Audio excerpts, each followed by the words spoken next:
Okay, how's it going?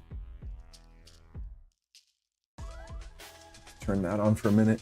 I don't think I'm gonna have the cameras on too much today because I want to turn this light off. It's freaking hot. But we're just gonna be going over our Pi stuff and kind of back and forth. I'll have the wide camera on, but I don't want this light shining right in my face. Anyways, how's it going? How's it going? Oh no, it's Mike, Ghetto Nerd. How you guys doing? Just trying to wrap my head around the Pi5 and the installation process and the best way to power it and all that fancy stuff. We got the Pi5 here. I don't think it's gonna be too difficult. Pi5.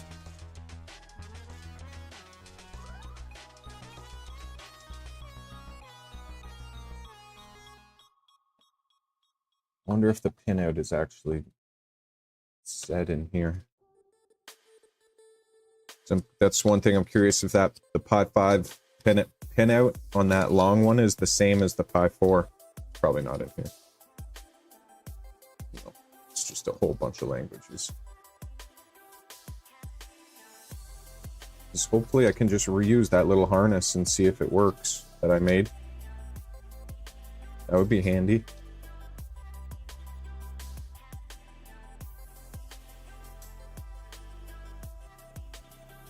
A 4-meter long CAN cable. 4 meters. Hey, Mike A. How's it going? Mike V. Martin, how are ya? How's everyone doing?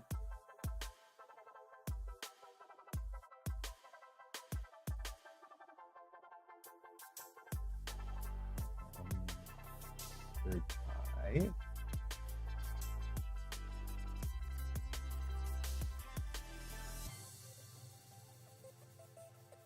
That's good on this.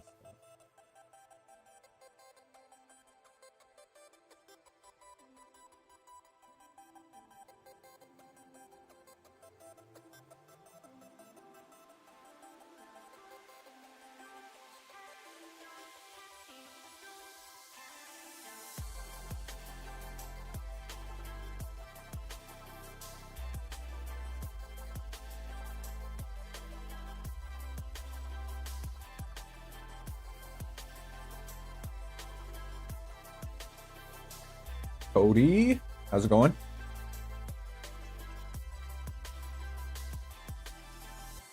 Four meters with XT30 plus 2. What is that even for? That sounds pretty awesome. Which one do we have? Which one do we have here? Pi5 what?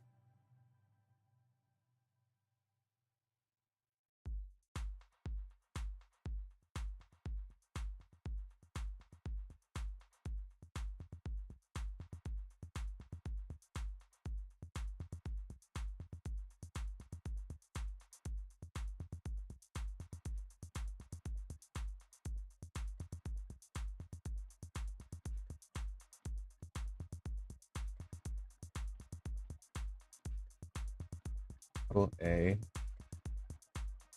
I think these are all older ones. Oh, that looks like it.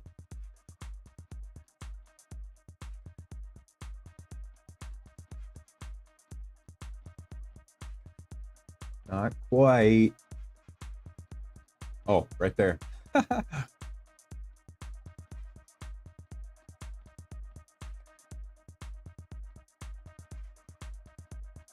40-pin GPIO. So is the GPIO the same? That's the word I was looking for, the GPIO. I'd imagine that's the same pin out, right?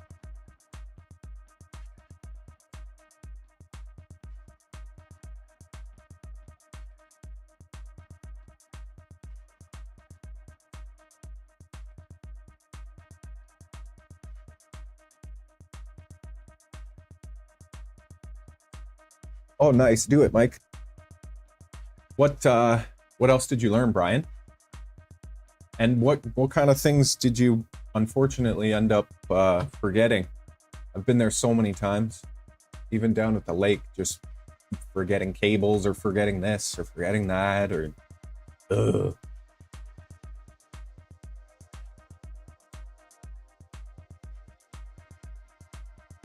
Yeah, I'll be streaming today. I'll be streaming tomorrow. I'm gonna try for Saturday, Sunday. I want to get these things cracked out. It's been an interesting couple weeks, but we're back. Mind space, correct. Back, ready to rock.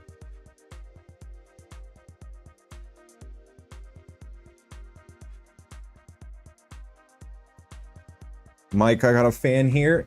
I got a fan right here and a fan right here. And the AC on. I don't know how it got in so bad this time.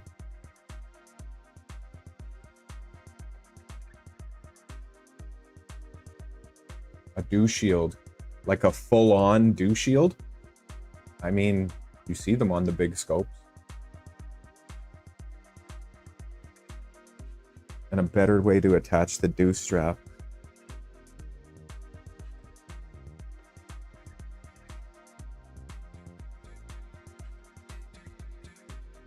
I mean, there's millions of... It starts making me think of ideas. Where's the GPIO? Because I don't have a separate power supply for a Raspberry Pi. So what I'm doing is I'm going to prep the SD card. Then I'm going to turn the printer over. Actually, I'm going to back everything up. I have a list of how I want to do it started. So let me just refine this. Prep SD card is number 1, which I'm almost there. I was waiting for to hop on stream to kind of go through it with you guys. Prep the SD card.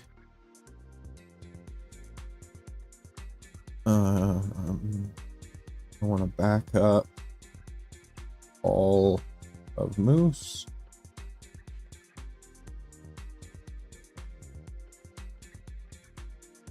And then realistically, it's plugging in the power. Plug power.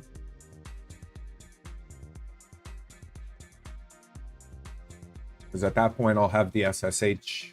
Like, I'm going to do that final little bit here. Have the SSH set up. So when I power it on, as long as that little jumper connector works fine, which it should, because that's supposed to be 8 amps up to.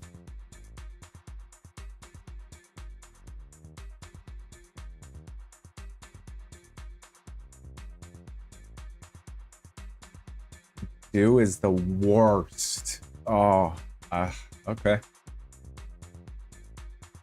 That's interesting. Yeah, I'm using Pi Imager. I'm going to hop over to that in 1 sec. Yeah, exactly. So prep the SD card, back up all of Moose. Then I want to take the Pi over to the printer, turn the printer over, swap the power jumper over to the new Pi with the prepped SD card with mainsail OS, I think it is, on there. Then I'll be able to flip the switch. It should turn on. Then I should be able to do Kaio, however you want to pronounce it, and get Clipper loaded on. And then in my brain, I should be able to just go through and copy all the configurations back, depending on how fresh you want to start.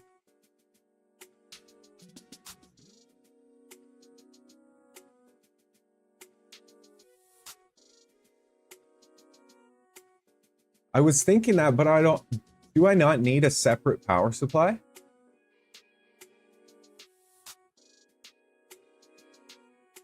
Especially for the Pi5. I was reading a bit about it, and don't I need a separate power supply? Or can I power it right from my PC?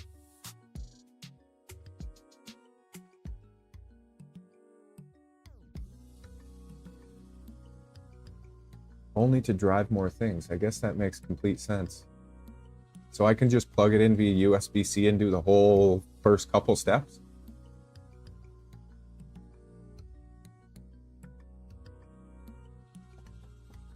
I mean, that would be really nice.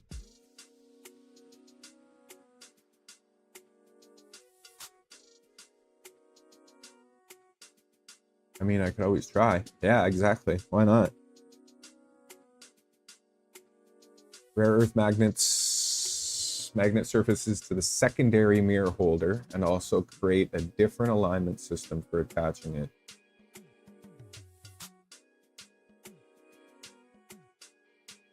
Rare earth magnet surface to the secondary mirror holder. And also create a different alignment system. Okay. Rare earth magnets. Like to attach the actual secondary to the secondary holder to the spider?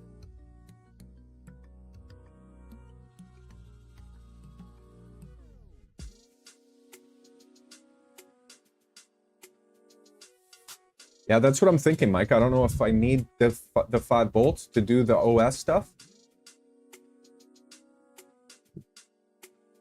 But, I mean...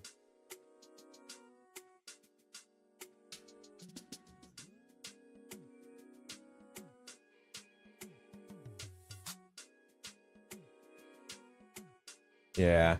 May as well just... I gotta flip the printer over at some point. May as well flip it over and plug the jumper in and see if it goes. Because then if that goes fine, then really I can just start connecting things and putting it all back together, right? And having it work correctly.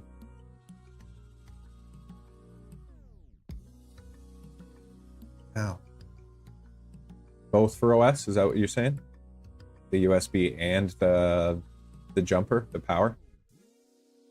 That's what I was kind of gonna do. It'd be neat if you could do it without the 5-volt direct. Okay, so prep SD card, back up olive mousse, plug power in that printer.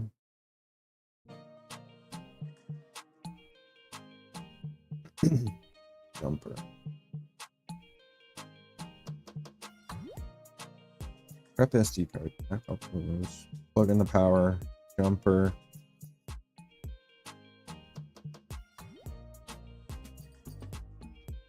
SSH in.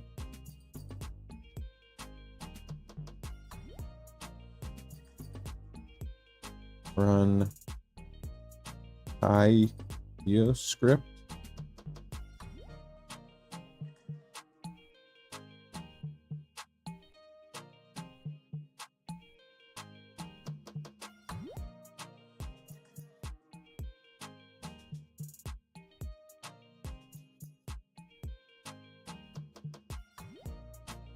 Oh, just to protect that surface. I hear what you mean.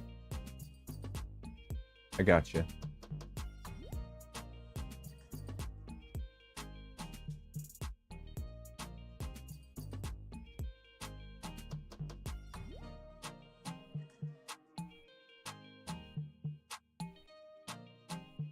Really?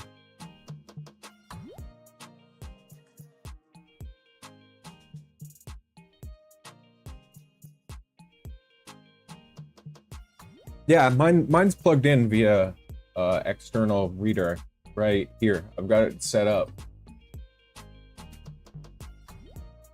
Raspberry Pi 5 OS.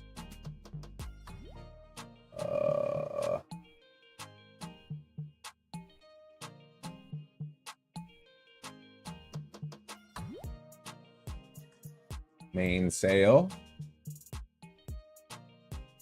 And then my SD card.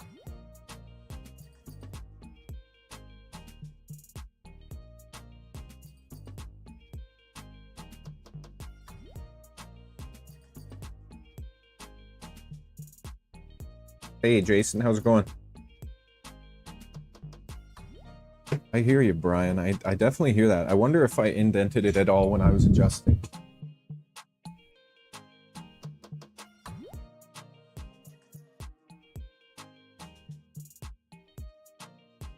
See, I don't even have the overhead lights on right now because it's a little spicy.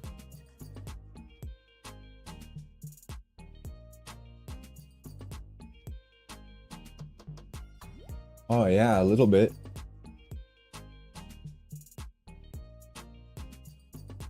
Not much, because I was trying to be specifically careful about that, but a little bit. I mean, is there enough recess in there to add magnets, like just as it is? To add like 2 or 3 millimeter deep, say 8, whatever they are, whatever that hole is? Or does that have to be redesigned to fit magnets?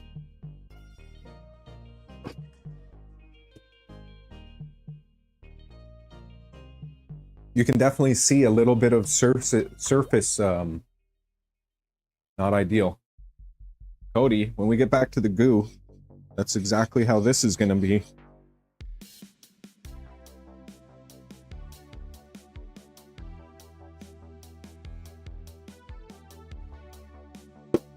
When we get back to it.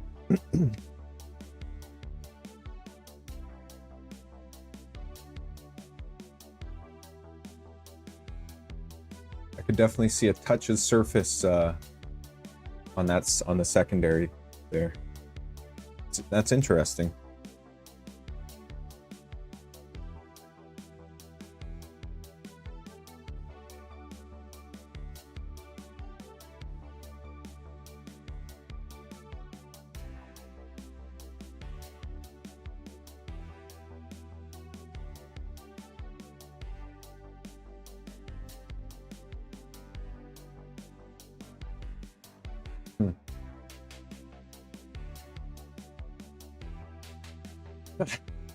That's fair, Cody.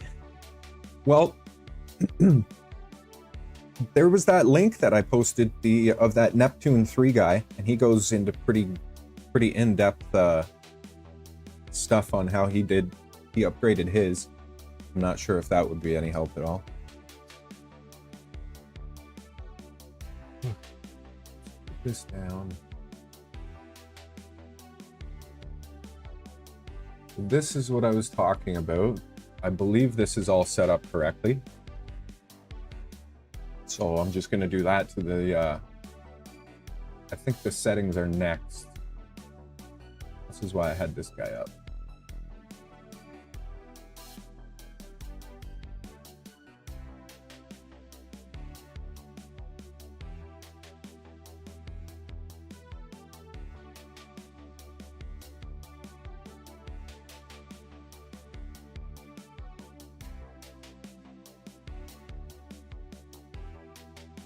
He does the Pi5 though, I think.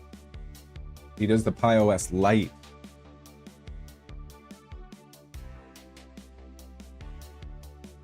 I'm pretty sure. Pi5 Lite, he says.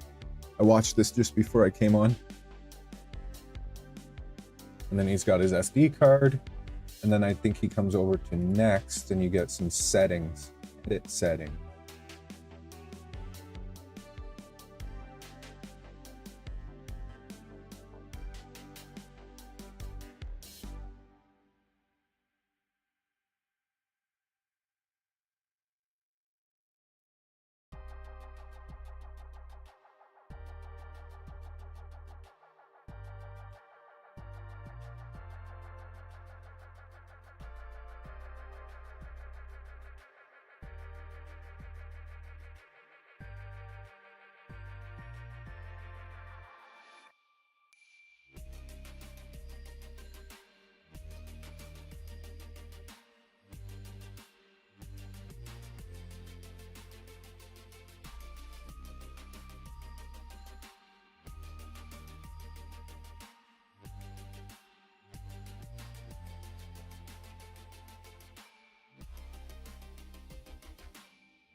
You used OS Lite? Okay. I think I'm gonna go the mainsail route. Is there any difference, or like what is the benefit? I didn't read too too deep into that. Like mainsail installs or configures some things automatically, or?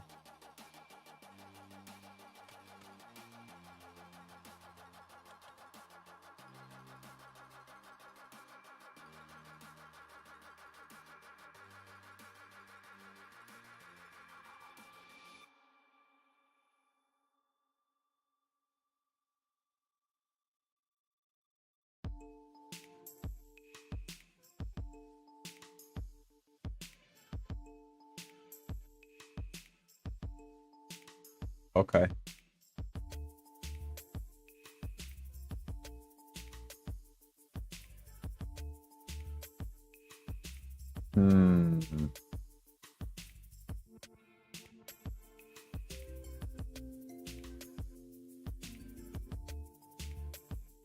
Go the light route and install all with Kaya.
Here.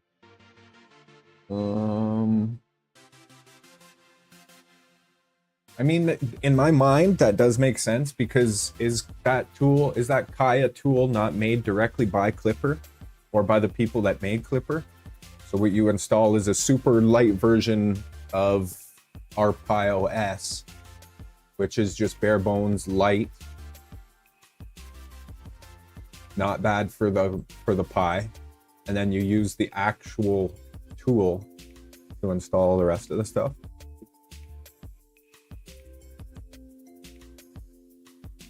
Bare bones, yeah.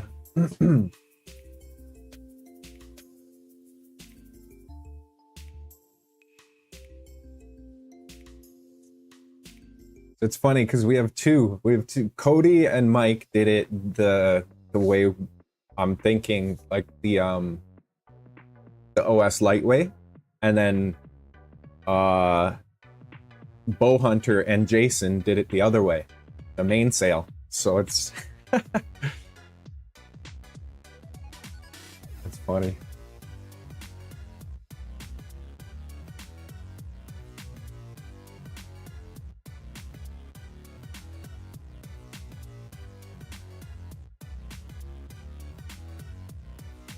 No, it doesn't seem like there's a wrong way, but if you do the one, like if you do it through mainsail OS and then still go into Caillou, are you then doing double the work in some places?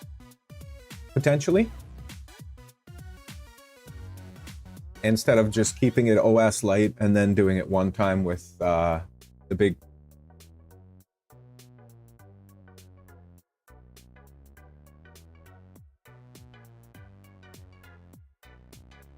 I think I'm overthinking it.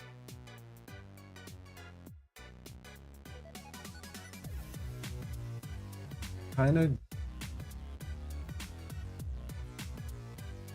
I was starting off with the mainsail one.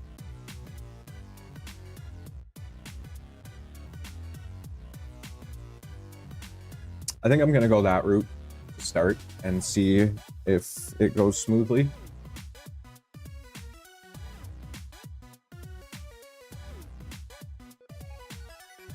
And then I don't have to worry.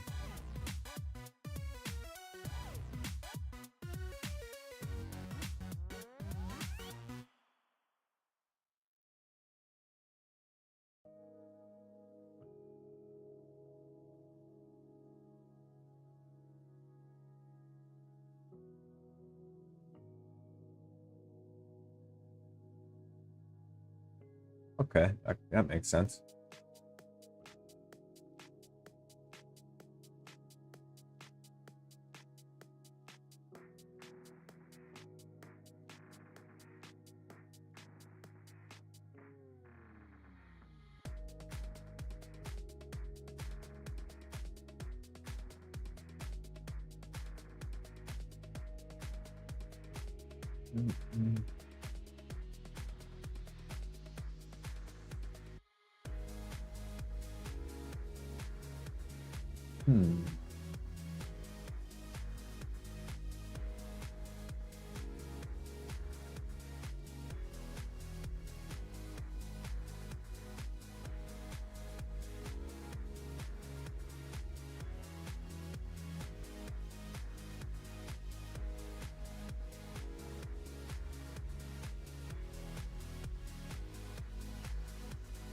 How to install Clipper the easy way.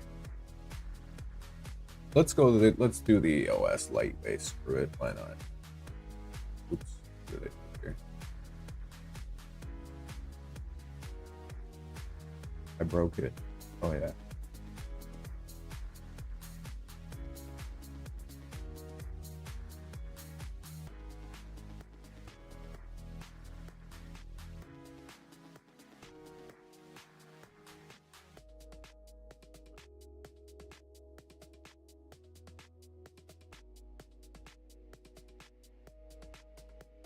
Man, why am I so torn between this?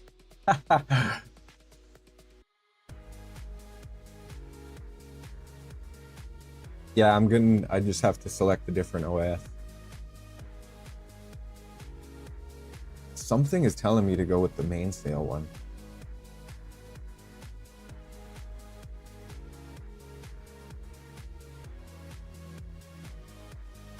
Don't know why.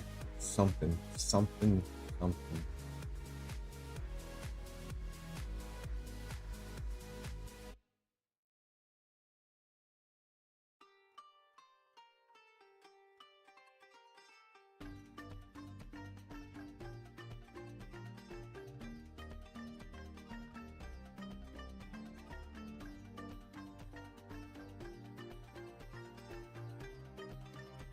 I mean, worst comes to worst, I can always change it. If I get angry at it, I can always change it. Or if it doesn't work out smoothly.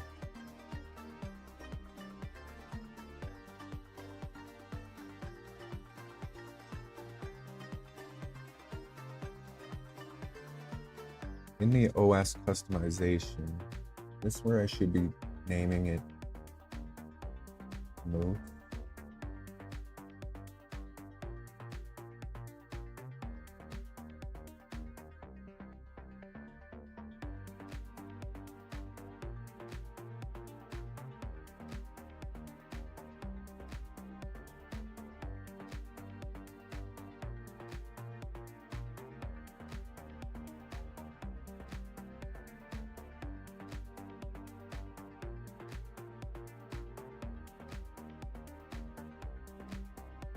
Okay.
Like that, right?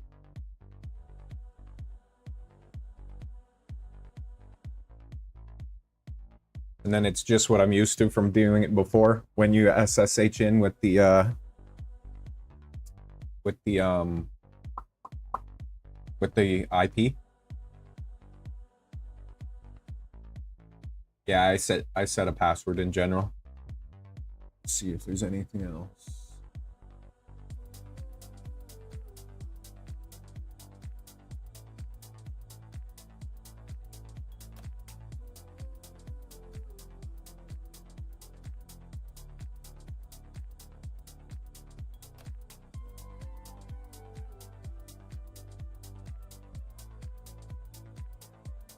How do I know? Wait, I'm guessing by this host name. How do I find out the IP of it when I start it up for the first time? Like, how do I SSH in?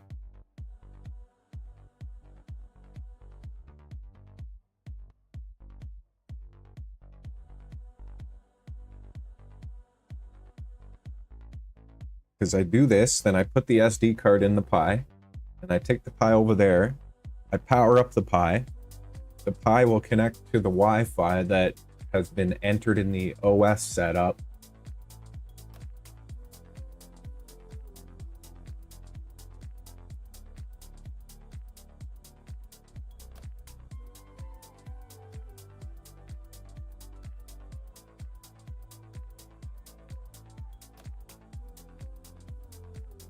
Ah, so I log into my router page and then see what new IP popped up.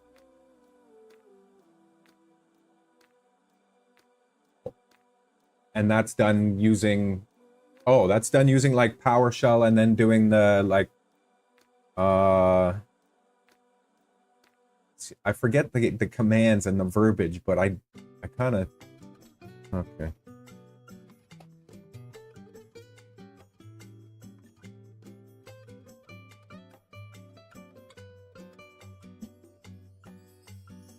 Okay.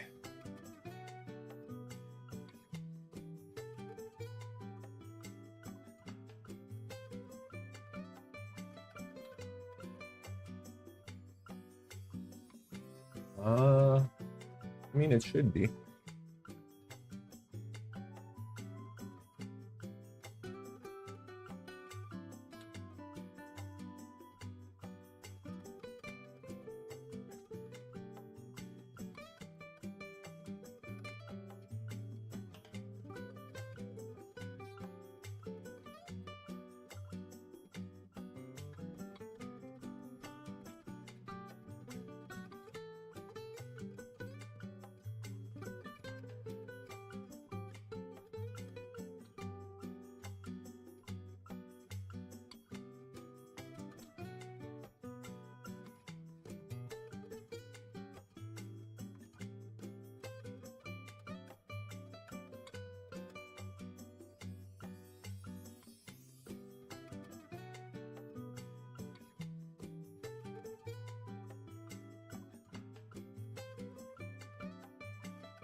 Oh yeah, yeah. I have to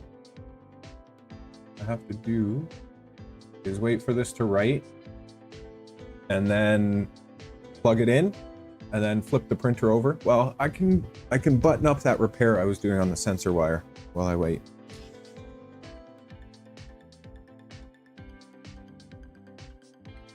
So we can come over here.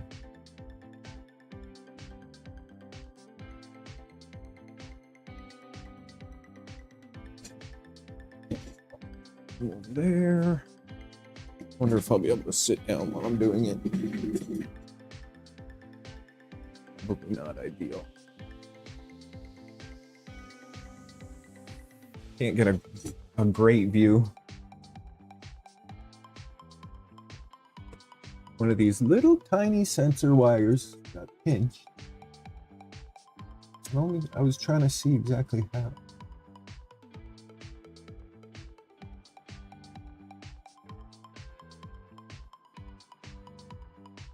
But I was also debating if I'm turning over the printer, is now the time to go sensorless and actually go ahead with that. Especially since I'm going to be doing everything fresh.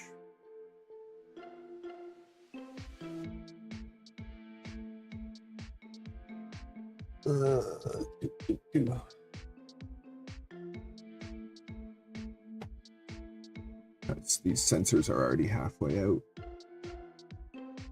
And then that would eliminate, this chain here. I would just have to copy Nova.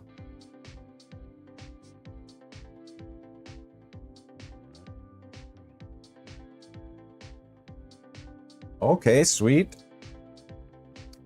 More tap sensors, very nice. Oh, shoot. You were away, so I don't think you saw what we were talking about. Where is it? So we were looking at the tap sensor briefly. Right over here. The ones that you ordered, the ones that showed up yesterday, are they from the same source you dropped this one off?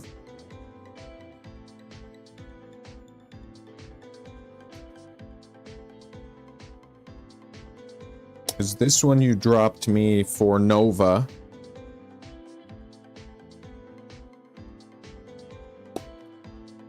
Is a V1.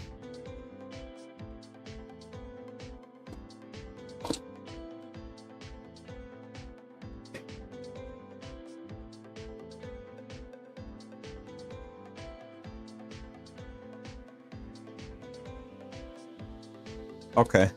So hopefully the ones that you got from the other source are the V2.4.1.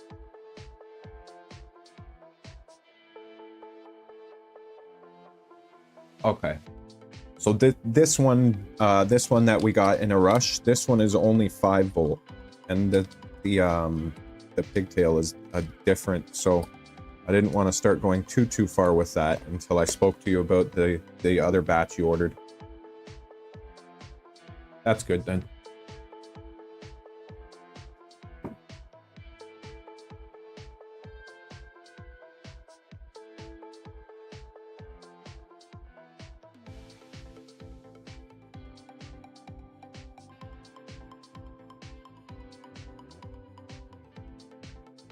I'm not surprised. Probably someone trying to get rid of old stock or something silly.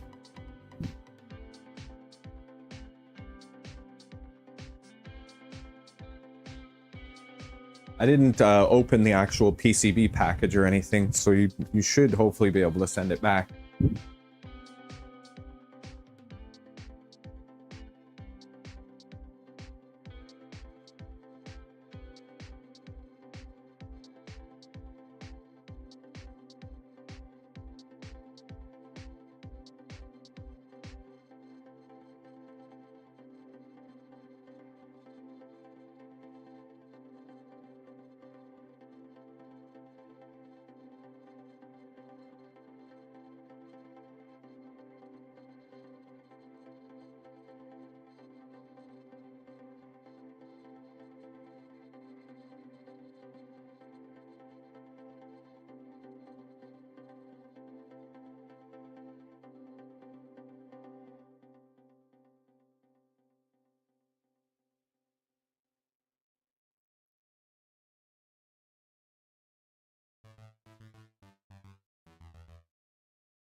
Okay. Really?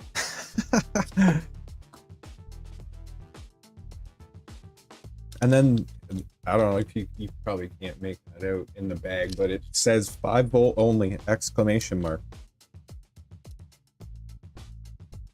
Probably not. Anyways. I'm glad I didn't open it. No problemo. Moose is next anyway, so it's not a huge deal. We have the functioning one that I can use on Moose, so it's not a major deal. Okay. Pulling these sensor wires out and then putting a couple jumpers on. What I'm leaning towards is just connecting this sensor wire again because I know it works, and then getting the Pi5 installed and then trying to screw around with sensorless, or just I do it now because we got a broken sensor wire and I can just pull them all out right now because I'm going to be turning the printer over. It sounds to me like I should just do them now.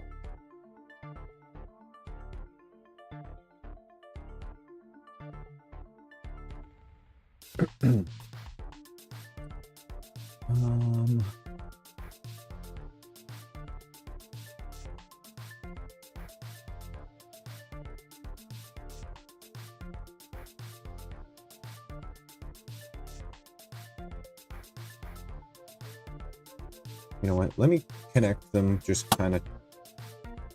Oops.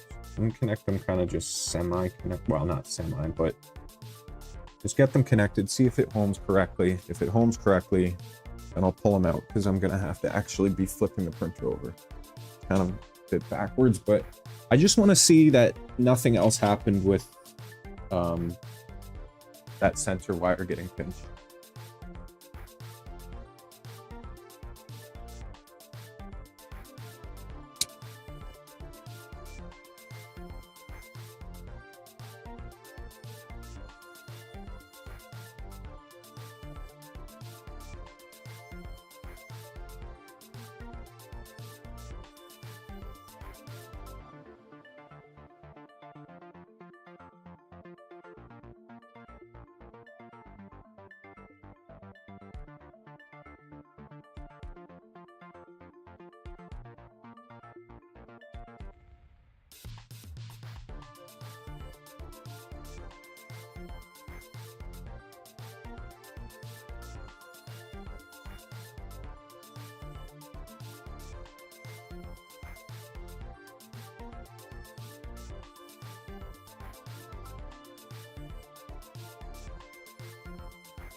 No, just reconnect this.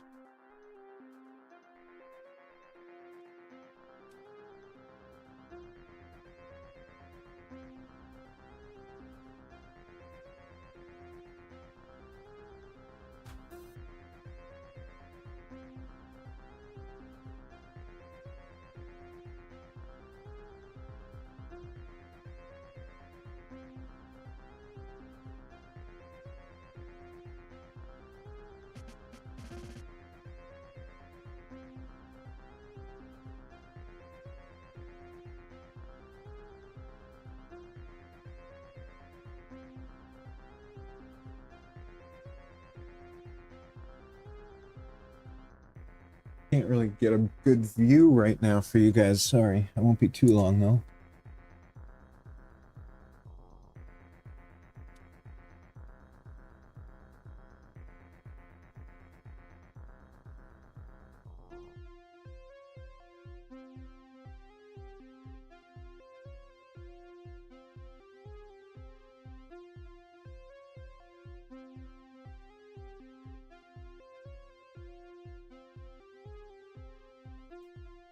Okay.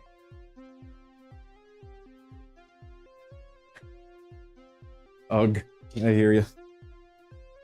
I hear you. Well, we got the one for Moose that I can use right now. The one that I took from Nova, so it's all good for the moment.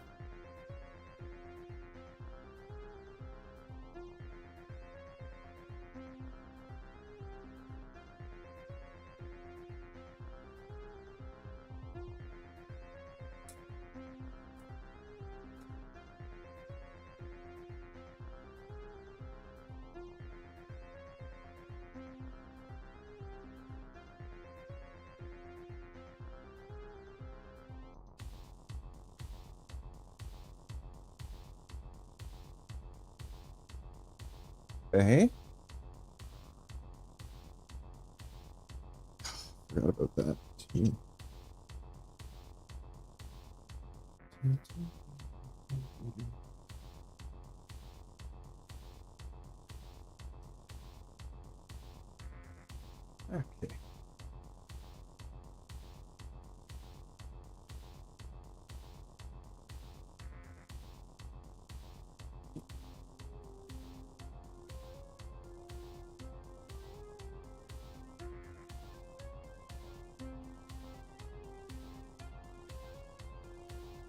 Okay, so it looks like that was just a pinched wire in that case.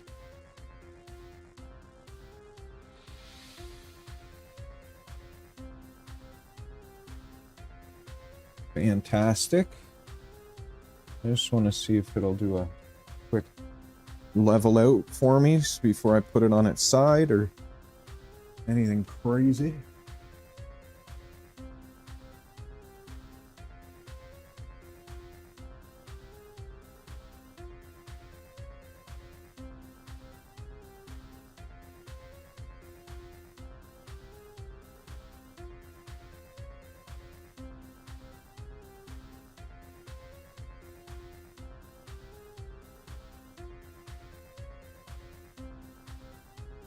No, not yet, Collie.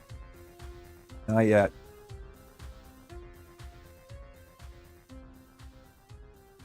Unfortunately.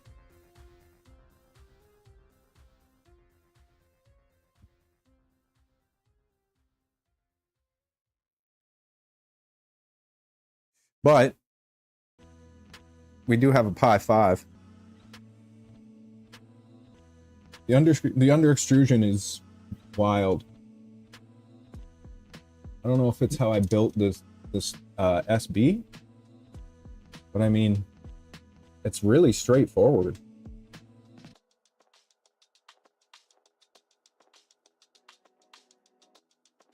That's one big part that's still frustrating me. That's definitely a big piece.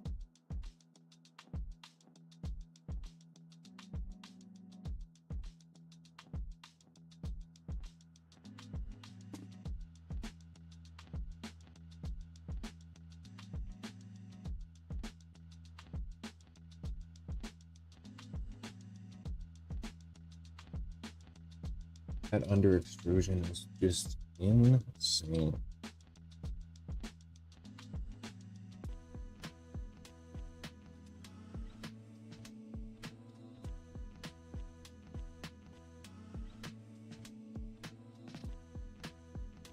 And it's even happening. Actually, the last one printed pretty darn good, but I have to do a little test.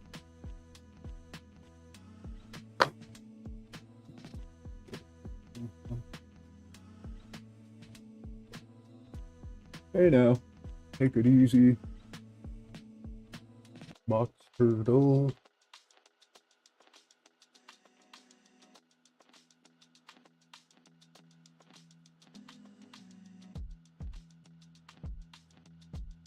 No problemo.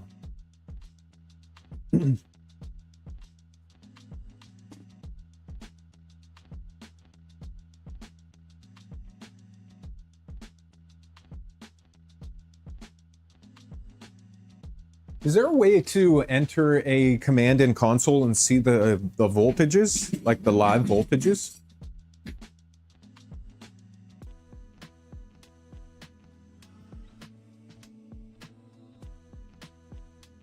Kind of like doing the processes, how you can see what's using the most and stuff like that. I'm curious if there's a way to do it for the voltages. I think I'd have to look that up.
Yeah, these overhead lights can get hot, so I don't have them on right now.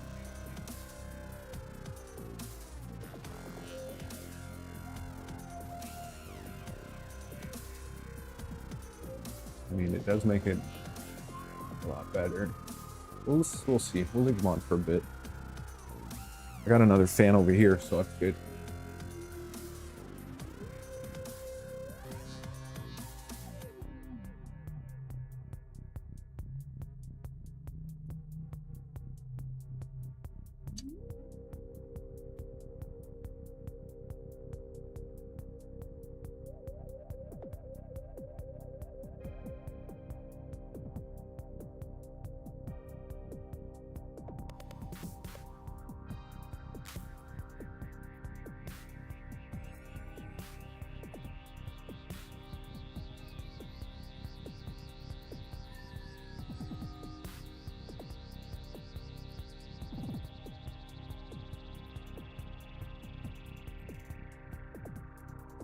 One thing I've never done a whole lot of research on, and I'm curious as far as the under extrusion goes, is the steps.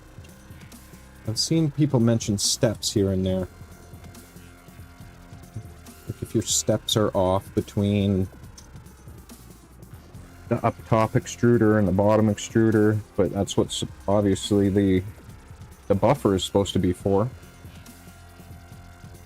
Is that difference in the upper extruder and lower extruder? How much difference does that actually account for, etc.? But I mean, without the boxturtle enabled and all the AFC stuff bypassed, this should be printing like it was previous, like a perfect Voron. And it's not. And it's not.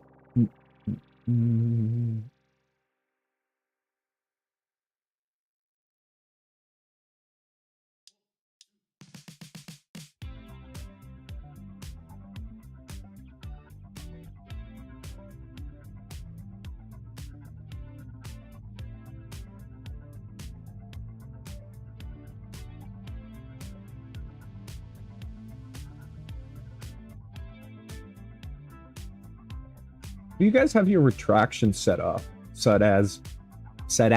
that on a Voron?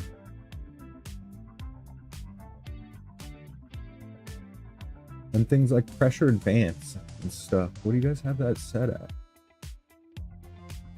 I know you can do all the Ellis testing, but I'm just curious about baselines and if it's massively different between machines using the same equipment or similar equipment.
Yeah.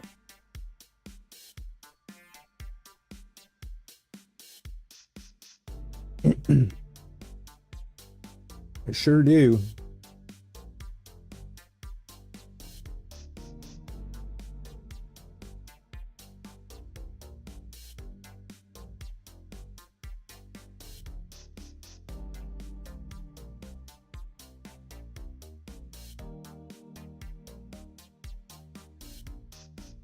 How you doing today, Moose?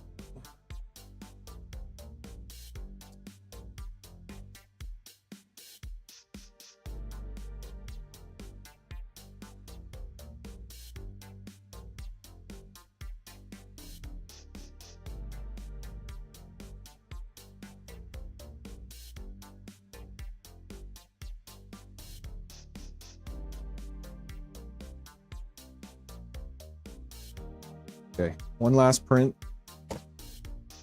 just before I flip it over. That's locked and loaded. It's all good.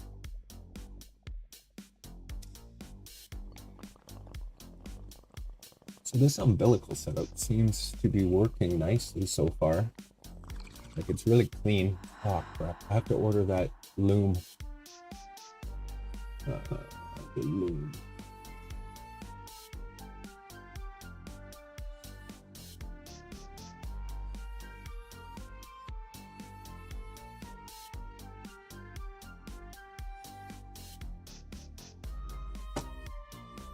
Just let that do.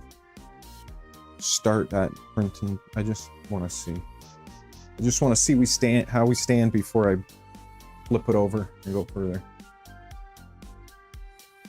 Probably won't even let it finish the print. I want to see the quality of it.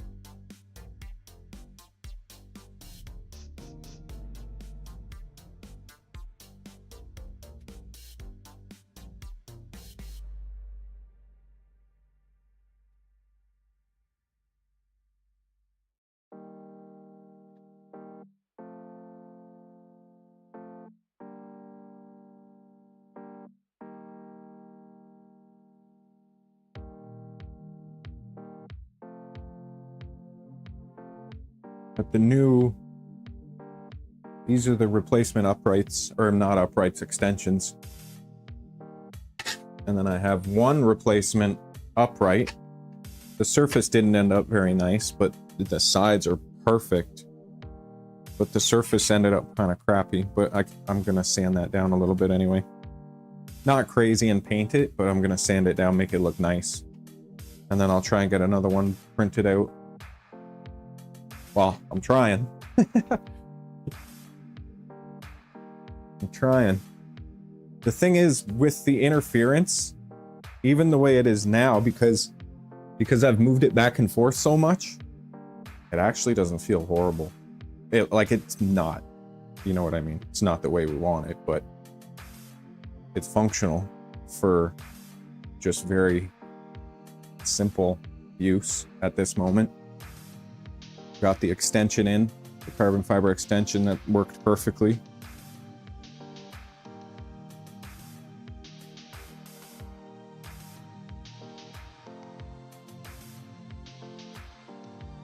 ABS. This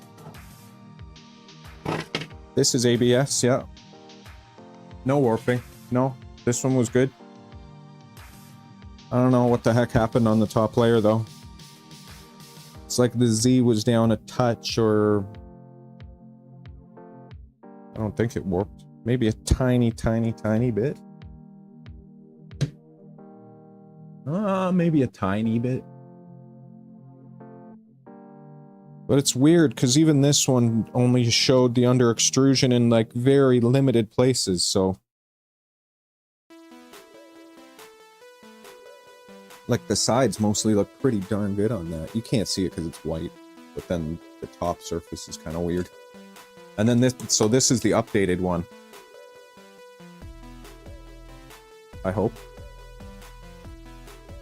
Yeah, it should be, I think. I'm not exactly sure what you changed, but it was the latest one.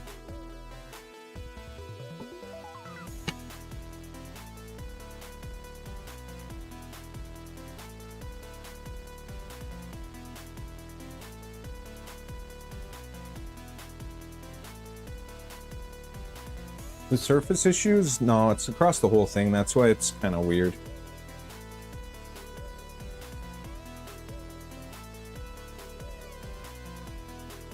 Across the whole darn thing.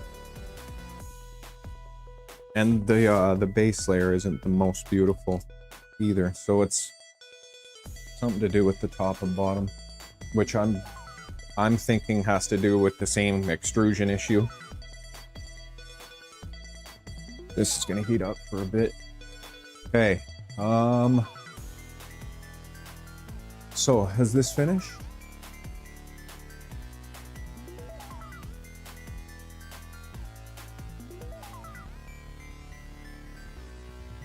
Hey, Mike made it home. Perfect.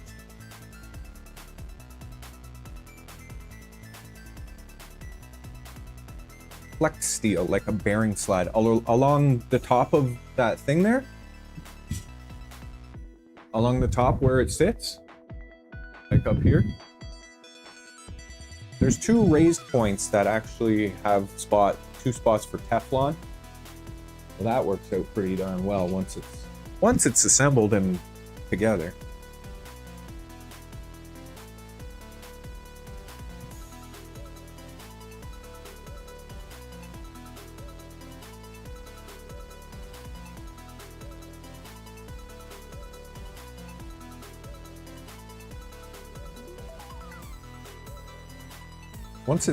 When it's sitting on the Teflon, it works incredibly well.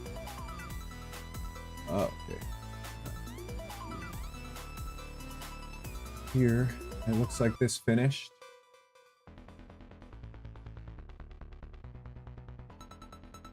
Main sale OS 2.0.0. Raspberry Pi 64-bit has been written to generic storage device, USB device.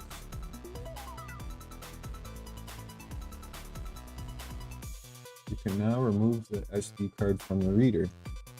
Yes, sir. SD card out of the reader.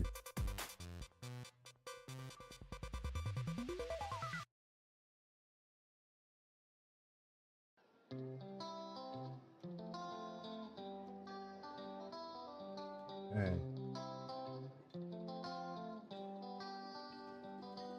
I gotta continue to remember to write down. I need to order loom.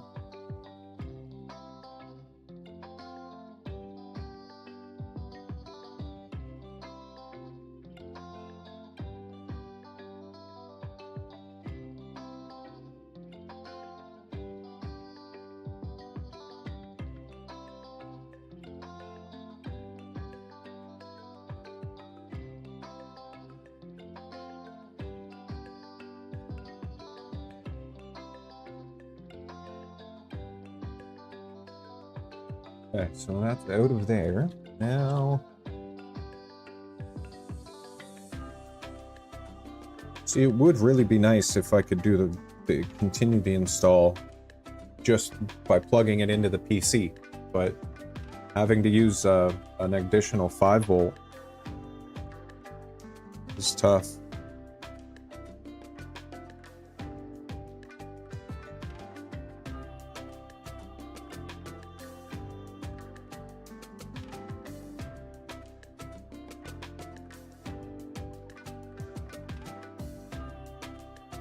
Okay, so we got it plugged into the Pi5. Raspberry Pi 5.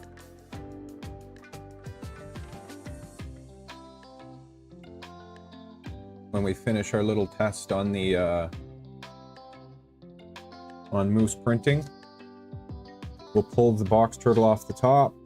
Then we will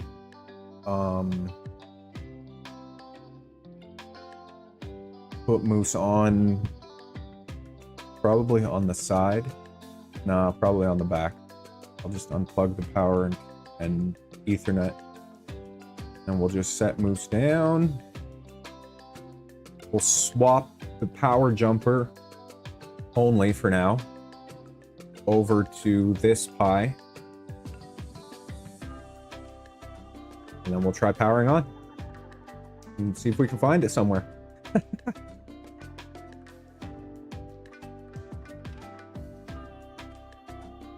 I think that sounds like the plan, right? Prep SD card.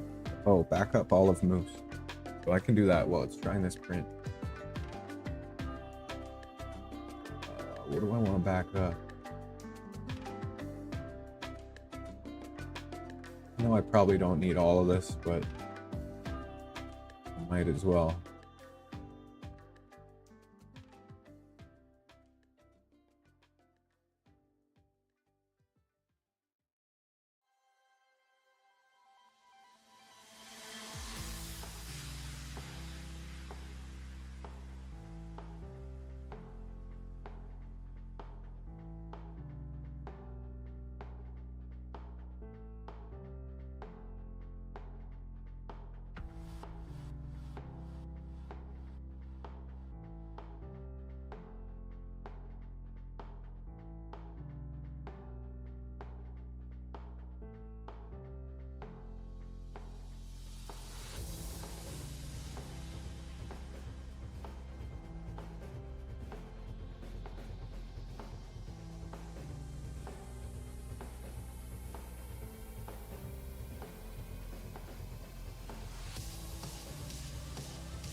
That let me download it out here somewhere.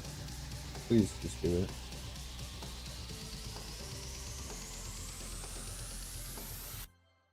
I don't know what happens there. Where does it go?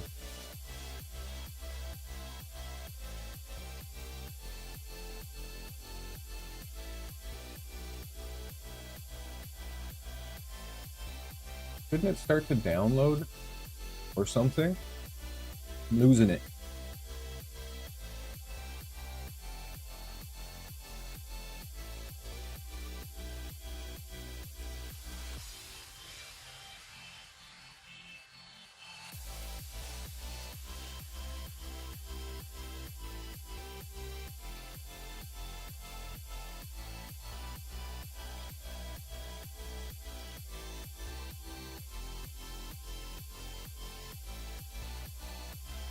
I don't get it.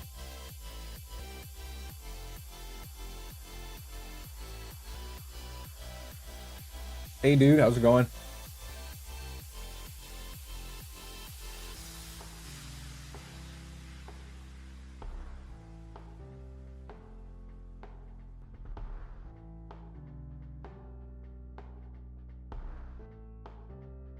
This is Moose currently running on the Pi4, yeah.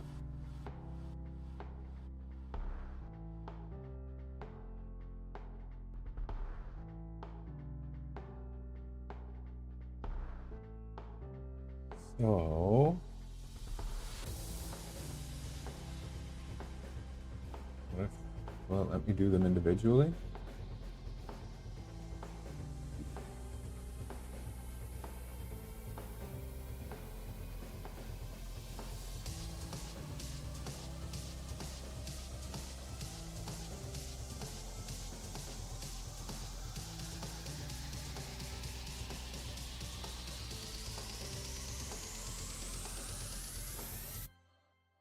That's ASC.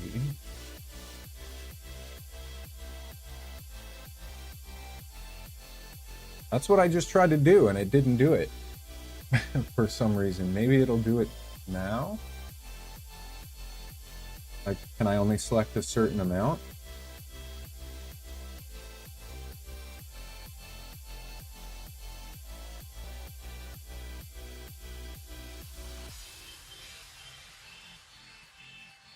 Oh my goodness, really? Let me try doing it the way I want it again.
Something I'm selecting in that list is not digging it.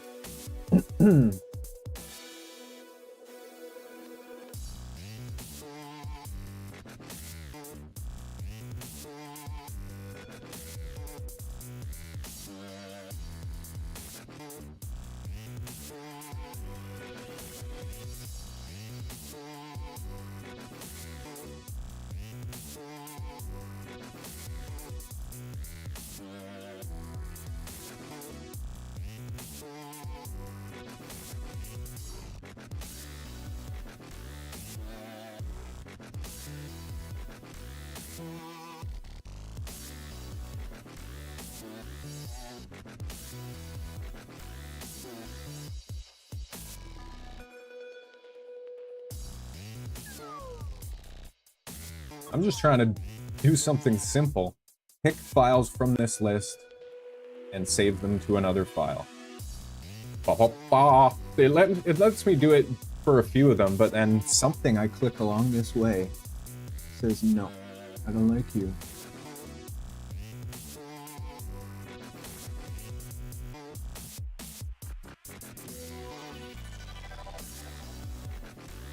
It'd be nice if there was just a backup, but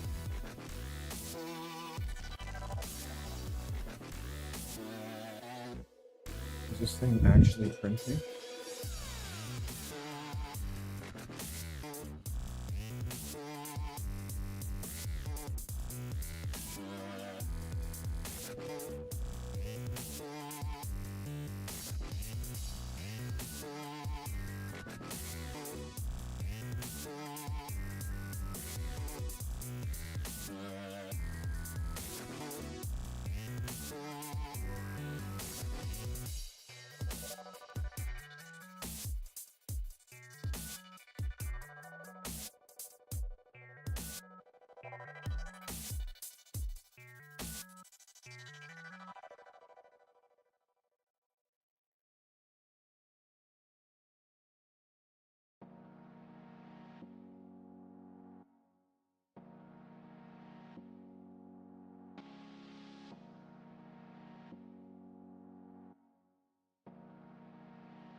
Pretty sure that was the one with minimal part pooling until a while in.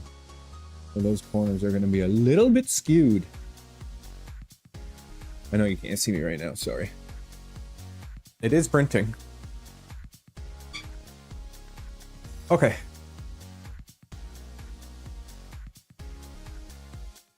Shake and tune, you have to reinstall, yeah. That's why I'm trying to get all these, that's why I'm trying to save everything. So when I have to reference them again, I can do that easily.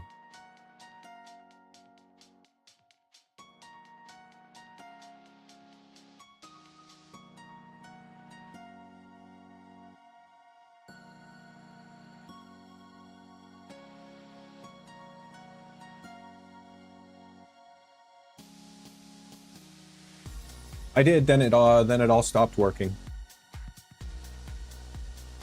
It worked like 3 times, backing itself up, and then it stopped.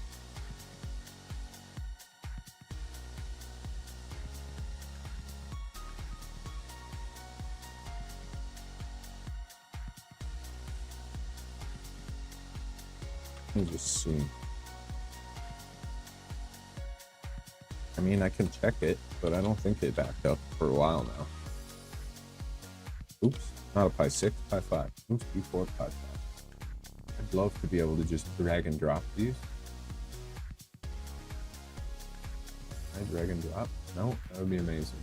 That would be too amazing. Yeah, I know.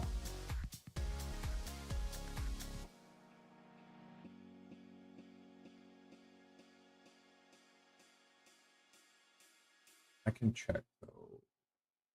No harm in having a look.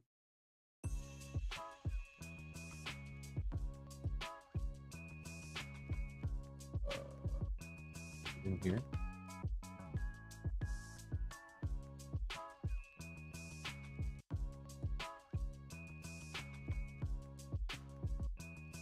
Yeah, May.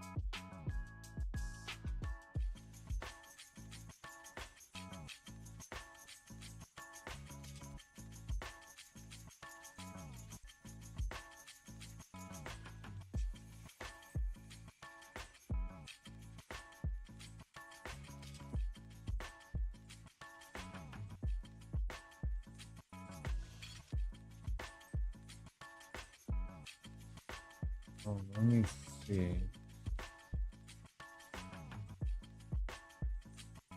No, I honestly don't know what the heck happened.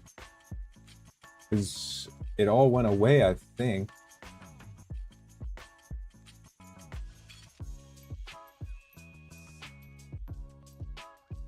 And then I was in the middle of doing other stuff to it to get that part back up and running.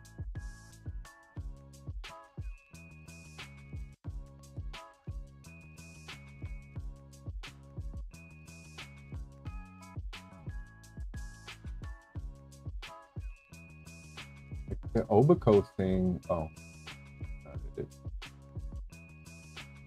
no, Obico is the different. Yeah, it was May.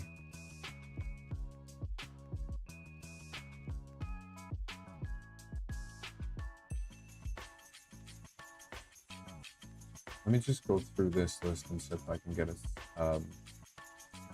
like a comparable result. FC.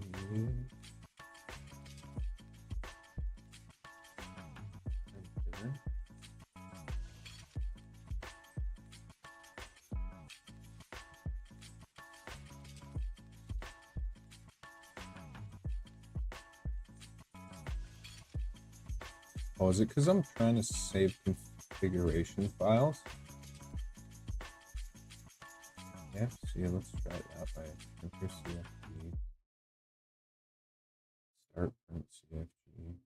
Background CFG. No, I should be able to save it.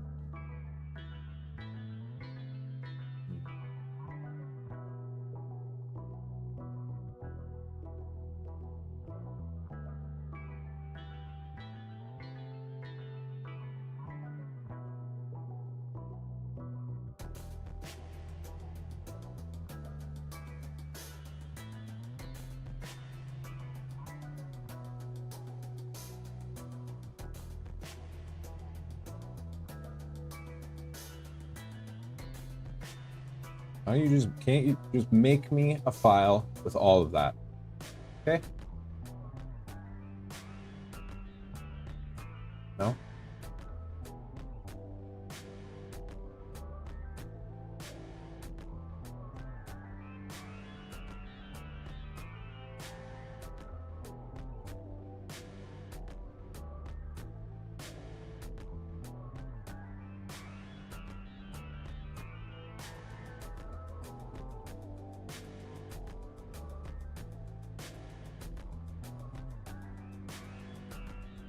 Underscore. That would be amazing if that worked.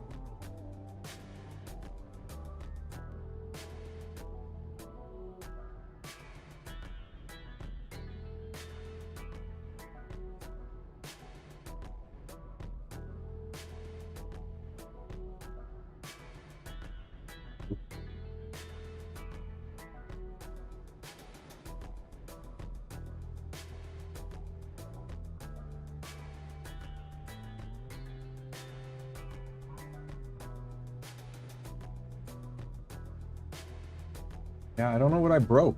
Broke something.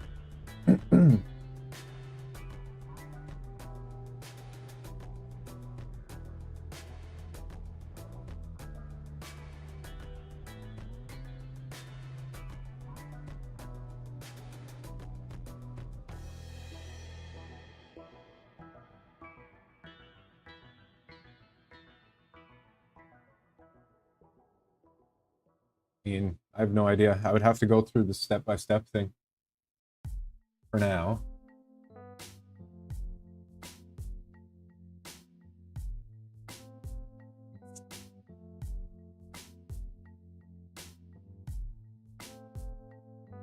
I'm gonna do it a different way. We're just gonna go one by one. Download. Keep.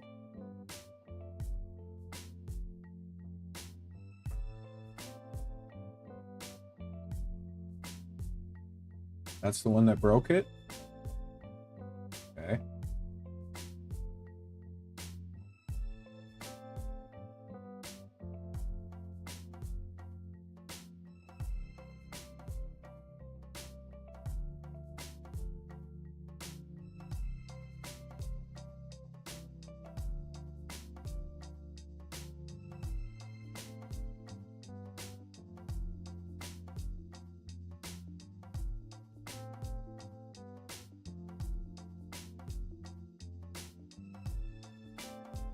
Making it work too hard.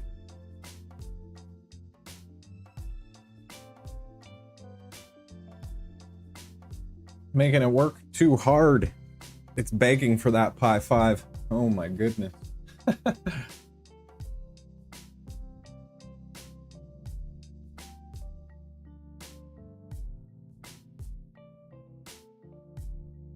This upright? Yeah, this one was done on Moose. Yeah. So are these other two. Actually one I think was done on Nova.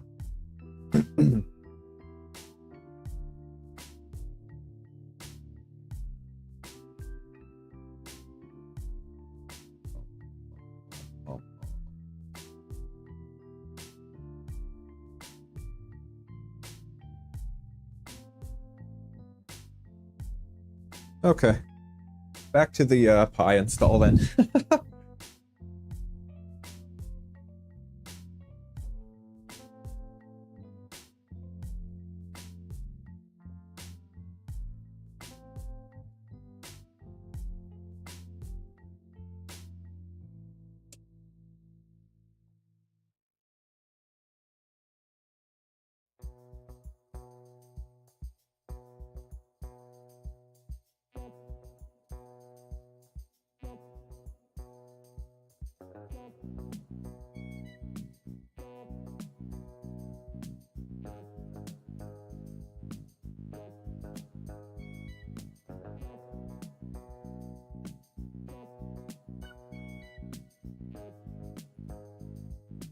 Yeah.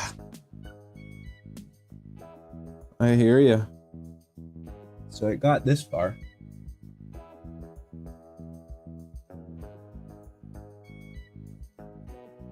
And these are just because the cooling was off a little bit, and the Z was not perfect.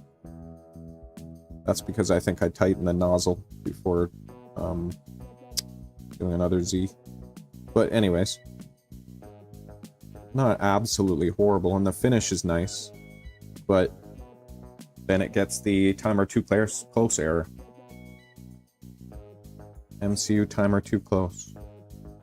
So we'll keep going with the Pi install.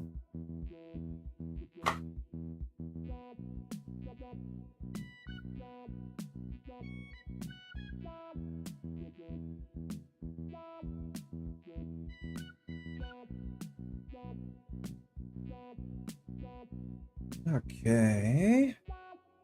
So now what I need to do is come over to wide view. I'll pull the turtle off. We'll set this beautiful thing on the back so I can see what I'm working with. Just push that till it's home nicely. Pull the turtle off. Actually, flip it off first. Turn this. Oh, come on, really? No way. I'm not gonna be able to get it.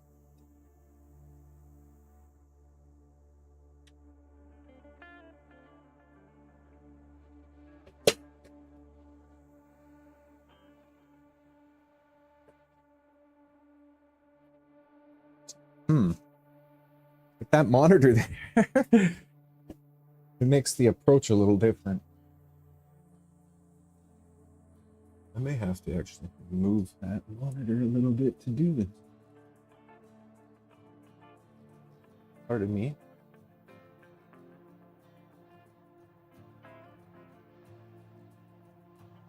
Okay. Printer off. Ethernet out. Power out.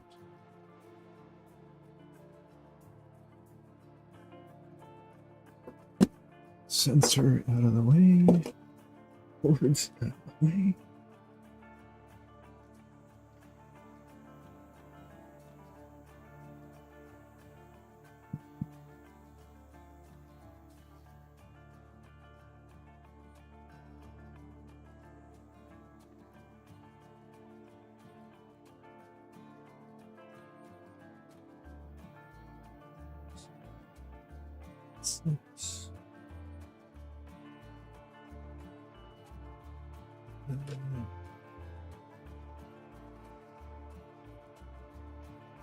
Right.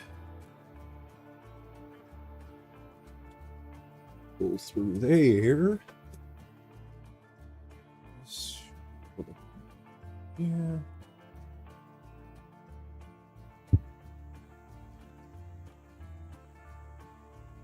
Maybe I should have put this a little higher. That's okay. What I was thinking would be super cool is designing something that flips out. Legs that flip out. So I pull this out like a tray. Like they have on the pickup trucks, like the bed slides. Pull this out like it's on a tray, the legs flip out, go down, and then I can just sit on the ground and work on it. But that would take quite a bit of work.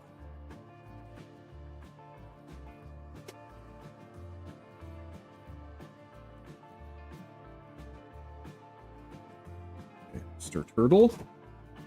Turtle.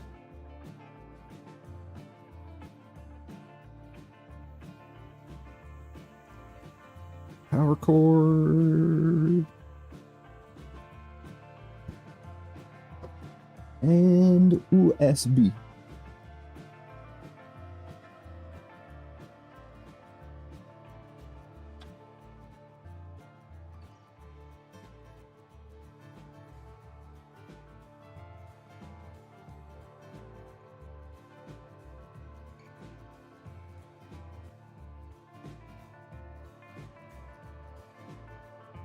A ceiling mounted hoist. That would be amazing. Turtle. We haven't seen under here in a while. we'll get back to there. We'll get back to working on the turtles soon. Very soon. Very soon. Back in that rock and roll mind frame.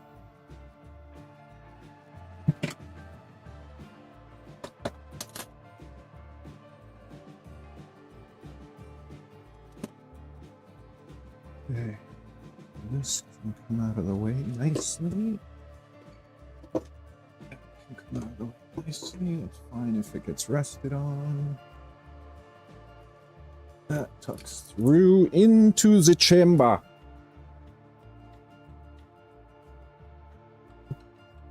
Excuse me, pardon me, thank you.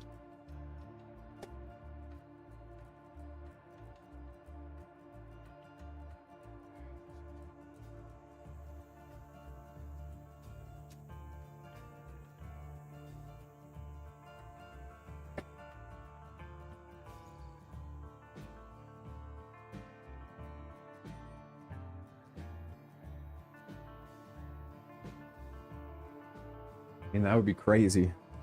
That'd be kind of cool.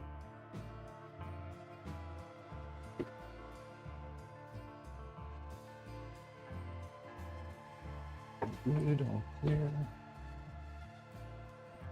Yep. All good, all good.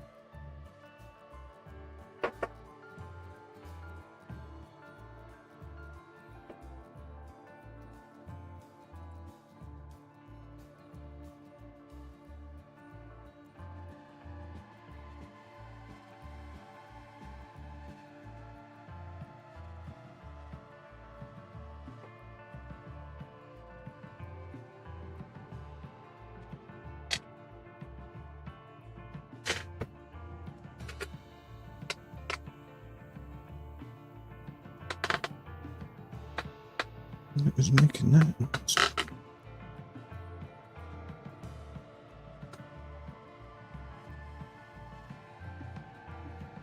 No pinching cables, please.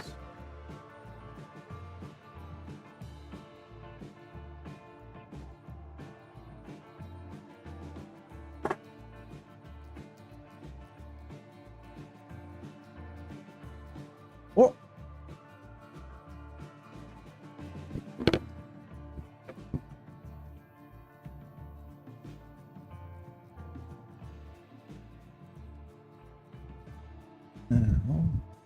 Ended up.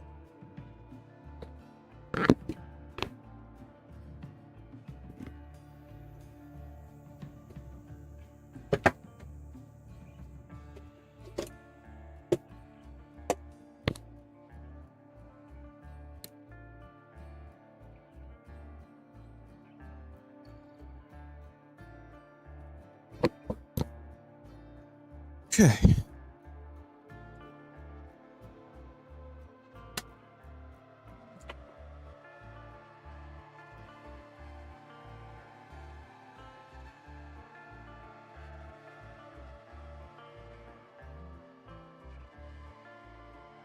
All good, all good.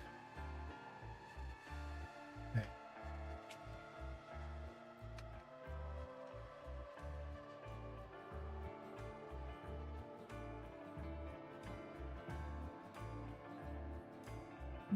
So that is going to be wrapped up nicely.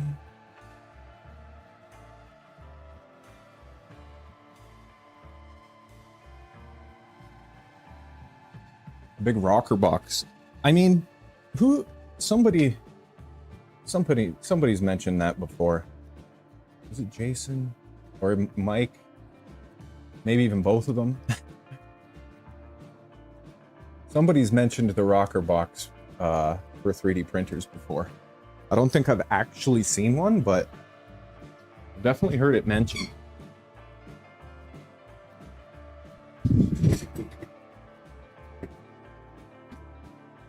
I think I should be able to get a view now for you guys to actually see. Ow! Let's have a look and see if that camera's working. Oh yeah.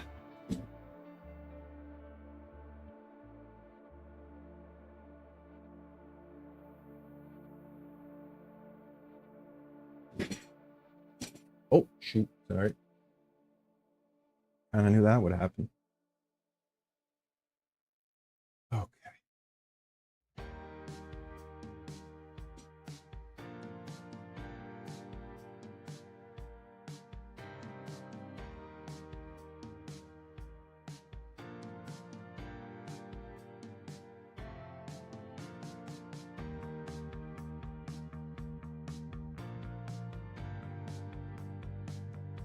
That's our wonderful camera. We got the ribbon here.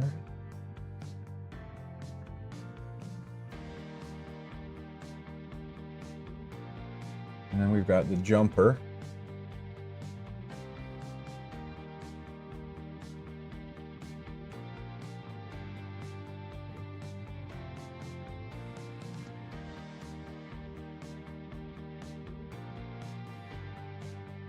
So basically at this point, all I want to do is unplug the jumper from this Raspberry Pi and plug it into the Raspberry Pi 5 and turn it on, I think.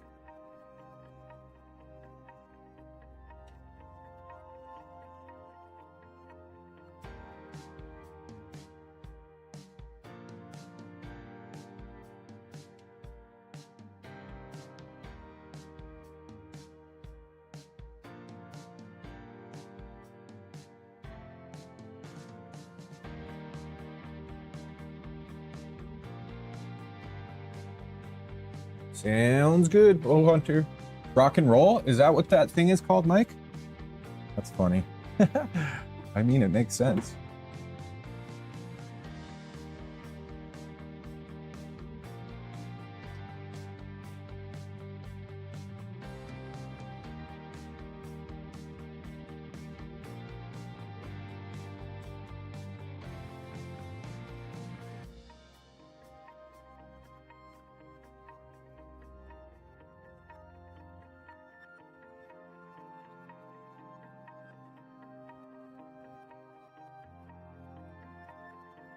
That's data from the octopus.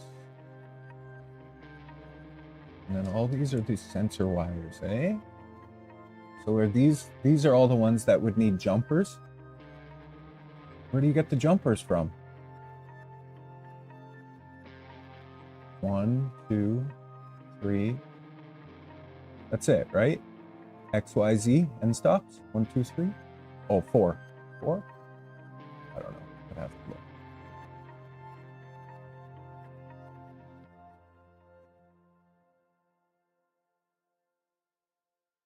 That's for the sensorless stuff. Oh, look at all those jumpers. Holy crap.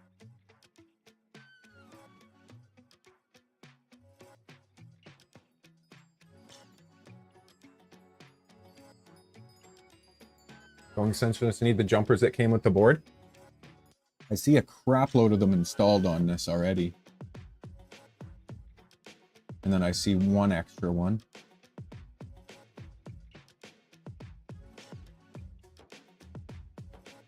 I mean, I could always just steal them from Nova. No, that's not ideal. How many do I need?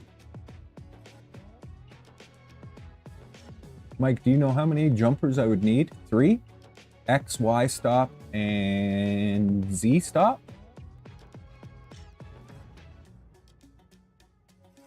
No, Z stop is the tap, isn't it? It would be X, Y. How many freaking things are there? Clicky there. There's 1 clicky, 2 clicky.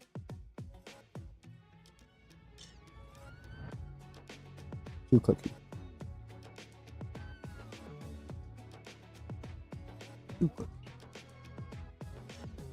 Anyways, that's for not right this second.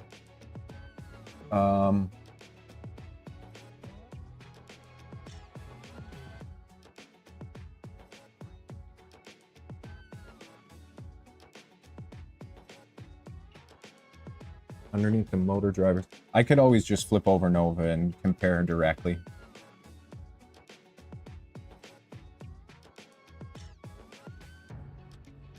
Underneath the motor drivers are other drivers that need to match too. Like I see. Come down a little bit here.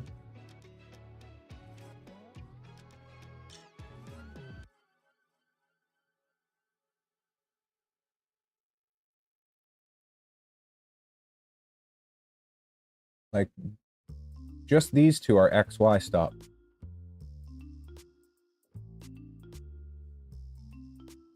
One and two.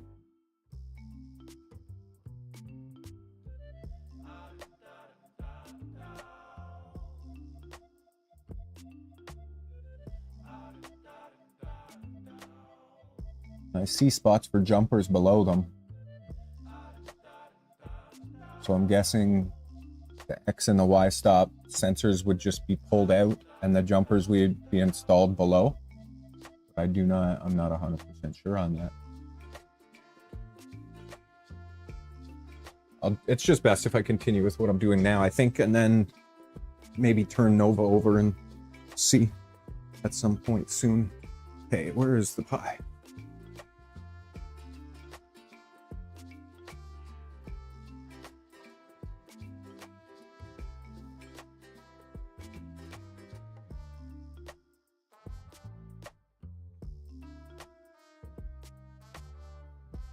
Okay, interesting.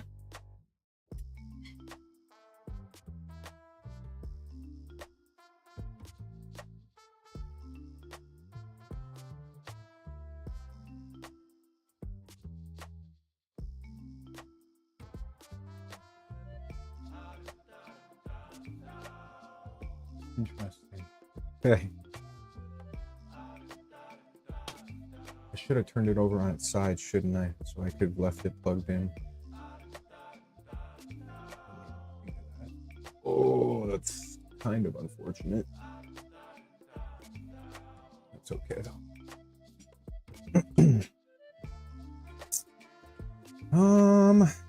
Best way would be to turn it on that side. That side has filament thing on it. Pull that off pretty quickly. Let's go back to wide for a second here. I need this camera out of the way.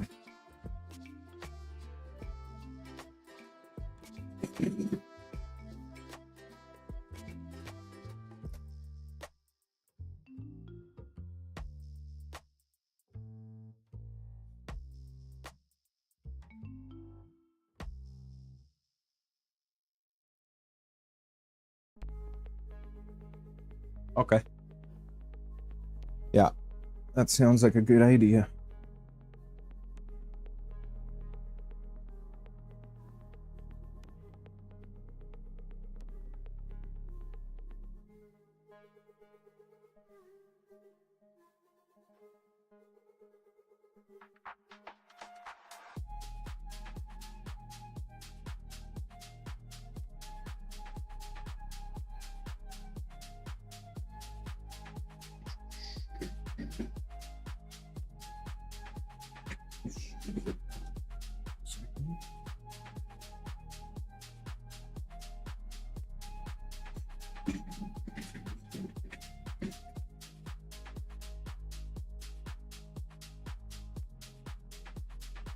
I'm pretty sure we're almost at 1,500 watch hours, almost halfway there. I've been slacking a bit on the streaming, but such is life sometimes. Back in the groove now. Okay, that can go like that. We gotta just delicately flip this on the side here. Here's stay away.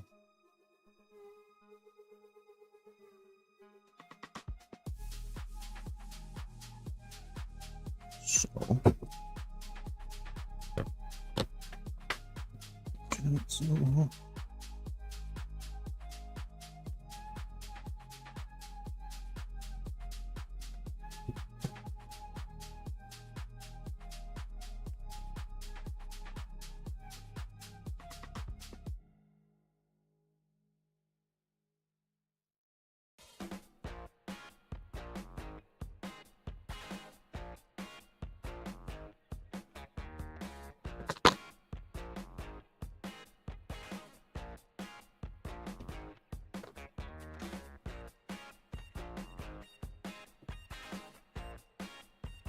Okay.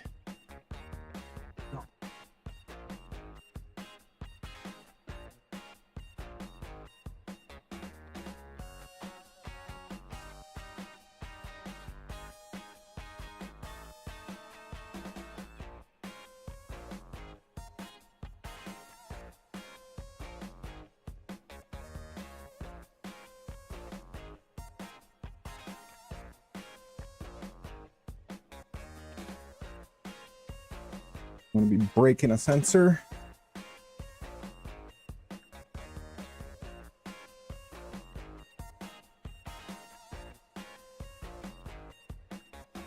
Kind of neat. Big Tree Tech Smart sensor. That's what this is, isn't it?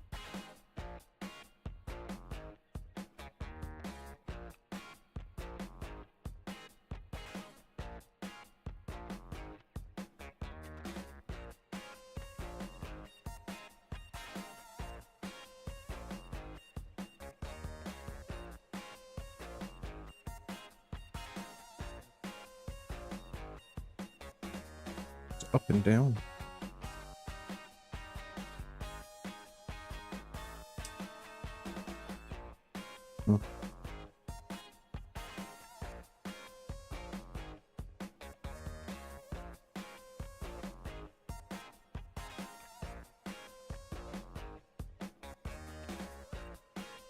I need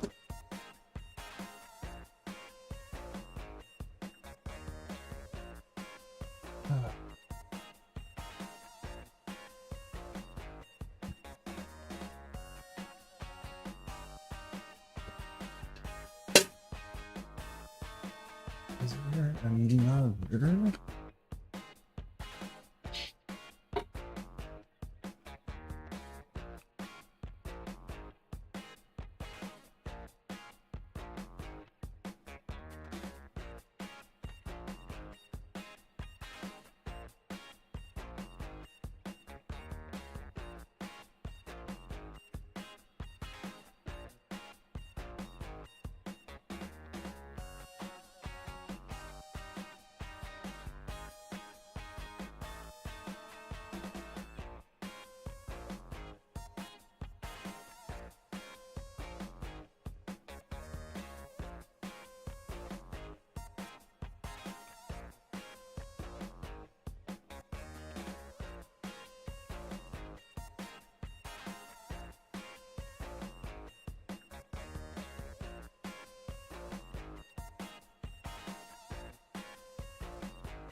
Really?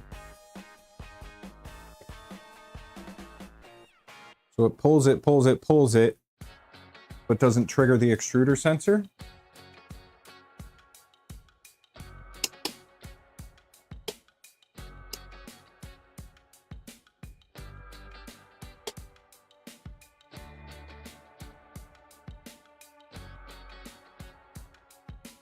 So you hit the trigger, pulls the filament,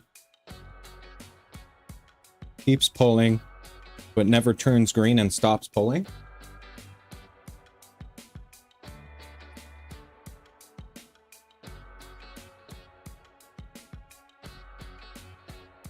That would lead me to believe, wouldn't that be an issue with the hub sensor? Isn't the hub sensor supposed to trigger after that and then pull back a little bit?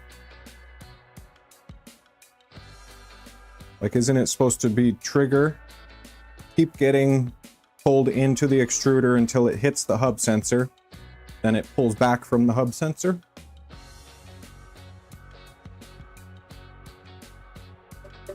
So hub sensor issue? Is the hub sensor showing triggered in the GUI? And can you manually stick a piece of filament in there and see it being triggered in the GUI?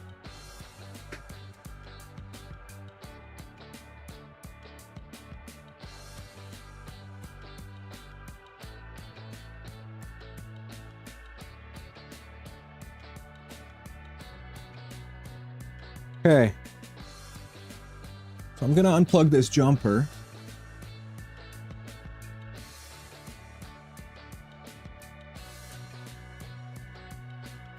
pin 2 and pin 6, right? I mean, I guess it could have been pin 4 and pin 6, couldn't it? Pin 2 and pin 6. You sure?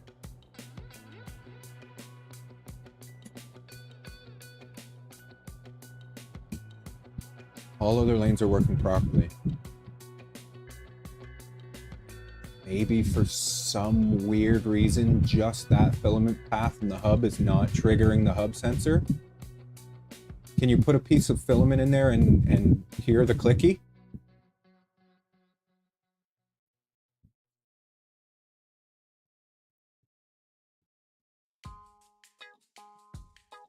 I don't know, maybe try a hard restart? That seems kind of odd. If all the other lanes are working.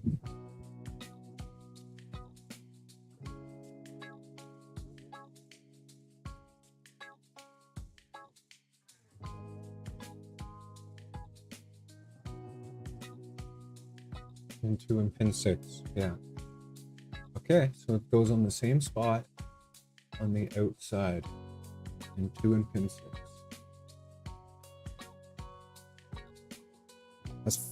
That one's freaking annoying, Mike. Pin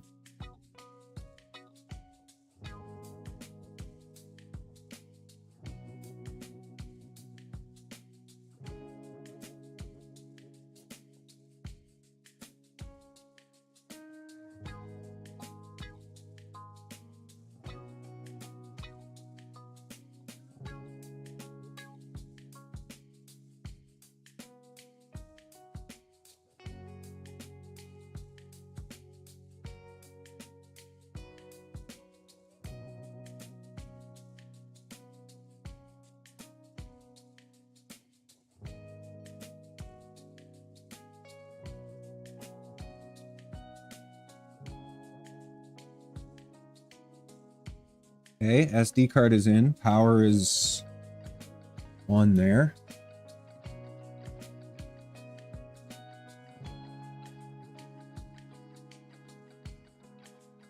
I'm gonna...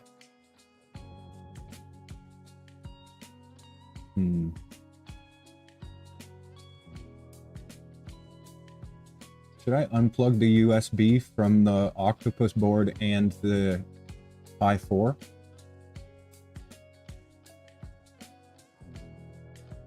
Just for now, I think I'm gonna do it.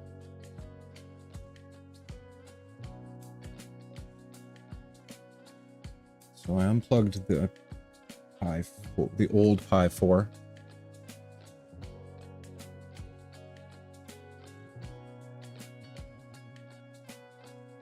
Oh, it's all good. I like talking about it, but it's tough to see. Like, I'd have to see exactly what that looks like in the console. But yeah, if you move it to the Discord, I mean, we can talk about it more for sure. Because I'm going to be going through these turtles like a wild man over the next little bit. So it'll be on my brain.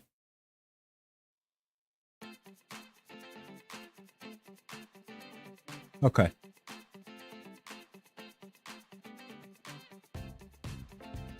We're going to turn it on.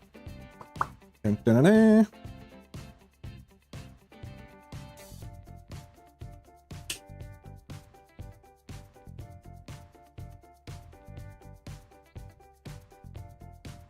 There's a green light on the Raspberry Pi.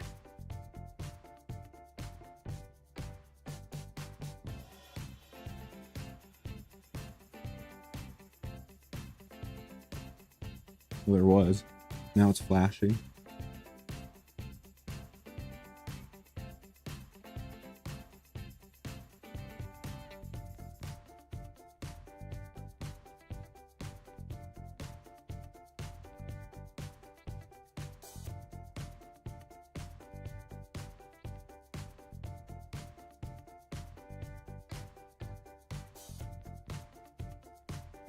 Okay, sweet.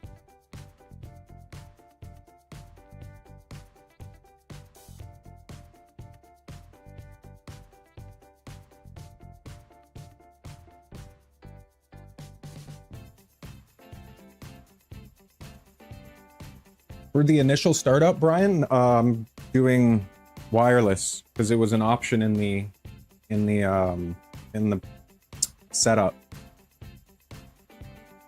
I mean, I have a cord here. I could have just plugged it in, I guess. We'll see if I can find it.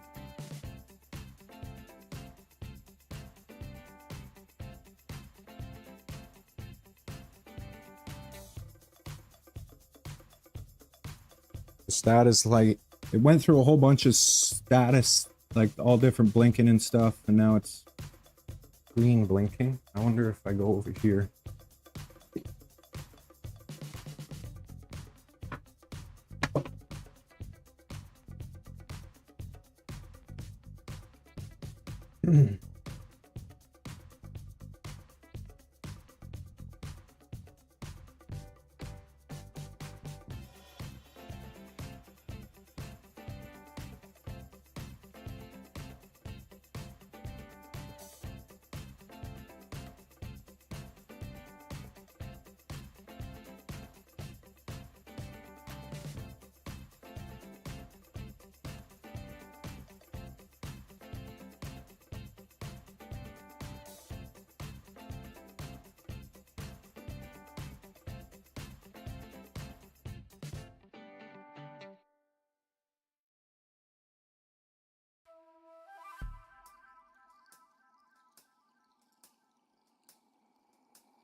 Let's go back over here for a second.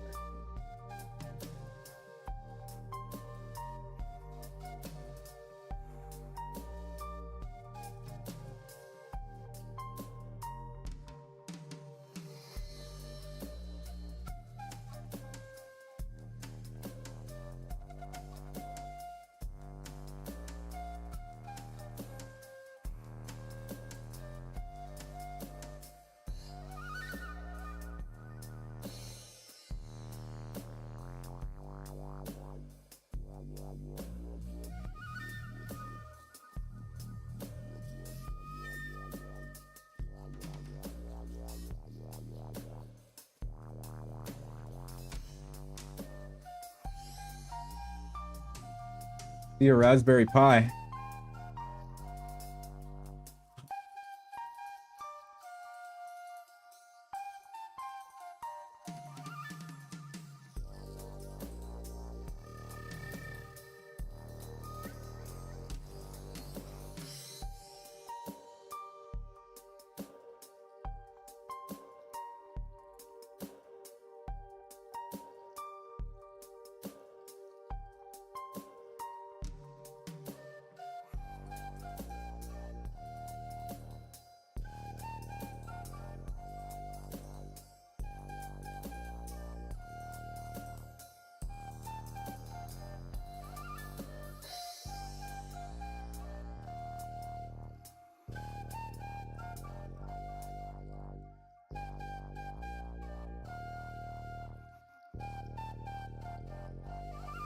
Oh, don't I have to press something else first?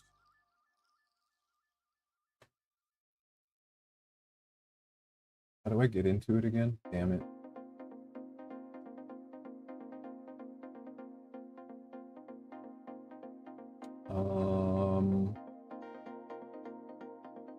What if I go like this? Can I cheat? Aha.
Welcome back. Welcome back.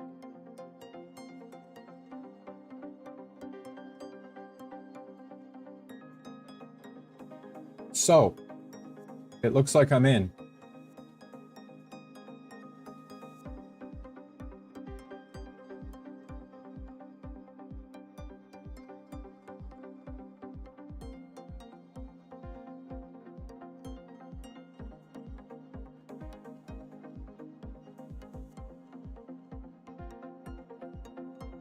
Now, what was my next step?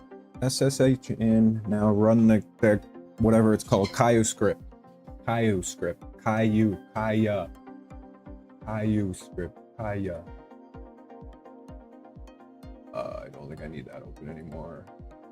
I don't think I need that open anymore. I don't think I need that open anymore. Over here.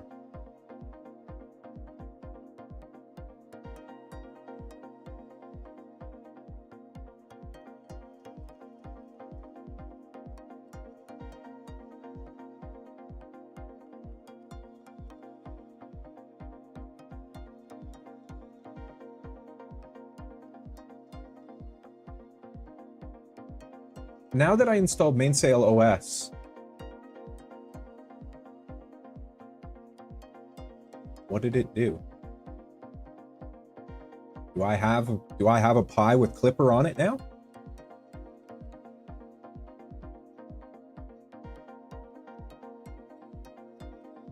And how much do I have to configure to go in and actually look at stuff?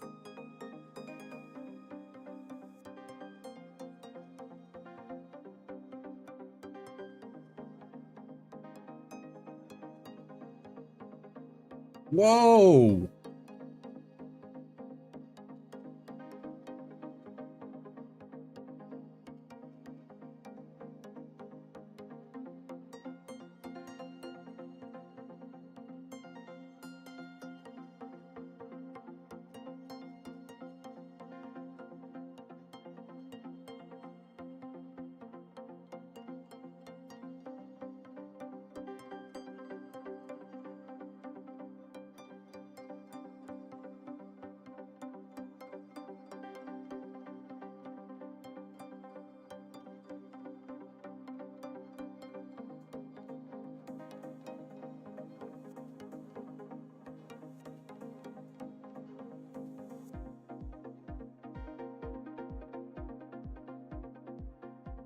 So now is it just as simple as going through ding, ding, ding, ding, ding, like serials, all of this stuff?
Ah, crap, I could have just gone step by step through here. That's okay though.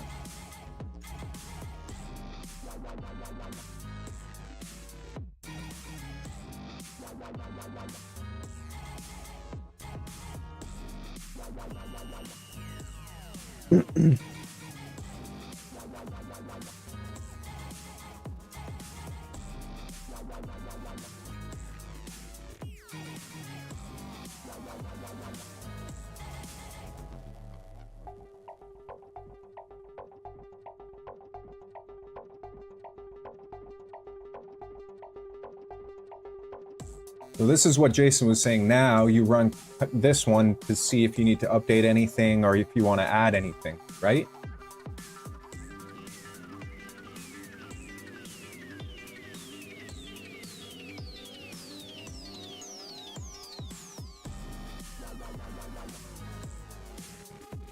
This seems very straightforward. This part of it.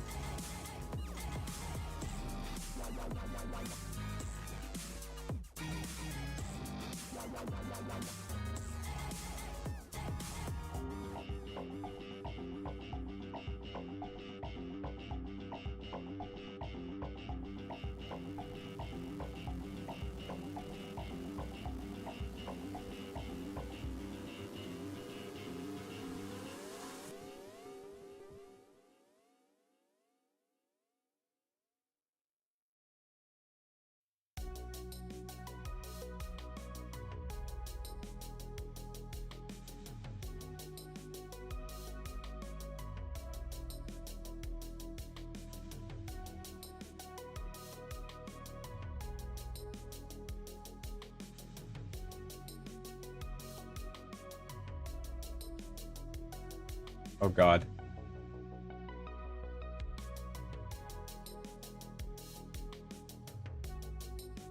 Say no? Okay. Would you like to try out? No. No.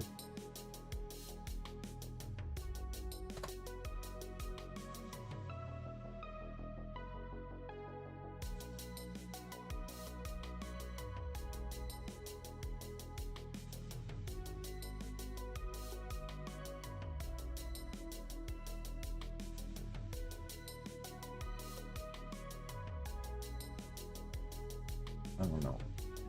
Mm-hmm.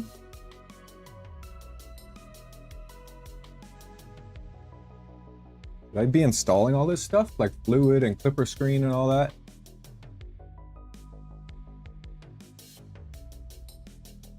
Install. How do I choose clipper screen?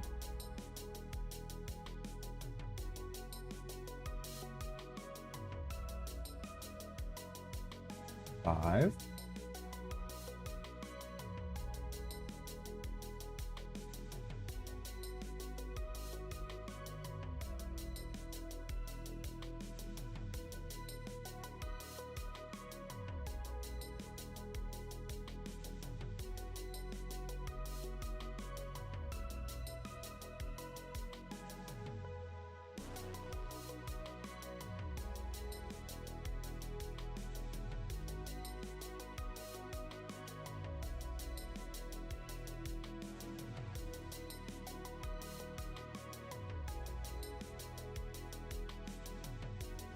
Okay. I don't know which ones I want to install. That's the thing. All of them? I have no idea. Let me go back and have a look at this.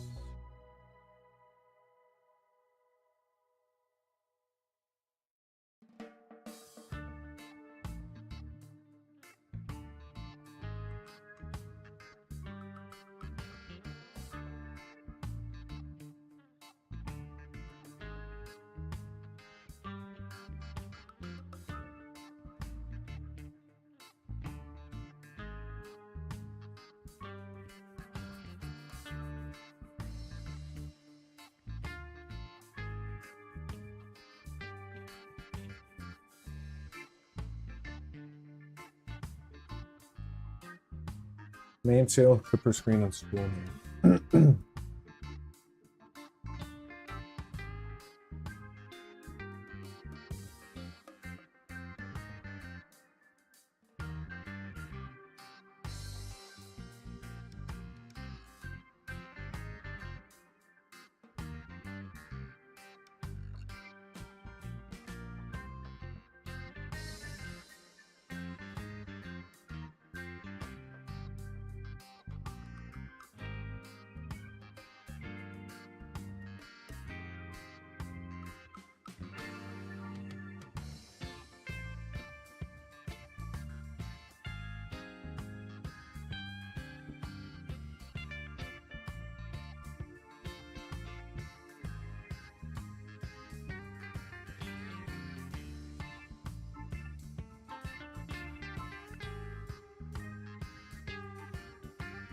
No way, Brian. Really? Is it getting nasty out? Well, you're farther away from me, but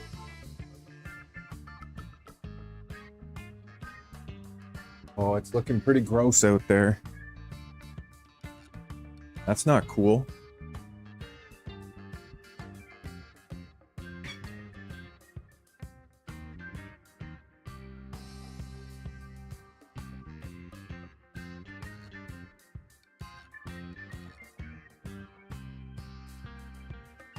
Holy crap. Yeah, it's getting pretty, not black, but you can see that it's getting ugly out there. Batten down the hatches, my friend.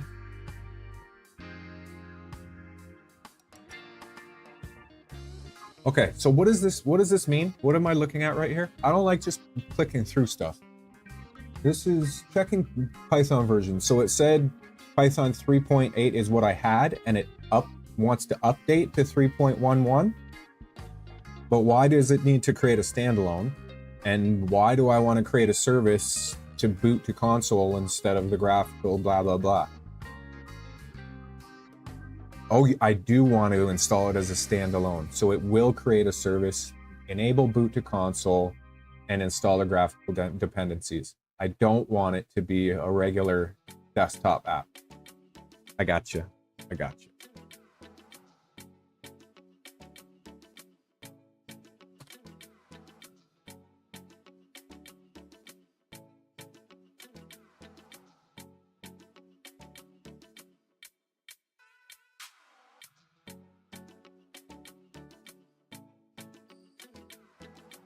Press enter for default.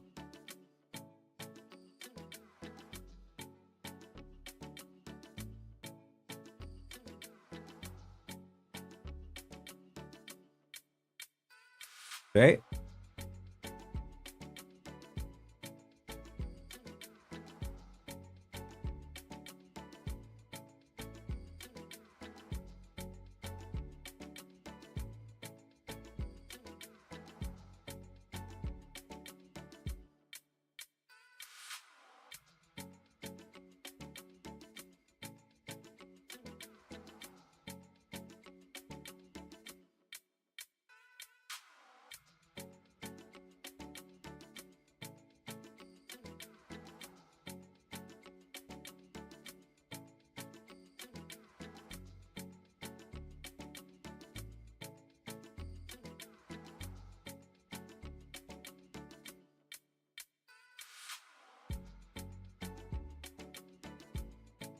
This is so cool. I love this stuff.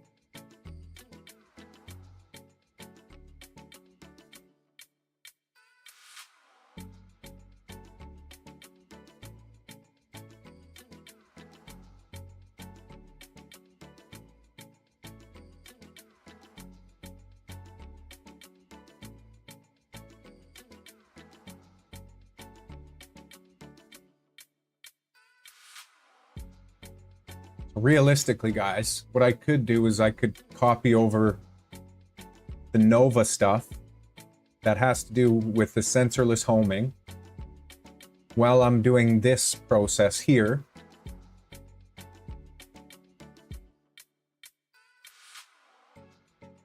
Because I could grab all that. I could turn Nova on and I could grab all that back up, install it all on this Pi with the sensorless stuff. Then I can flip Nova on its back, match everything up, do that all while I have Moose on its back like this.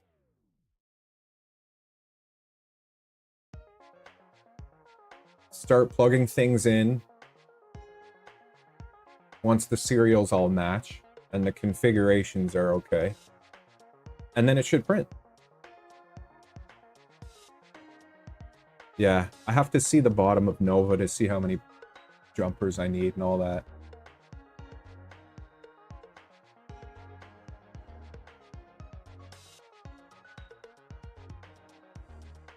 Oh, what are we looking at here now?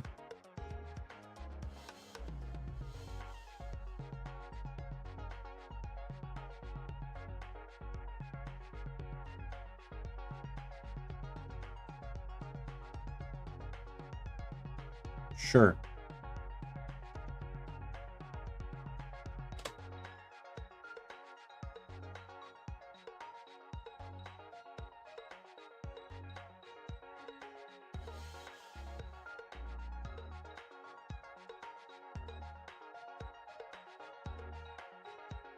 Uh-oh, I broke it.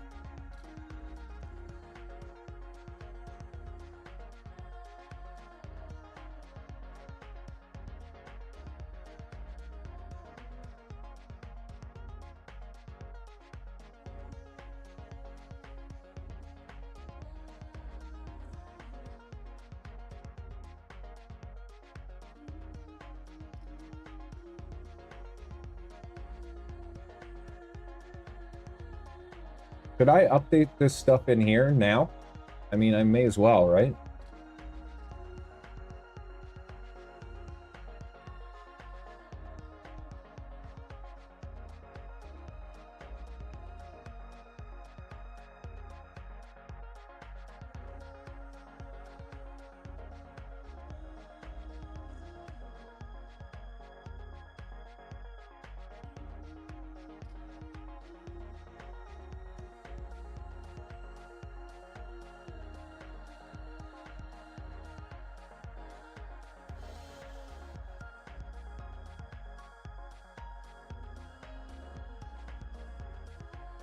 Or do you do it through Kaya?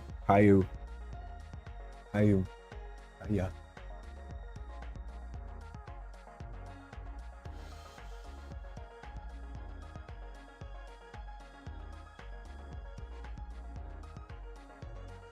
Obiko? Not consciously. Not that I saw.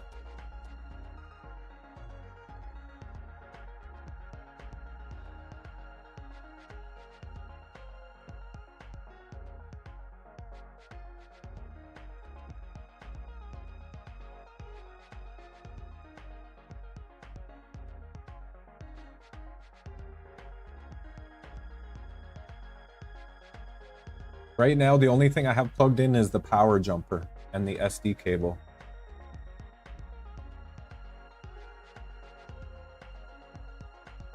Hey, Parks, what up? Oh, yeah, man, sure. Sure. May as well show you the big boy.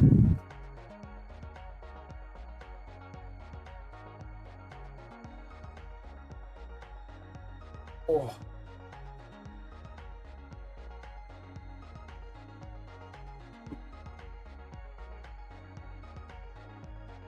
So that's one of them. That's the newest one. This is the Skyward 200 with an 8-inch parabolic mirror. I believe it's a 60mm secondary mirror. All 3D printed, including the focuser, other than hardware. Designed by Brian, who's in the chat here, and telescopes.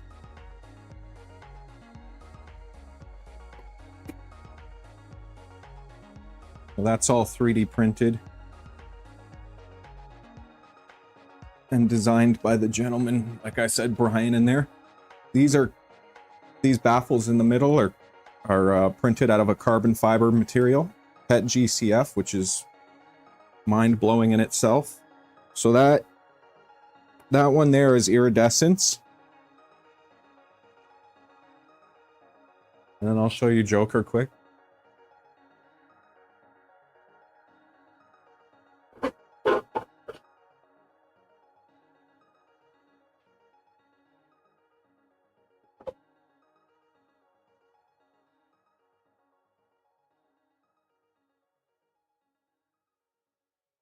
And this is Joker, which sits like that on the rocker box and then on a tripod. And this one is a 6-inch, which is 150mm parabolic mirror. Also designed by Brian. I freaking love the colors on this one. The green and the purple just, I don't know.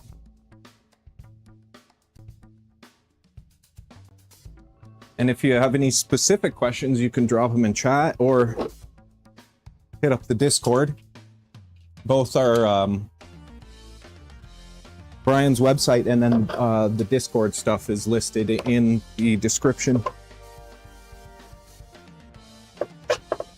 I appreciate that, Parks. Love showing off the telescopes.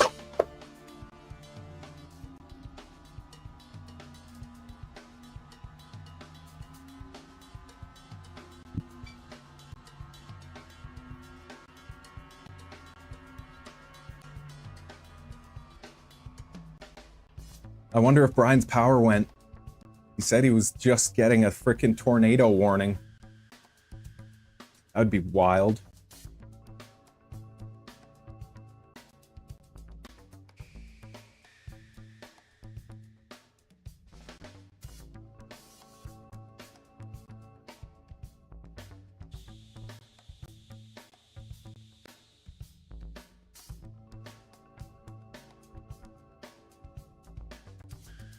Full update complete. Okay. Yeah, no problem, dude. Are you streaming or are you just chilling tonight? What's today? Thursday? You just chilling? Oh yeah, you just said you're streaming. That's hilarious. Anyways. I'm not all here right now, bro. I appreciate it, man. Peace. Okay. Let's get back over to here.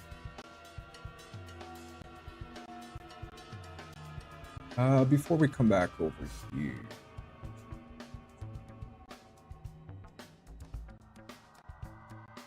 Up to this view, just for a second.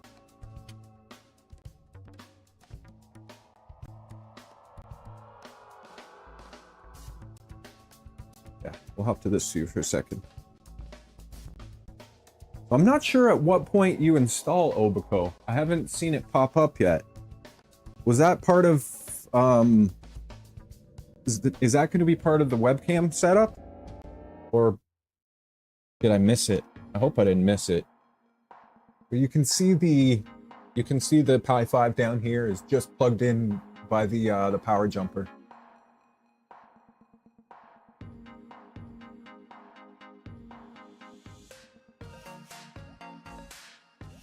Oh, go back to oh, okay. Okay, that makes sense. Let me run to the B room real quick and then I'll hop back there. Be right back.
Okay. So, if I come back here, and I just run this again, right? Oh no, I'll probably have to log back in.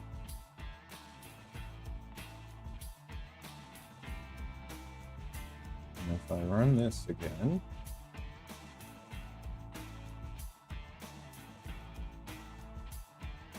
no. Obico, there it is. One.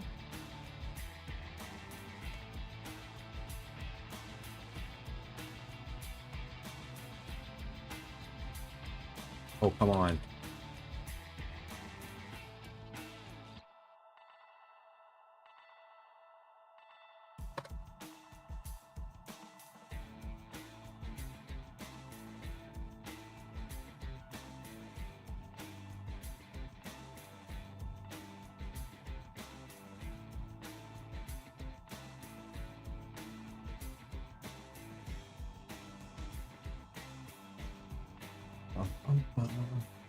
Freaking, I don't even have an account with Telus, and they've been calling me from all these numbers. What am I doing? Okay, Obico. Hey, Cody. Welcome back. Obico for clip 9.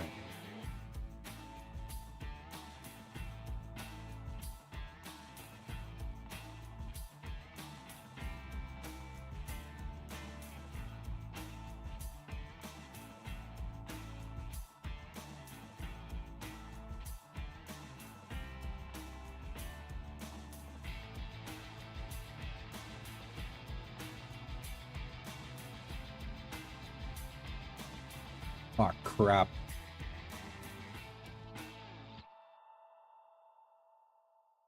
I guess I can always change it. I don't know how Brian has it set up.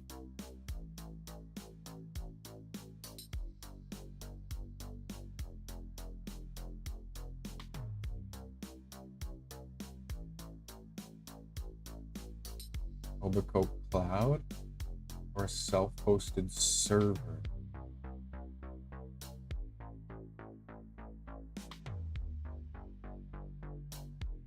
We'll just go with that for now, and then I can update it, I would imagine.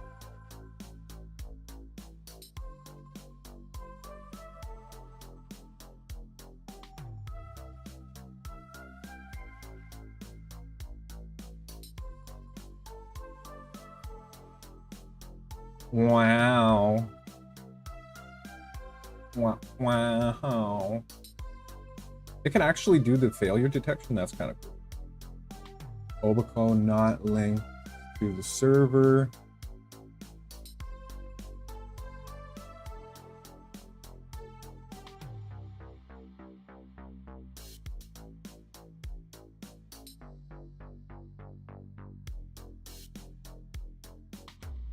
No.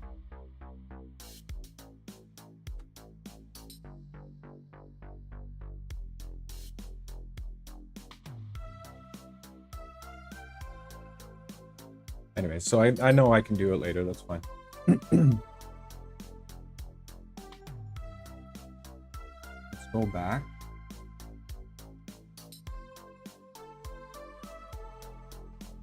Okay, so Clipper, Moonraker, Mainsail.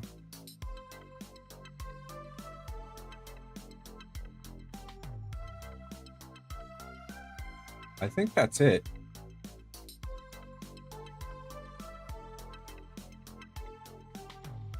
I think that's it, right?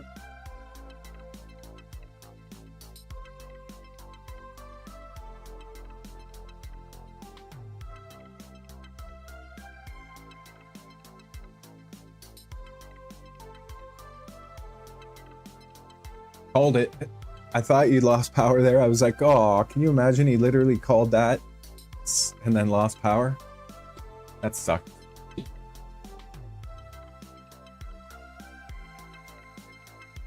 Obico. Yeah, do you have your own server and stuff? I installed it, but I didn't link it because I don't have the right information.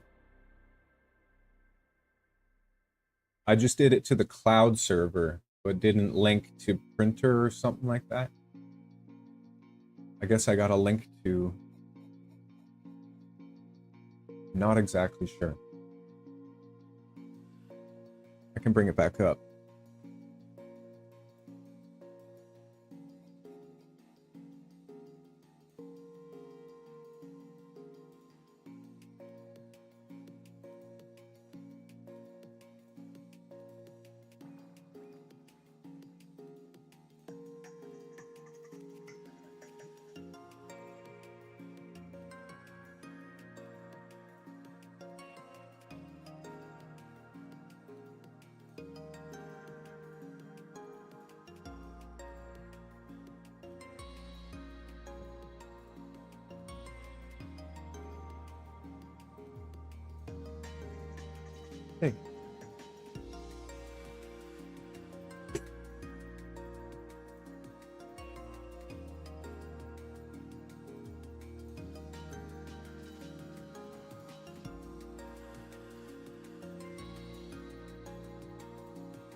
Hey.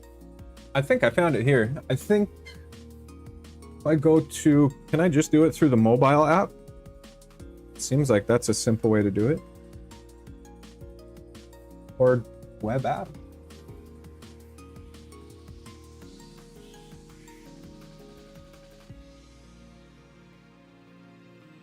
Where's the web app? Launch the link printer wizard in the Obico app.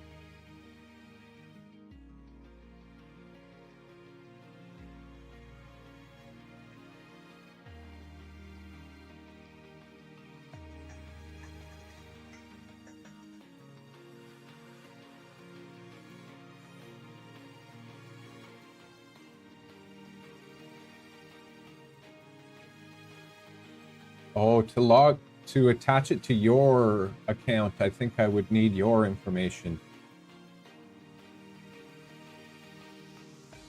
Does that make sense? Yeah. Isn't, if I'm doing it through my Google and stuff, it wouldn't go to your Obico.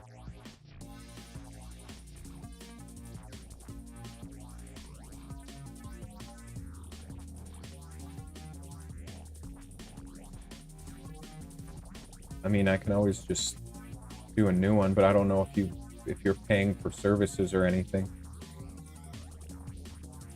Hey, Keaton, how's it going, dude? I sure am.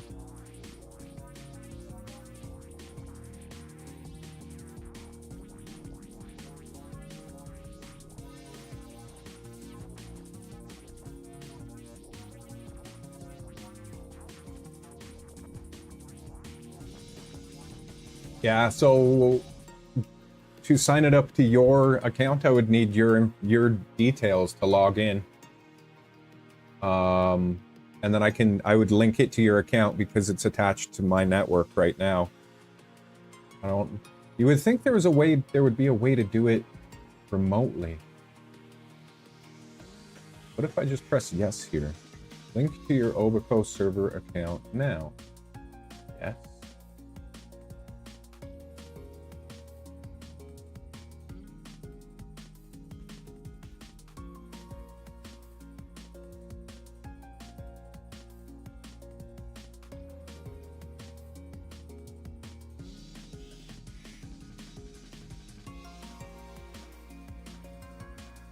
Well, or web app. All our computers connected to the same network as your phone.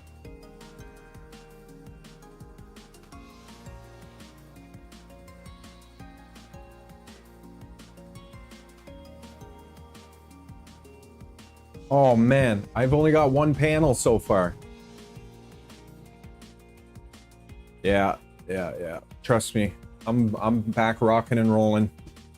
The next few days, we're going one day at a time, but the next foreseeable future is going to be productive. I'm back in a good mind frame. Went through a few ups and downs over the past few weeks, but that's all good. We all do.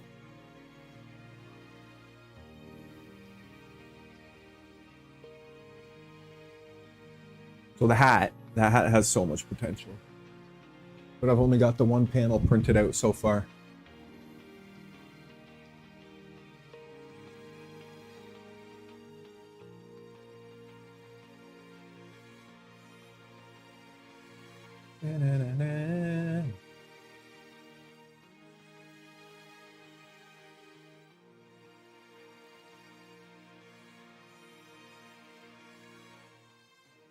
I gotta shave. My mustache is getting to the point where it's bugging me right here.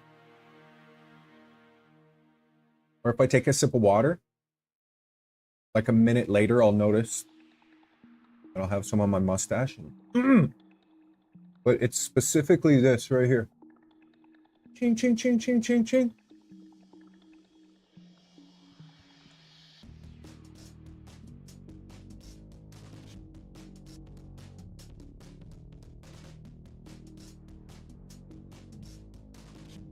Rear sensor's fine.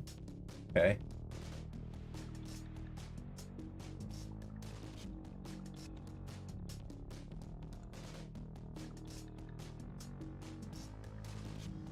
Huh.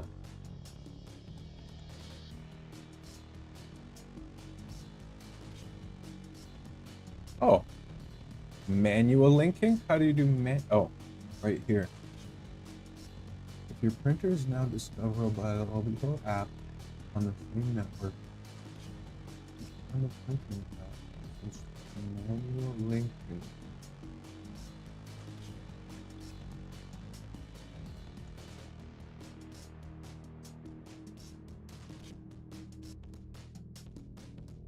Manual link.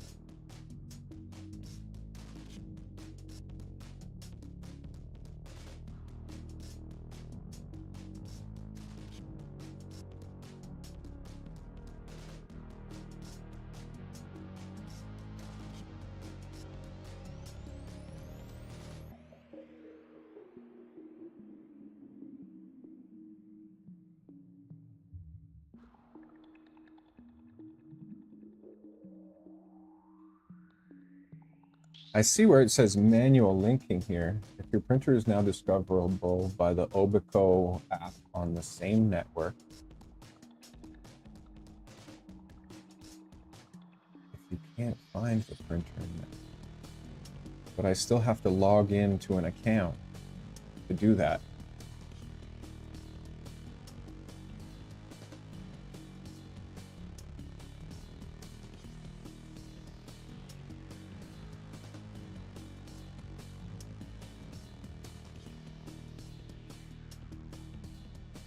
Go in and just do this.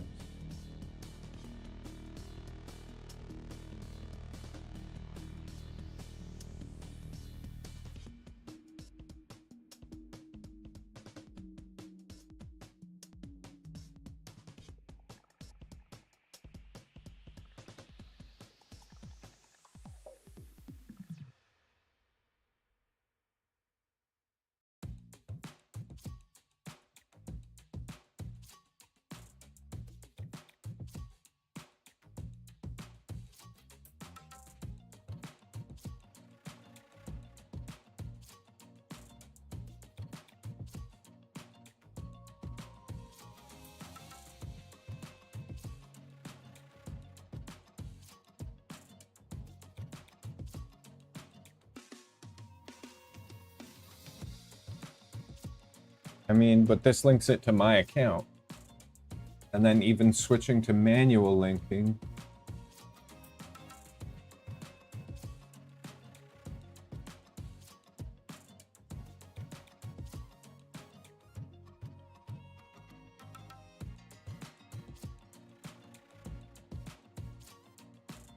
I mean, we can just relink it when we get it back to your place, but for now, this would just this would link it to my account.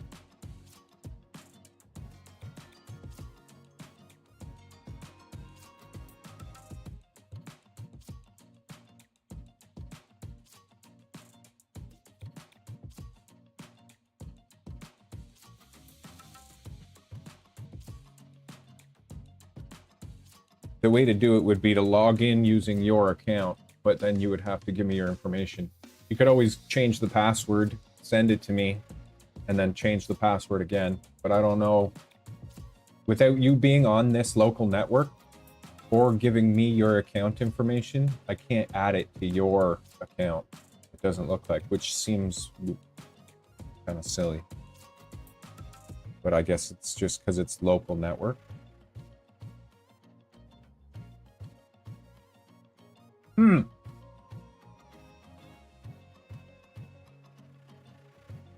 Yeah, we can do it later, for sure. For sure. 1 year older than Sam. I think I'm the same age as Sam. I'm 13 months younger than Brandon, but 2 years, if that makes sense. Okay, let's go back to...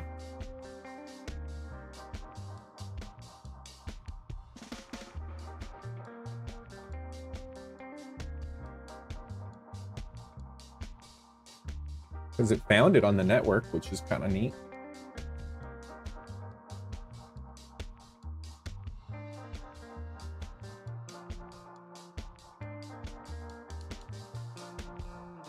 Right here. Hello.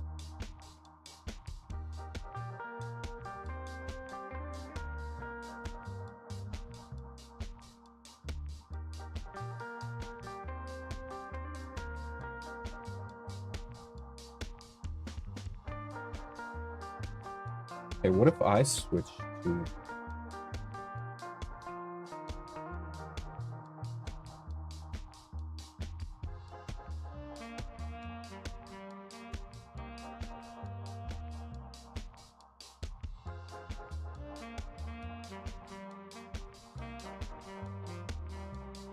Yeah, I haven't even gotten to the stage of installing the LCD yet.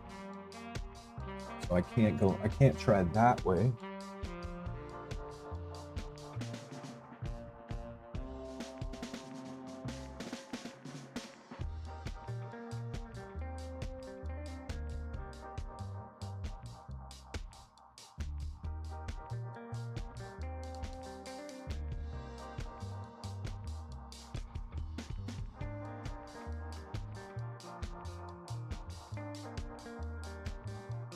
Show me the money.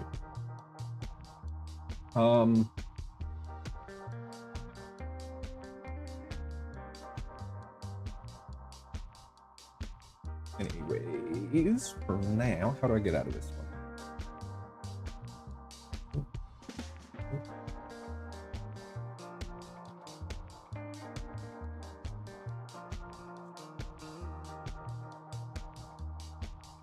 Oops. Broke it.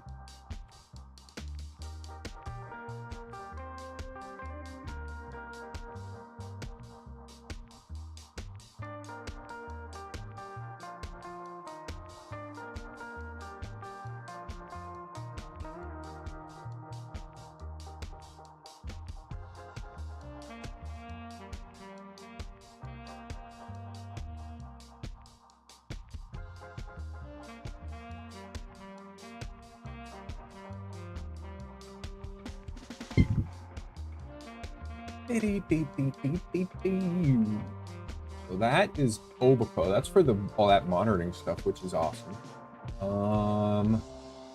Now to come back. How do I get out of this for now?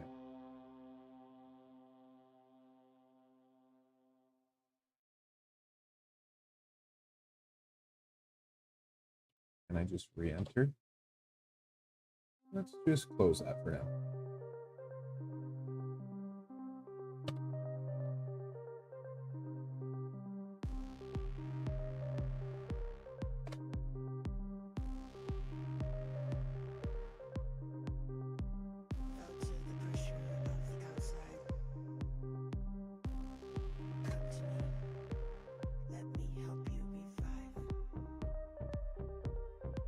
And then if we come over here to machine,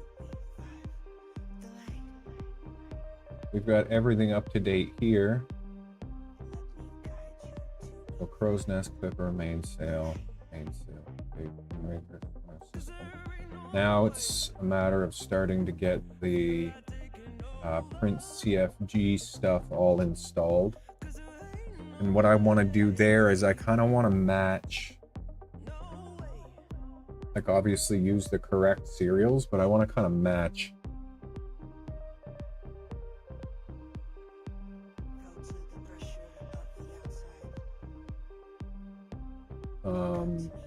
Nova.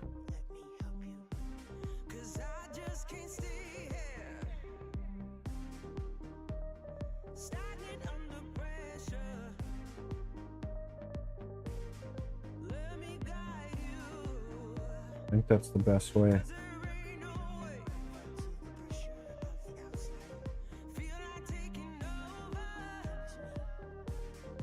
Match Nova. That'll be the correct bed dimensions and stuff. And I just match the sensors up. So what I should do is I should turn on Nova, get the most up-to-date backup I can off of Nova. Then we can turn off Nova, put Nova on its side, compare the jumpers, see if anything is needed.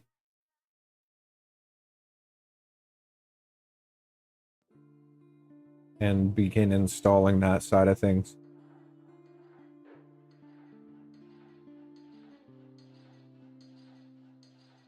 It's really not too many things. Like your printer configure, like all those, the Nighthawk stuff, everything that requires the CFG stuff. I mean, everything that requires serials. I think there's two, maybe even only. And then we can worry about the turtle, because I have all that written down too. Oh, you got it?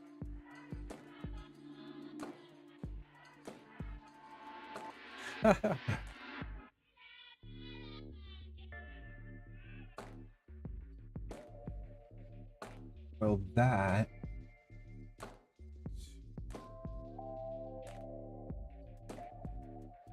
What's,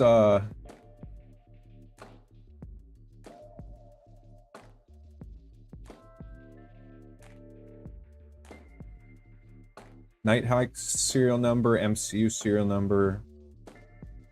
So, Nighthawk, MCU being the Octo, and then BT.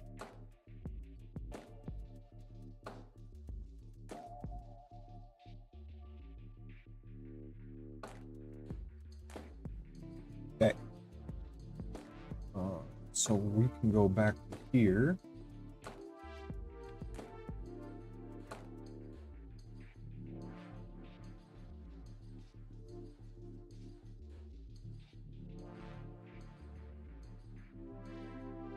And I can come over here.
I just reconfigured the moose that you had on here as that. There we go. There's no camera or anything connected right now, but that should be linked correctly to your account now. Bingo bango.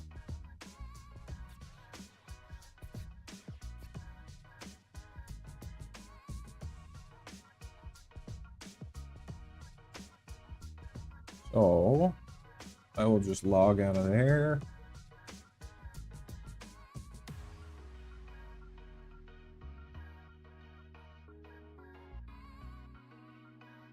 Okay, I'm logged out of there, so you can re-update your password if you want. That was fairly straightforward. Awesome.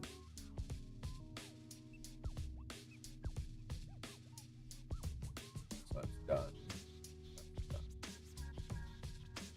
We'll double check it as we install the camera and everything.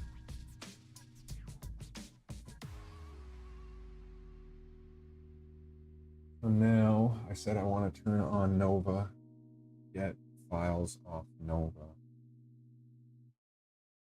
So for now, I can minimize that. We can. This is good. So we have the Pi5 heading in the right direction.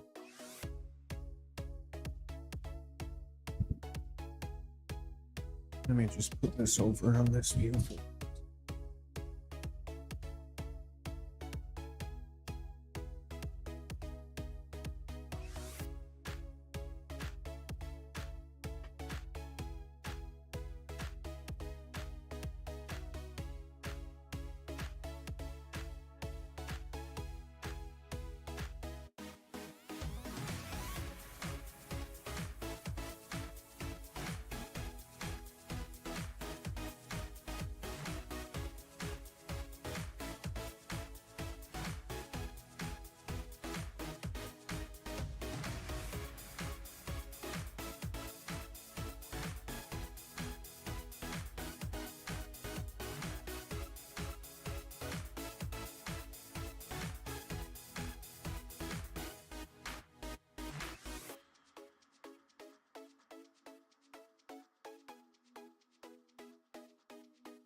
EDNS.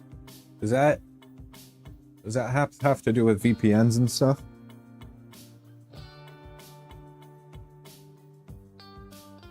I have I know I have VPN set up, and then I've got that set up within my Asus router, and I can log in as if I'm on my own network when I'm anywhere.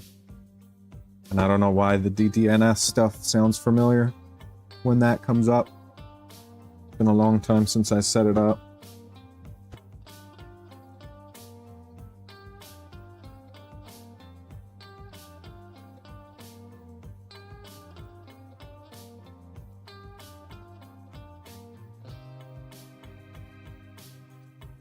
Maybe it was just in the same area of tabs and I just caught a view of it. DDNS. Dynamic something something. I mean, dynamic digital network settings. I have no idea.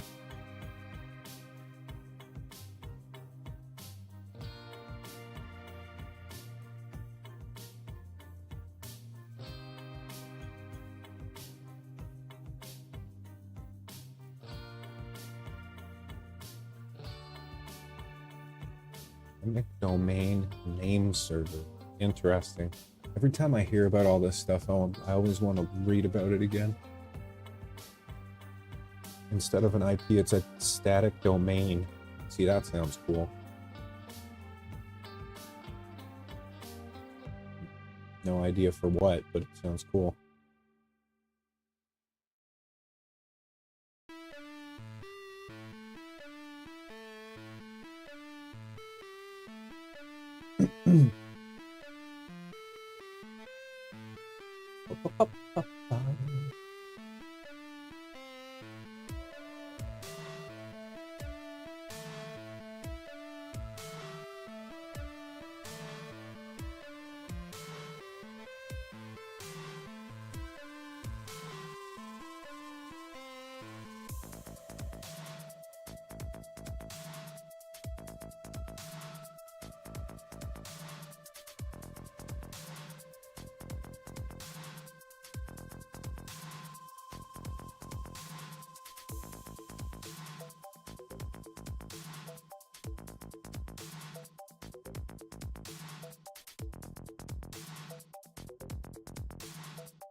Oh, that's cool. Pie hole.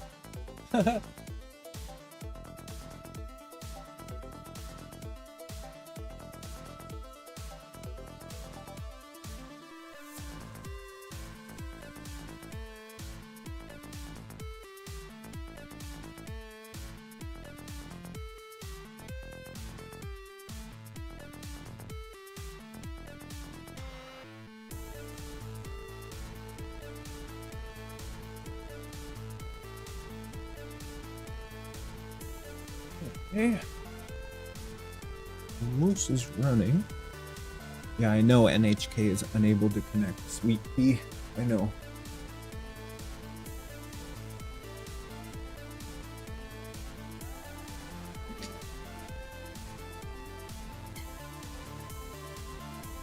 I should really get some H2O. Alright, give me 1 sec.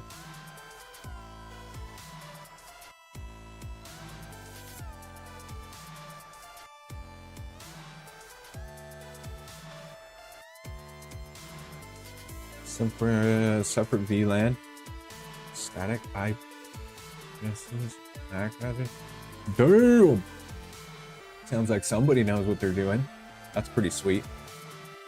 I need to open another tab for Nova. Before I do that, I'm gonna put you guys back over here for 1 minute. I'm gonna get some water and just see how Junior's doing. I'll be right back.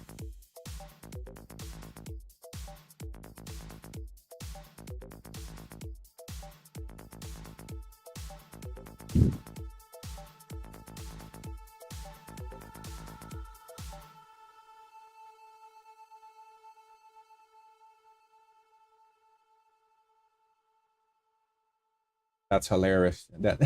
That's actually amazing. We could swap it out.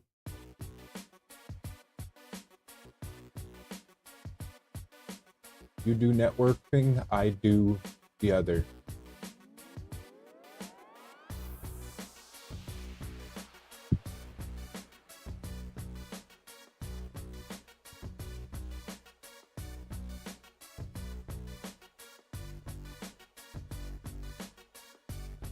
Whoa, that would be cool.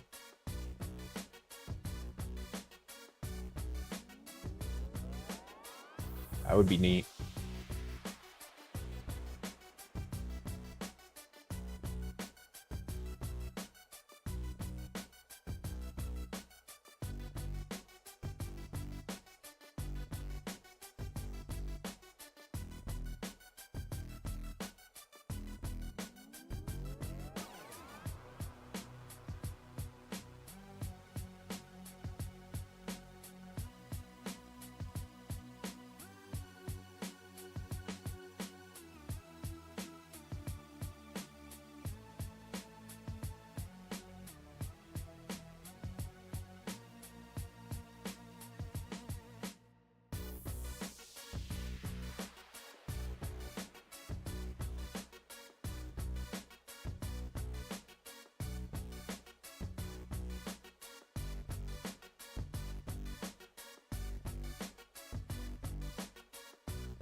My bad. Thank you.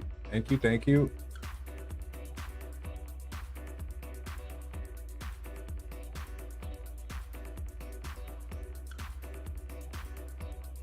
Polymaker. ABS. I do love some ABS.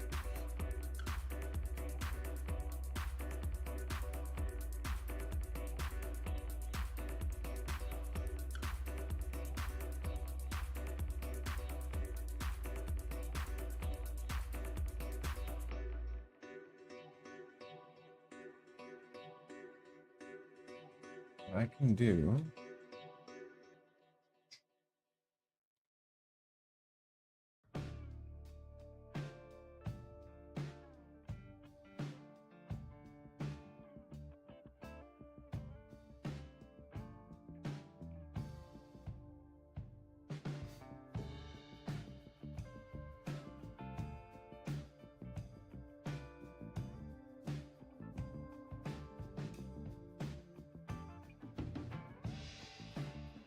Get out of there.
Or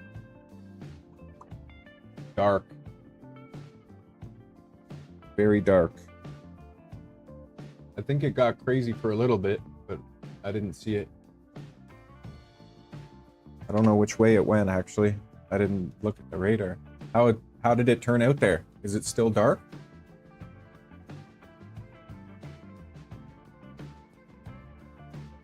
Still crazy? We've got Nova here.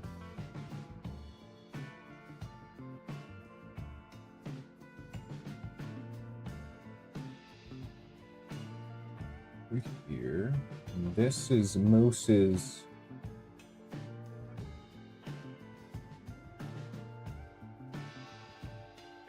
This is Moose's.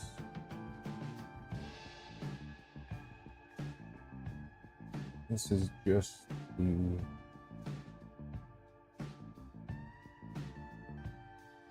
Actually, this should be what I need, right? Yeah.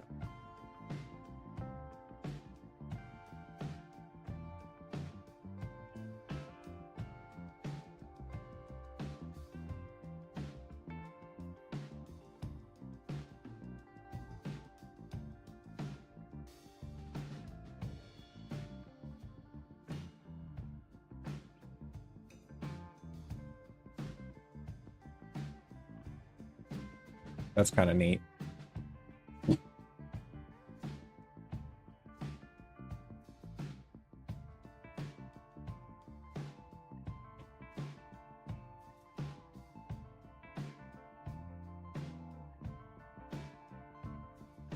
It's just pretty dark here. Man, the Blue Jays are whooping ass. Love it.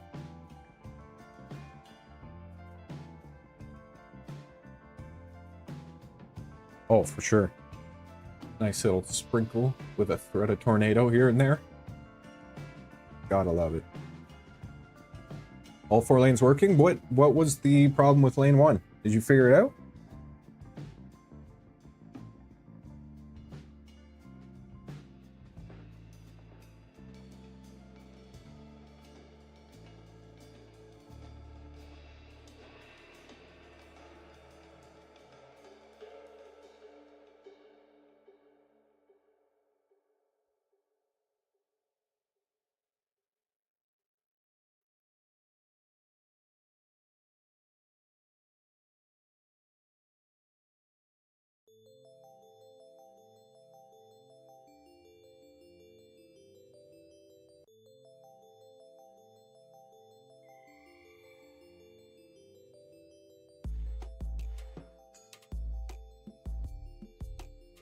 Definitely a good start.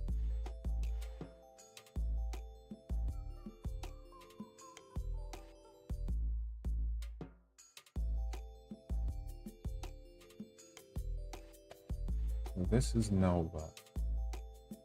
I have to go through and just change.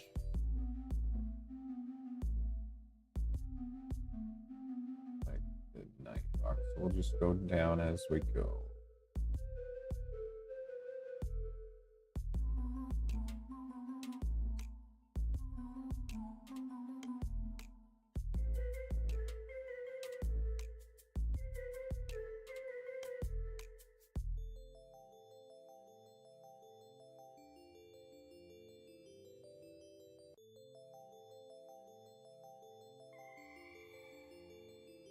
Any ideas?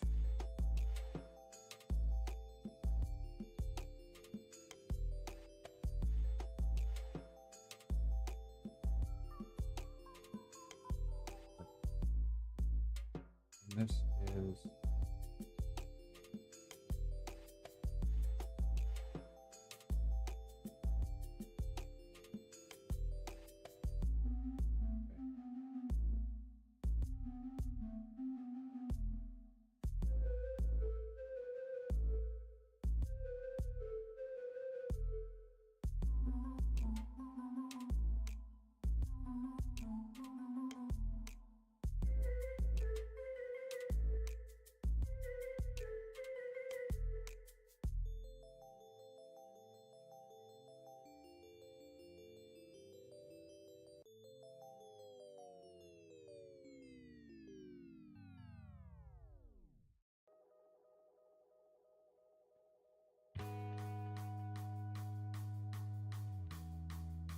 nice firmament. There you go.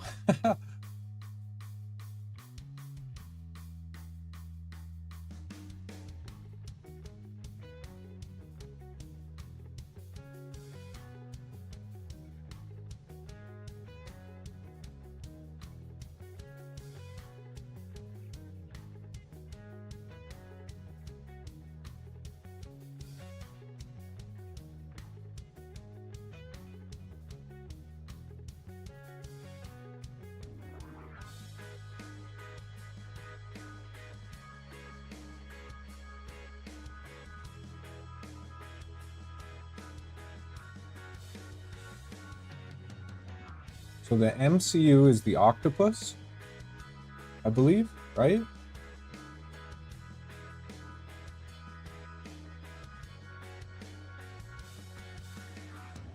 In this case.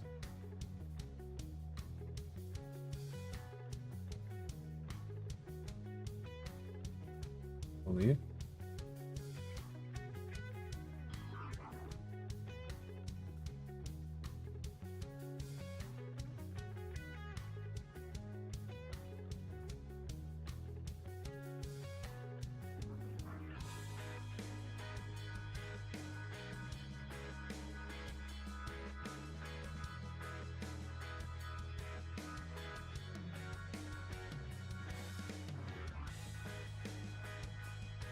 It's true, dude.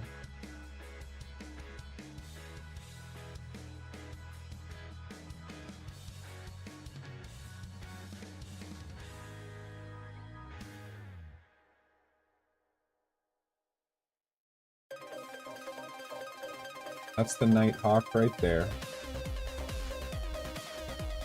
But I did the Nighthawk already.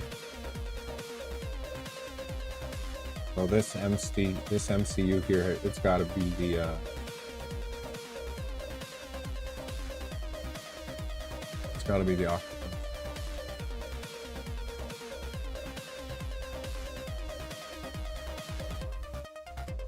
Yeah, I'm taking the serials out of the original Moose configuration.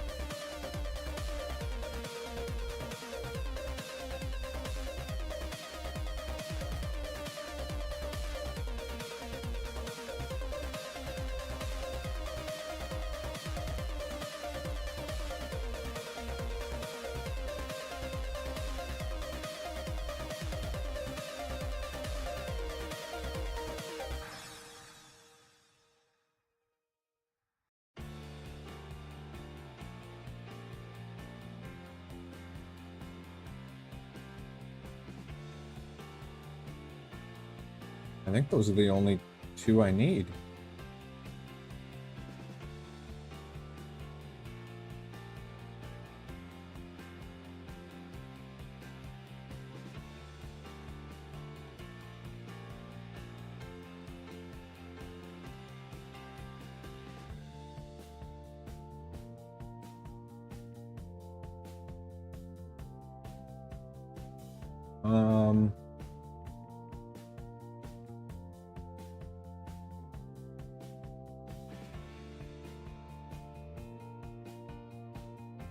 So that's just the print config that I've started.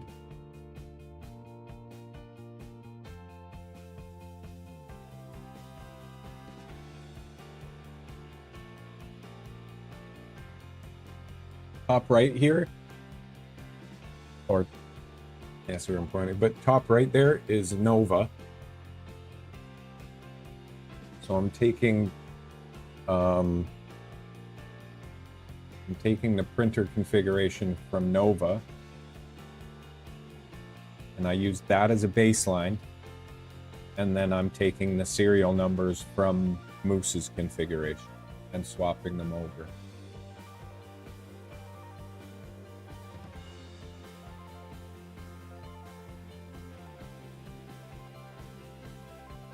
So that was just the printer config.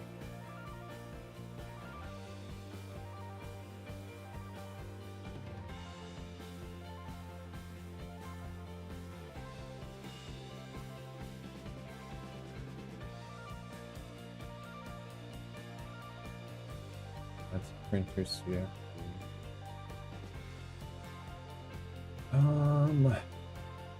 The only other one that needs a serial number is the AFC stuff.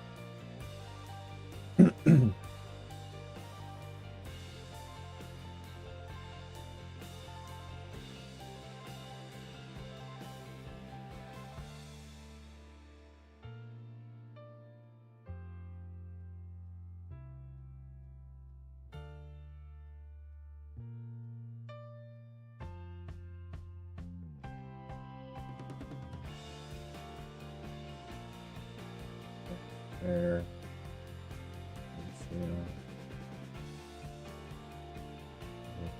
Enter.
ZF's offset for tap will be different.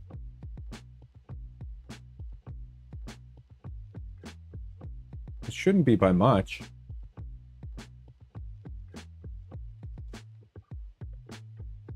Should it?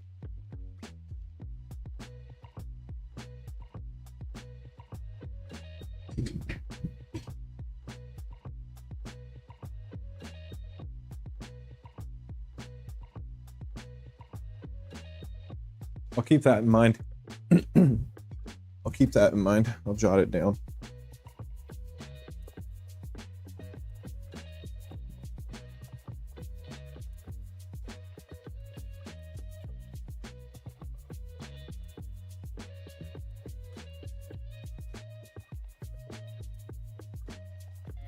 Oh yeah, yeah. That's okay. I'll definitely take that into account.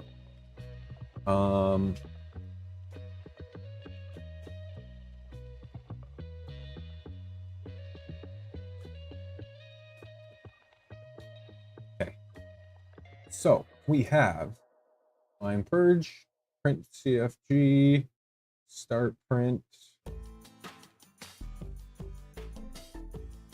I'll deal with AFC at the end.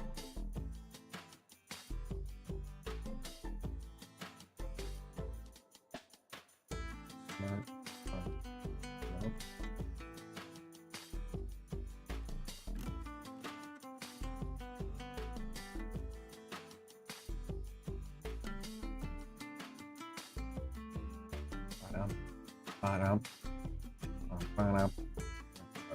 Smart.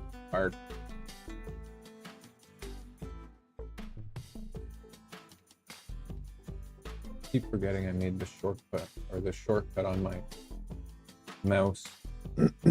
Makes it so much quicker.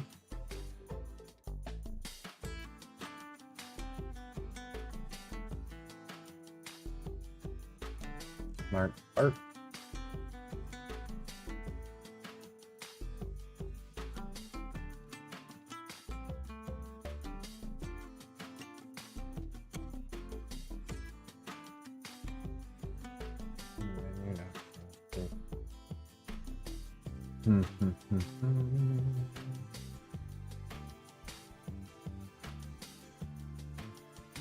Might as well, I'm going through it.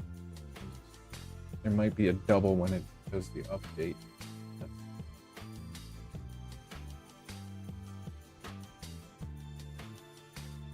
Better. I'd rather create it and do it now than miss it.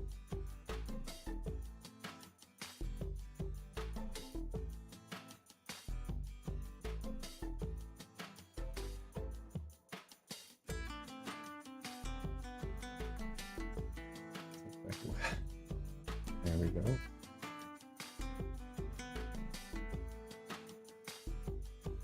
No, definitely not what I want. Knew it.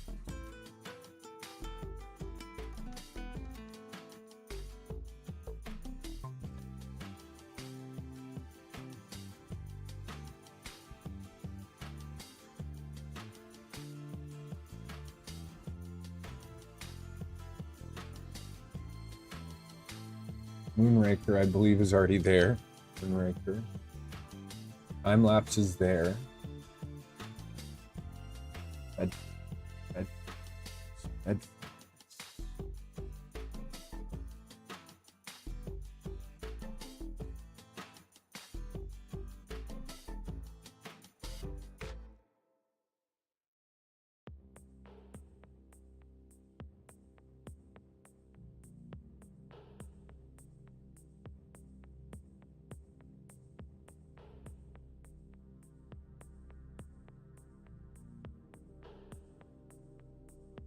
And sales there.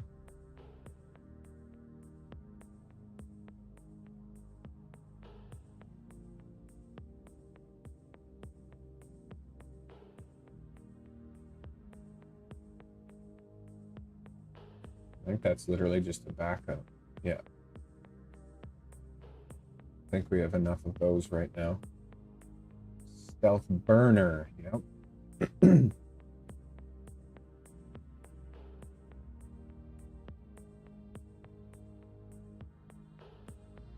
I'll have to check. Be sure those don't have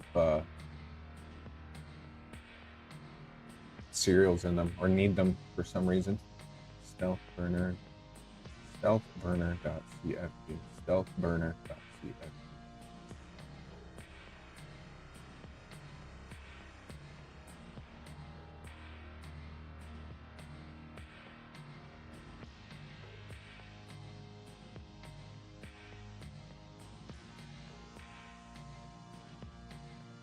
Oh, this is like the LED stuff? Okay, okay, okay. Interesting.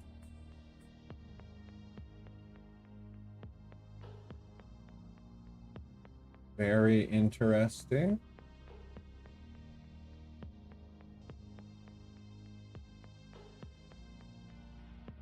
Nighthawk.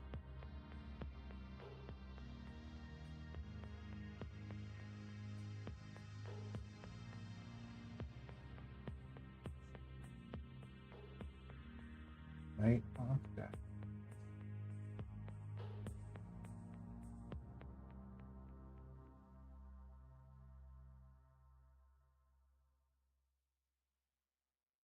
What the heck?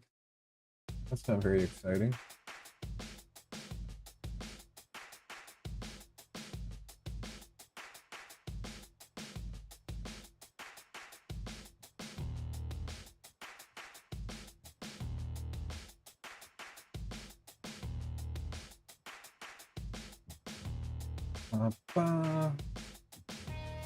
Macro, CFG, definitely.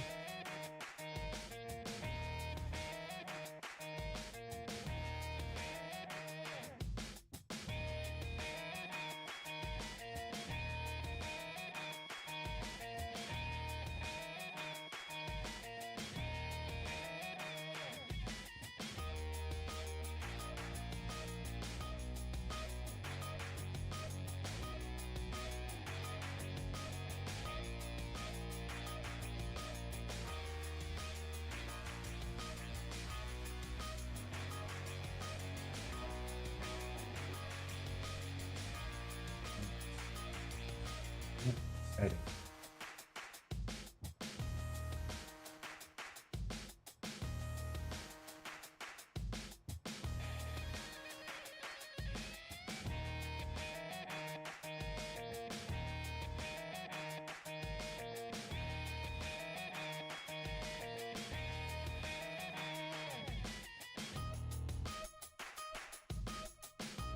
Yep. Okay. Excuse me.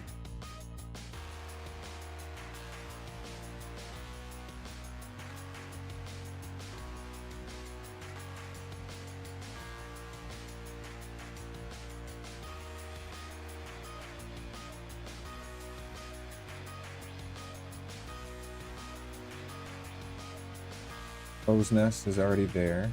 I wonder if it... I'm just gonna leave it for now. Obico is there.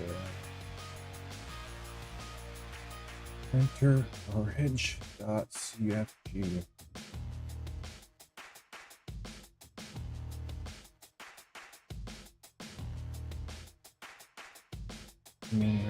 Obico macros. So that's all there.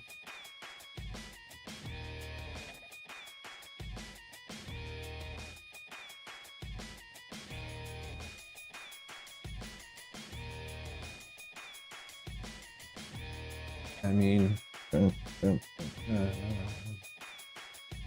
AFC stuff would likely still be the same for Moose.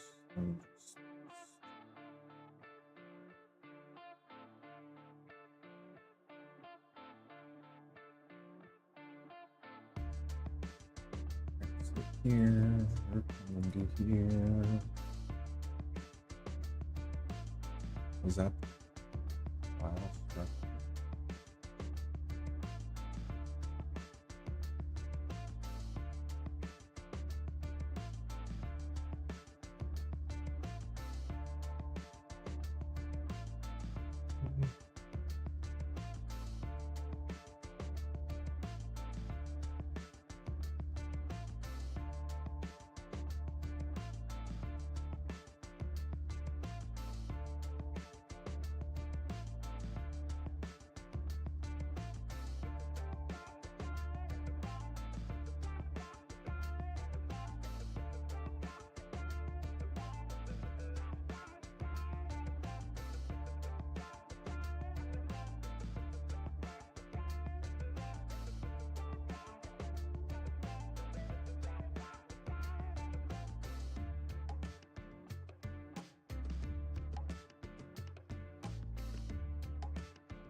Oh, auto vars. Maybe that auto does its thing. Let's see.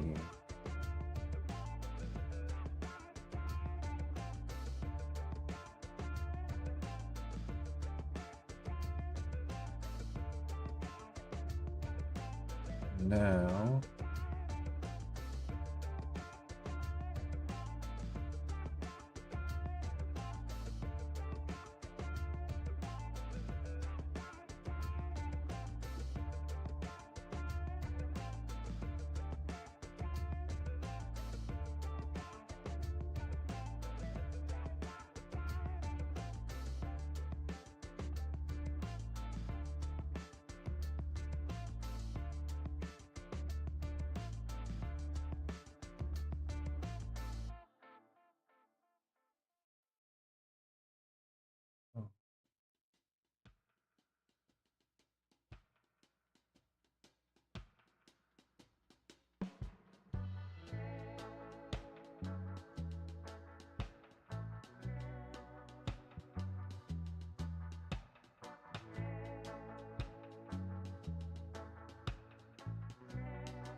see you.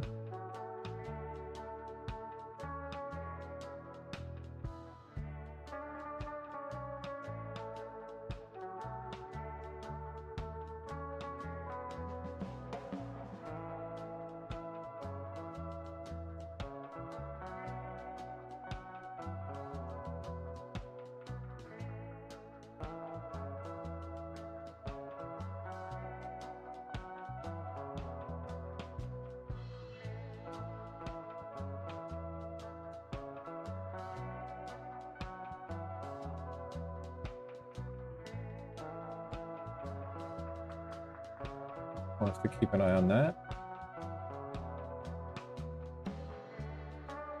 So,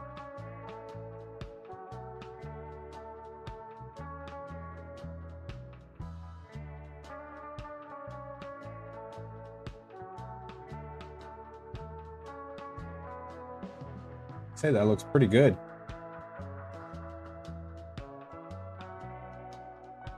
Obviously nothing's plugged in, so it wouldn't work right now, but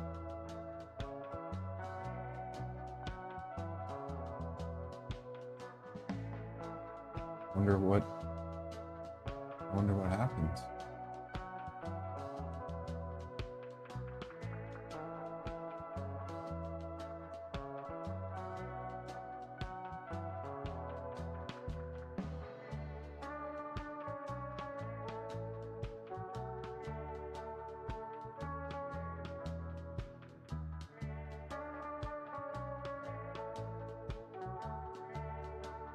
That's because obviously nothing's plugged in, but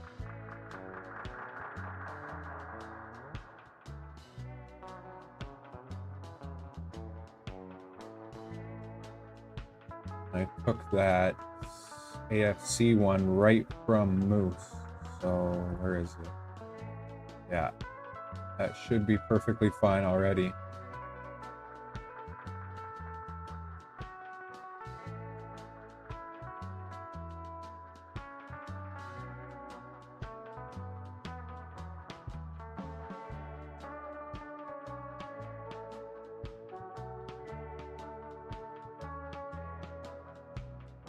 Section AFC is not about. I'm probably overthinking it, but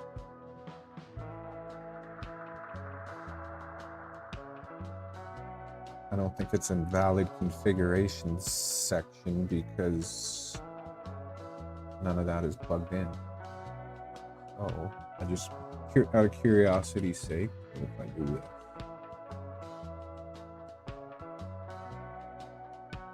And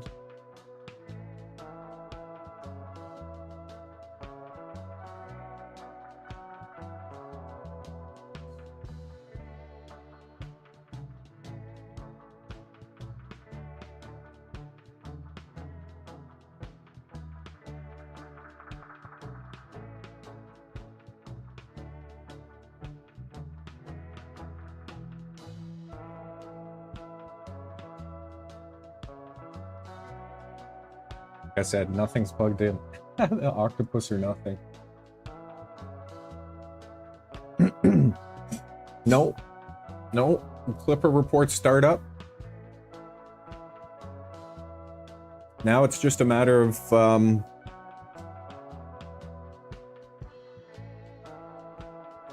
plugging everything in. Kinda.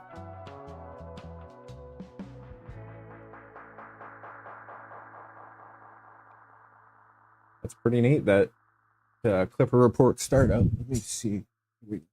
Here. So swapping the ribbon cable. Is the screen on?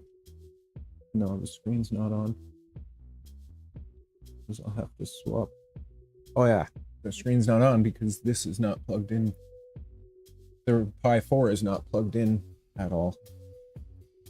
And the Pi5 is not plugged into the screen with the new ribbon.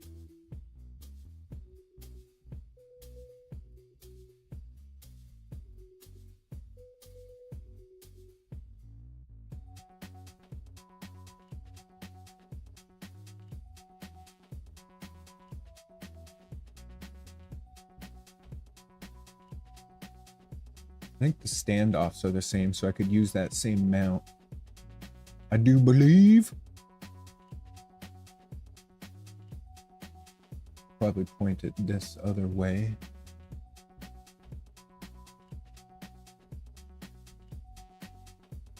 Let's go to this camera so you can see.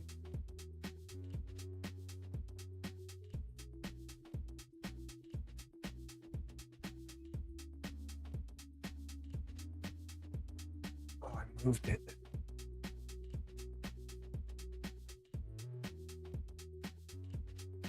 Step by step, indeed.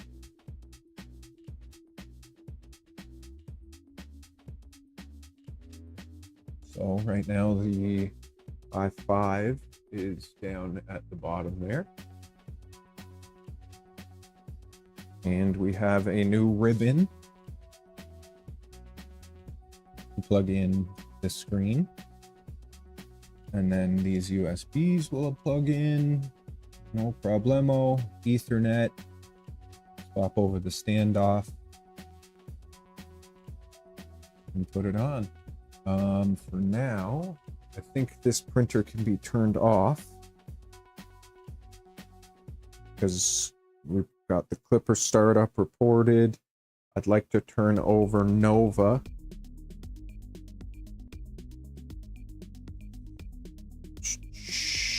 Let's how much I'm just debating how much further I want to go tonight with this.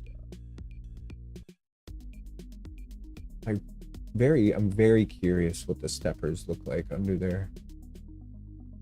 Like sorry, not the steppers, the end stops with the jumpers. I'm curious how the jumpers look on Nova.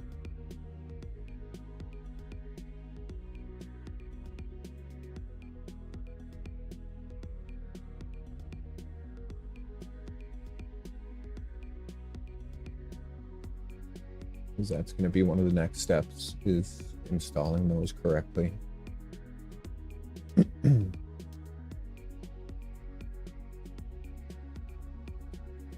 Because I used the baseline configuration from Nova,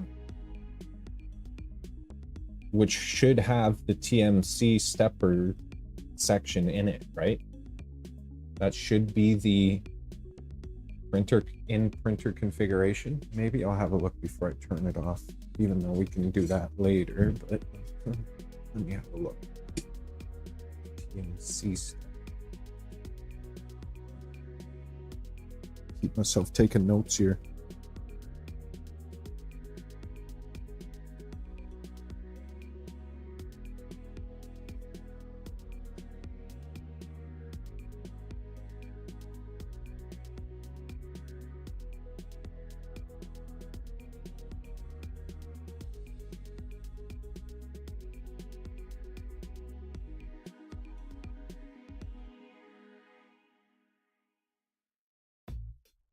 Sensorless on mouse.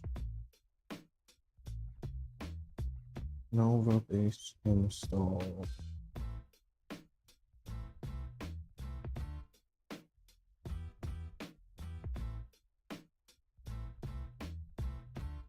Actually, say used. Nova base CFG used.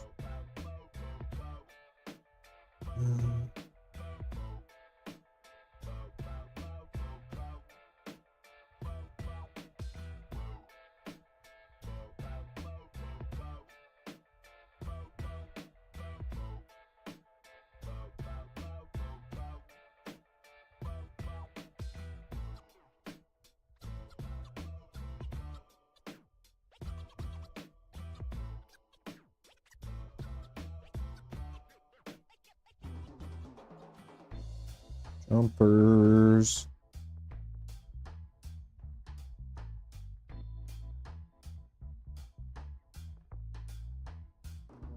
And then after that, like they start in with USB.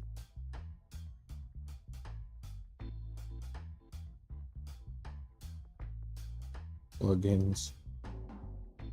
Like the octopus and the camera. And the tool head and whatever else is there. I think that's it. Okay. Come back over here.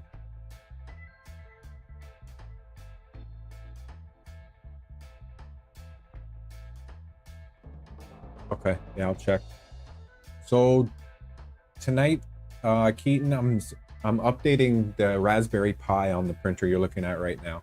So the one that's on the printer there to the like middle right, that's a Raspberry Pi 4, and we're thinking that it just didn't have enough overhead to keep up with adding those filament changers on top, and it just added to other errors that we might be having. So upgrading to a Pi5, a bit more overhead. That's what we're doing right now. So I come back. Where? Nova's on the right. I can probably do this right now. Nova's on the right. Where do you find the sensor list moments? Never actually looked for it. Isn't there a section?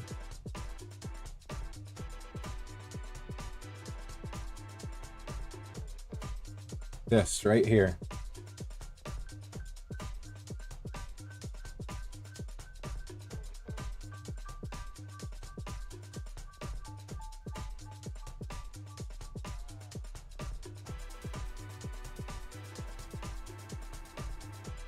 So that should be the same between the two of them. And then I just have to make the bottoms match.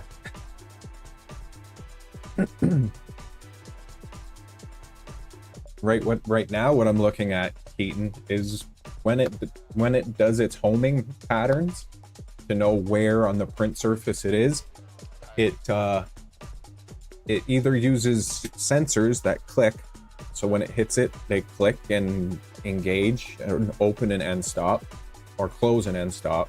That sends a signal to the board that says, okay, you've reached this far. And there's a couple of them, the X and the Y, so it can find home correctly. The Z is built into the print head itself. So we're going from using the switch sensors on the one printer to not using the switch sensors. And I believe this is what I'm looking at right here, the virtual end stop.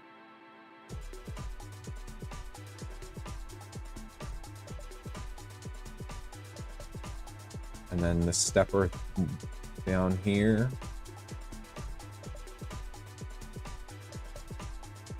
I do believe. So they're the same. So as long as I make the hardware match, the software match, theoretically it'll work. So we'll have a look. How long have we been going? 4 hours. I'd like to put Nova.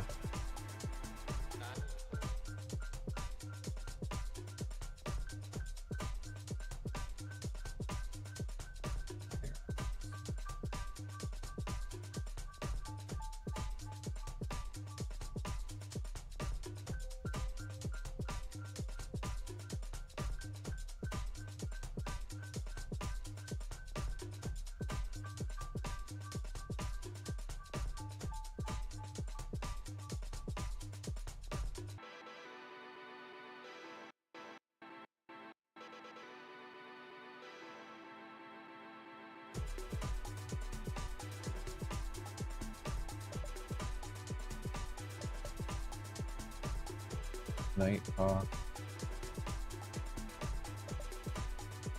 Moonraker, Obico, Mainstem, Macro, Line, Pepper Screen.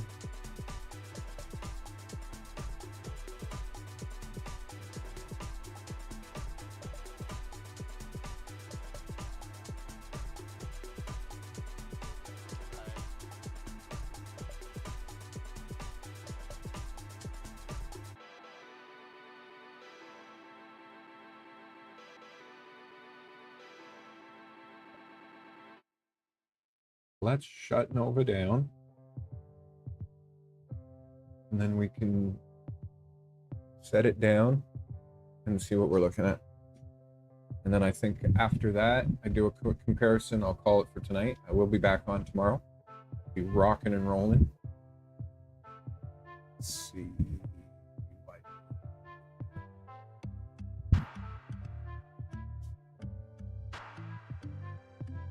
We'll get this turned off.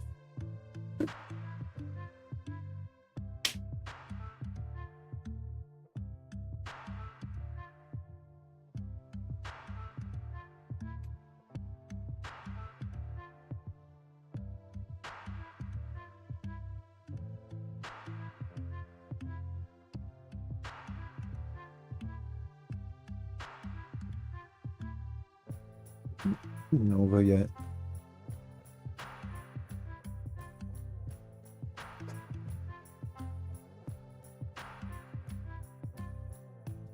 Power. USB.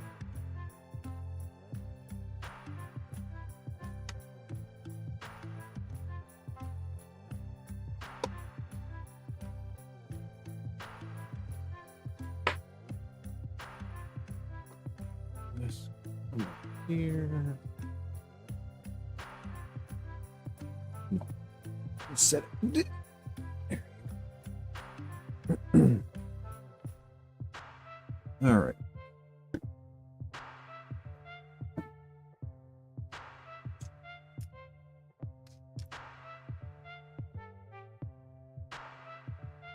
Mm-hmm.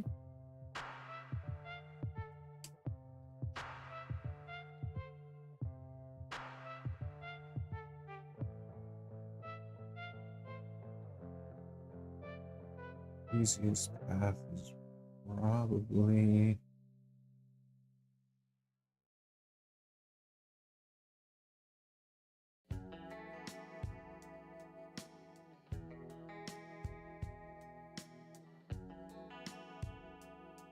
turn them tipped that way, but how the heck is that gonna work? Stay there.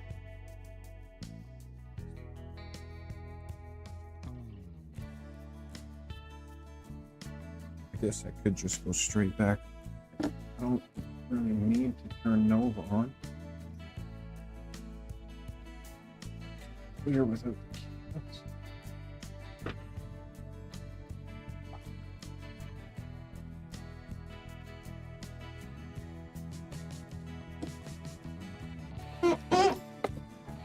Let me slide over just a little bit.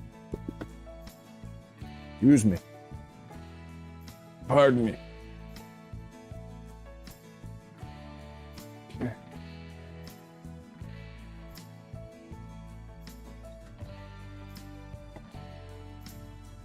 Here it goes.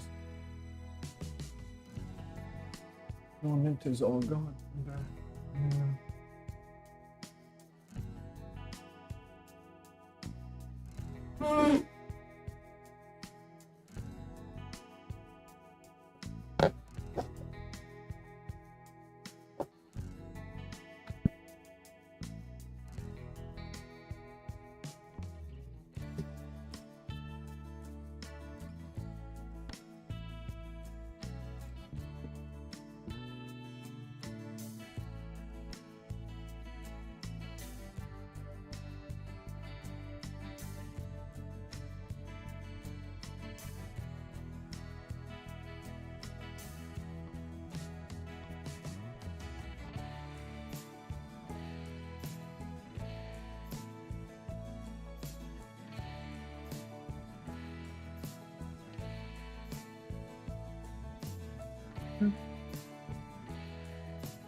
Okay, so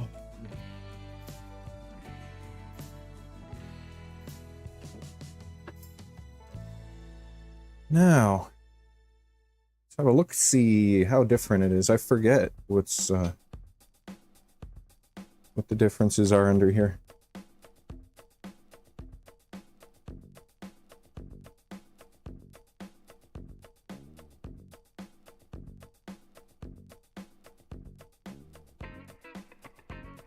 Definitely the jumper. Let's see about getting this camera.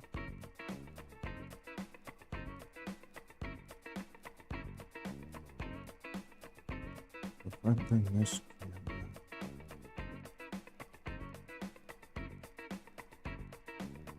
Oh, didn't like that.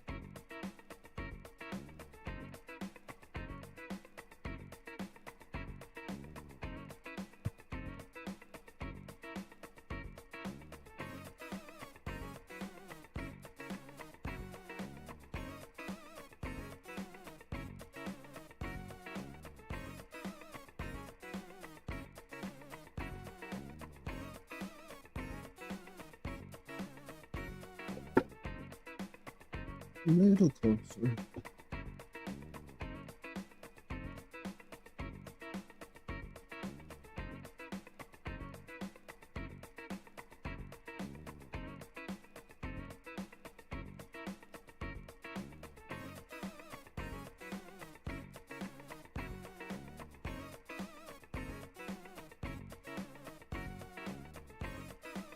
Okay. We're obviously sitting at different angles, but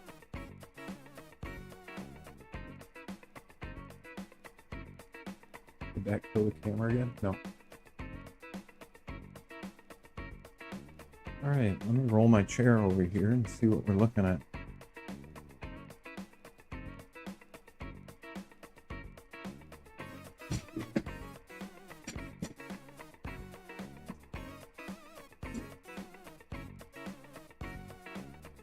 Oh.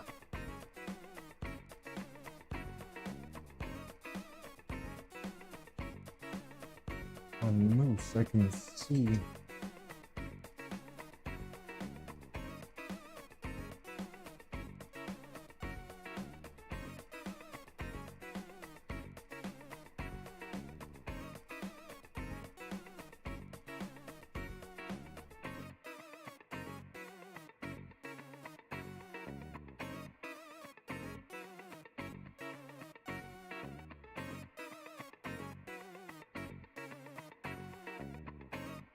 Well, all three of those are gone that we were looking at. One, 2, 3.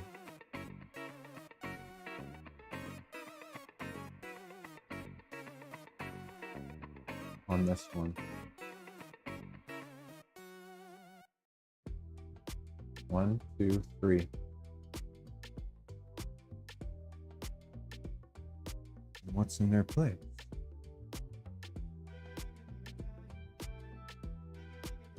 Just 2 jumpers I see. Can't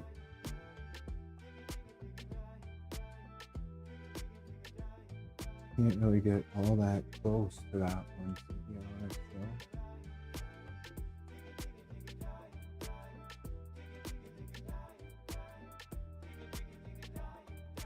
though. These 2 jumpers, 1, 2. But are they already on this one? No.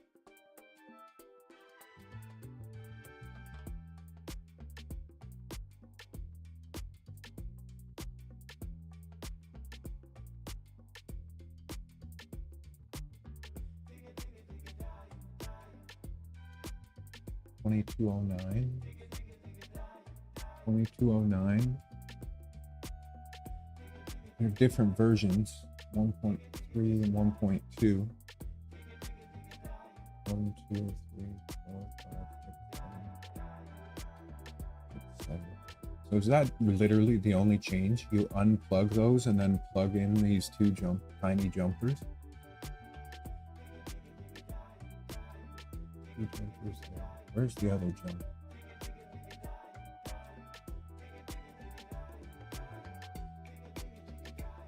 That's already done on that one. 1, 2.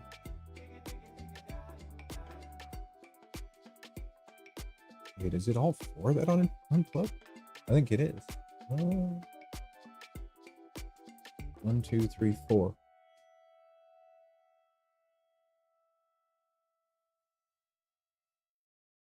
Three sideways and 1 vertical. 1, 2, 3, 4. 1, 2, 3.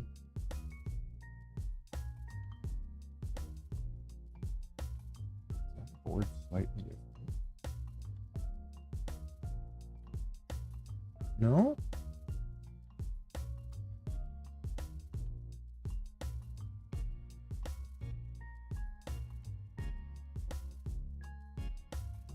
So those are all sensor wires? It's kind of crazy, man. Oh yeah, there's one that's loose here.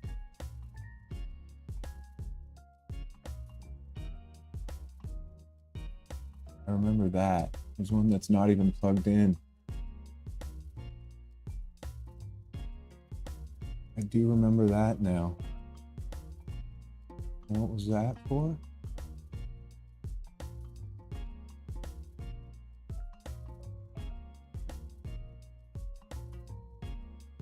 Z-stop.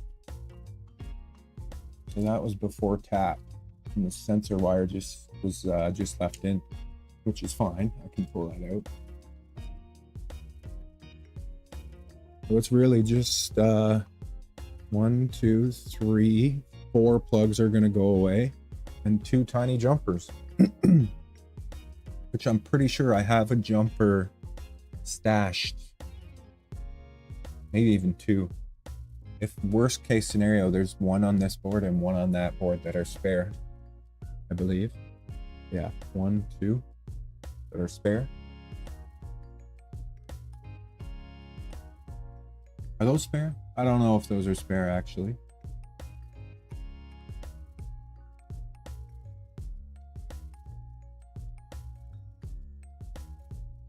Isn't there usually a section with a couple spare?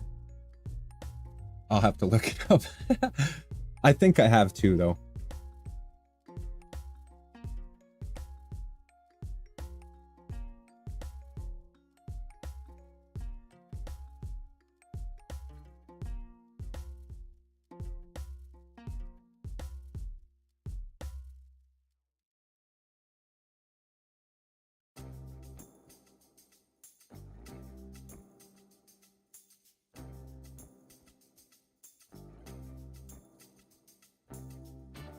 Yeah, it makes sense for sure.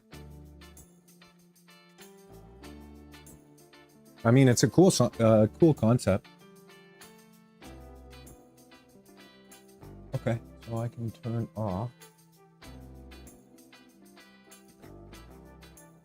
Let's come back here. There.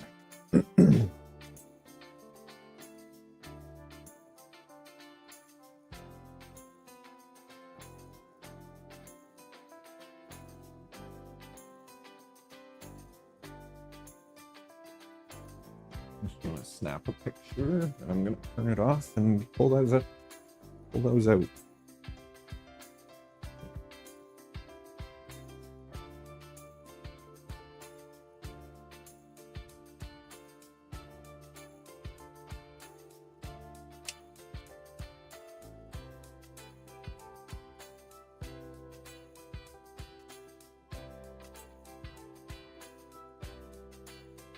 That was awesome. Pi5 seemed to be a success so far. We'll just pull off the power plug for now. Put this back in its box.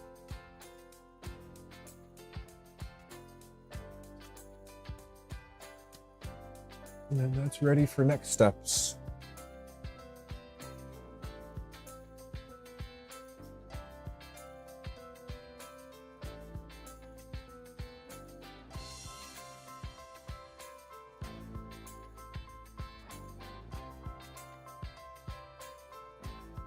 Heat shrink labeler. I mean, it's pretty darn good. It's pretty darn labeled in here. But I can understand stuff breaking off over the years, etc. All right, so 1, 2, 3, 4. No, there's already the jumpers there. We're gonna pull this one out. I'm gonna pull this one out.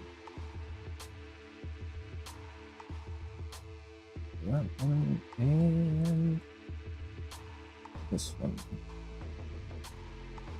Okay. How dare you?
Where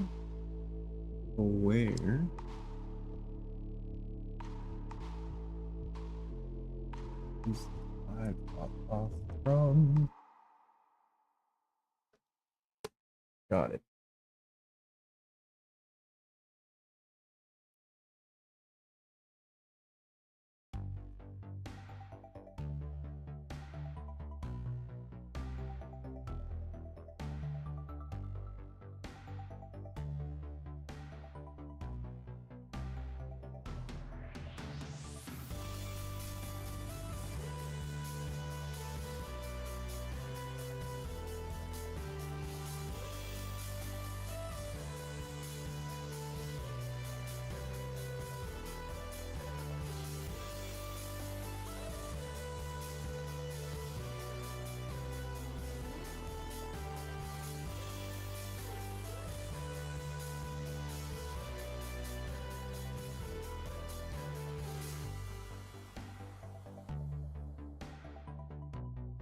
Okay.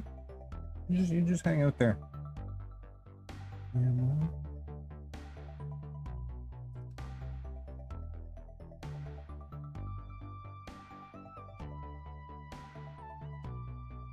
Here we've got the Pi5.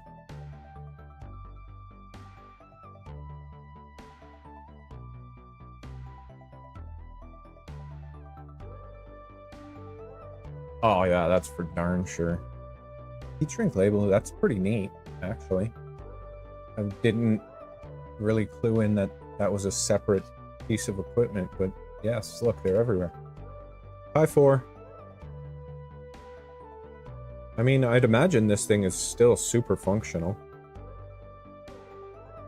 So many different uses for it that you could think of for sure. You could make your own Astro Center out of one of these. Forget the actual name of the suite that you put on it, but you can turn a Pi5 into an Astro controller. Okay.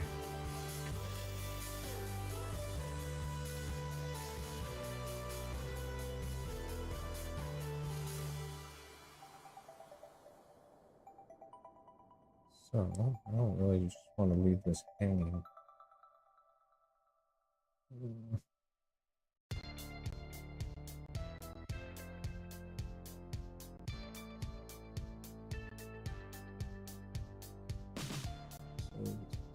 probably not ideal in here.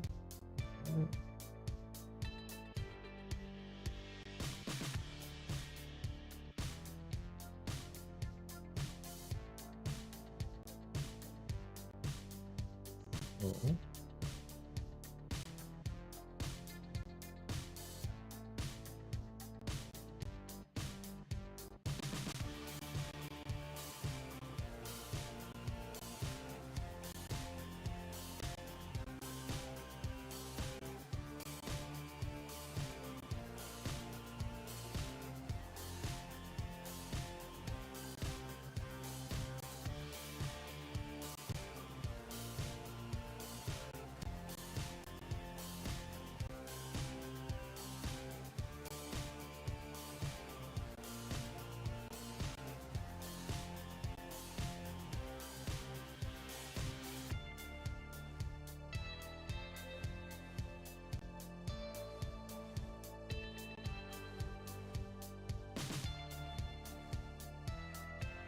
Oh, screwdriver.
Okay.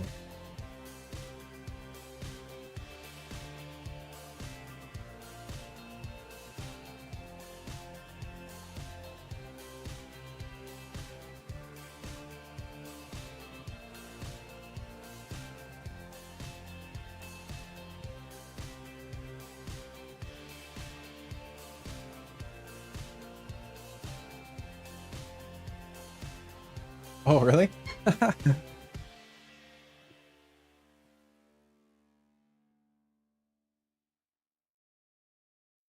mean, that would be neat. It lives again. Okay, now all these sensitive sensor wires can come out, which is grand.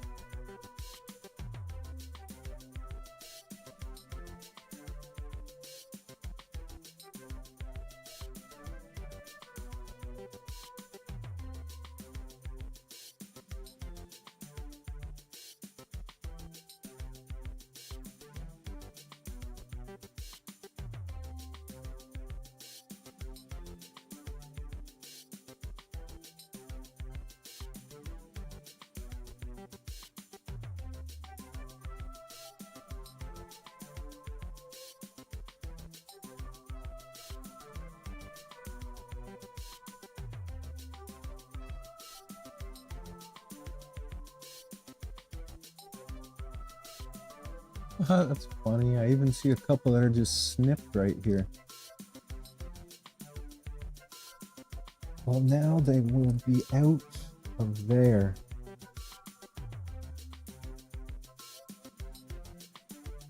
And then these ones I can tuck back under up. I can tuck back up. Bleh. Up into the printer so I can grab them that way.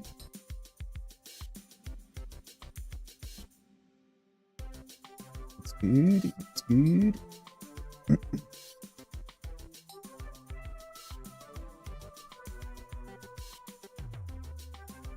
Okay.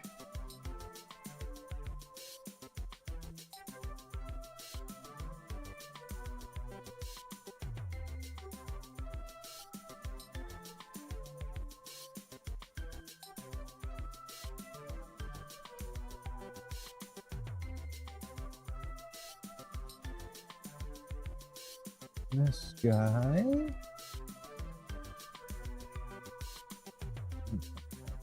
there.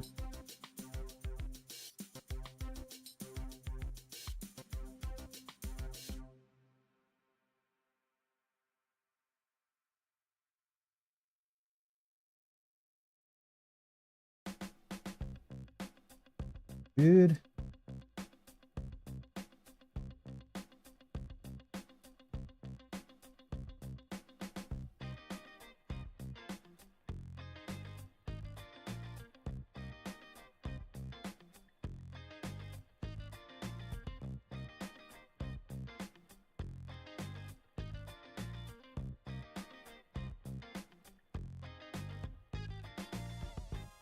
And then this guy.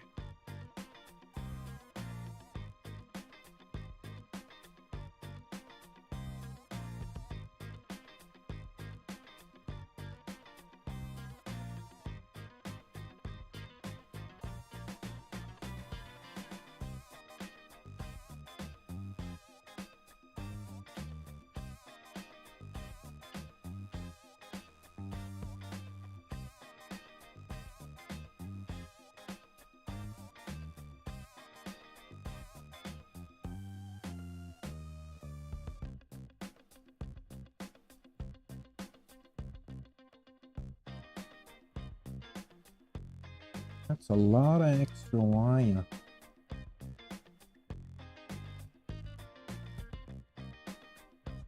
Down there.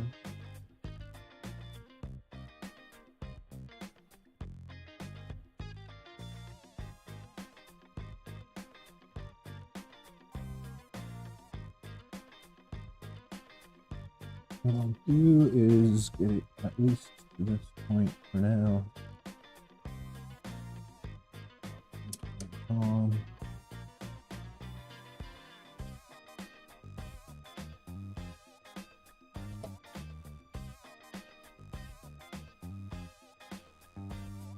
And then this can tuck nicely somehow. As soon as it ties along and then back to where it belongs. Forget which way it's got to point. It doesn't really matter, I don't think. Probably that way.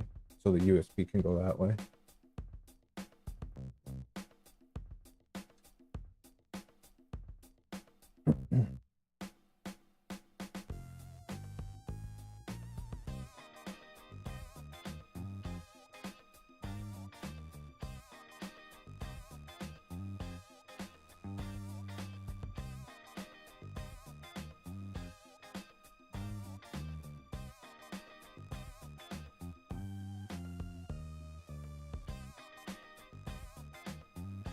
That's a good idea. Yeah, you could definitely do that.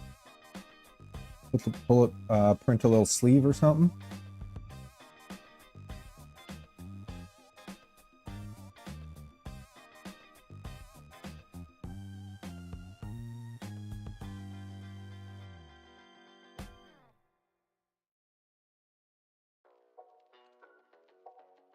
Okay.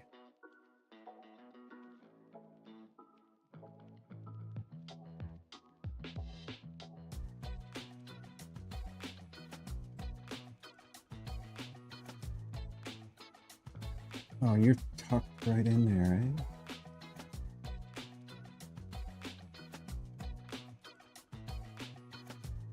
Does that flip up?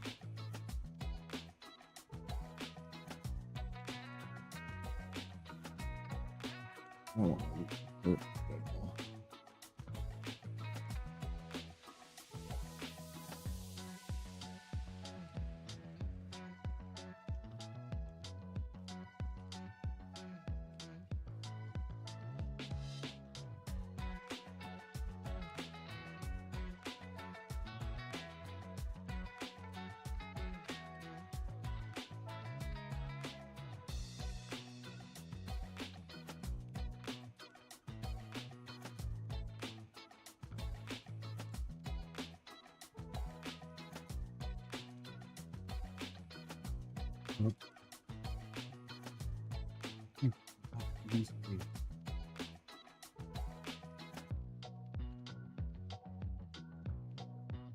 Oh, through there?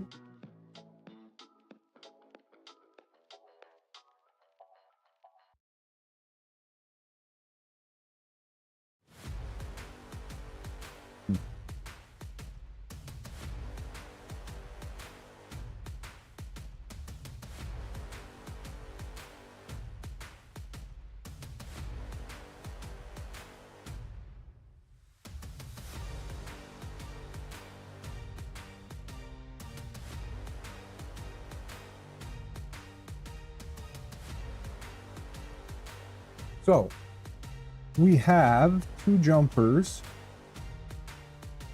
just installed, bing bing, like that. Okay. Just right here, bottom pin, and the next one up. Question is, do I have 2 jumpers?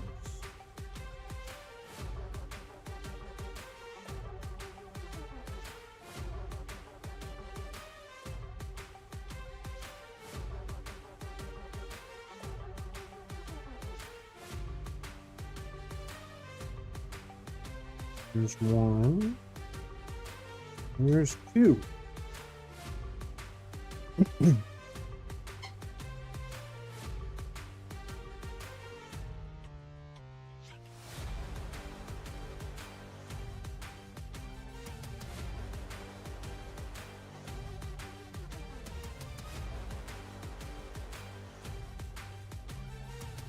Just like so.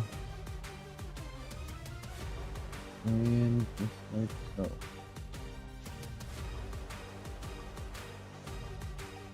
Is that really how easy it is? It's basically what? Installing a fake,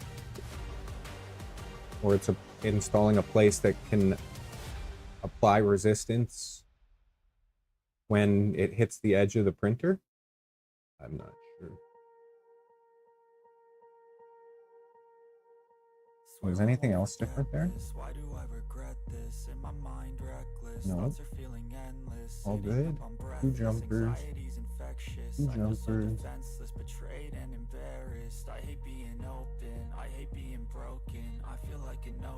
Everything else is identical. Except for the power supply. She's custom by Kyle.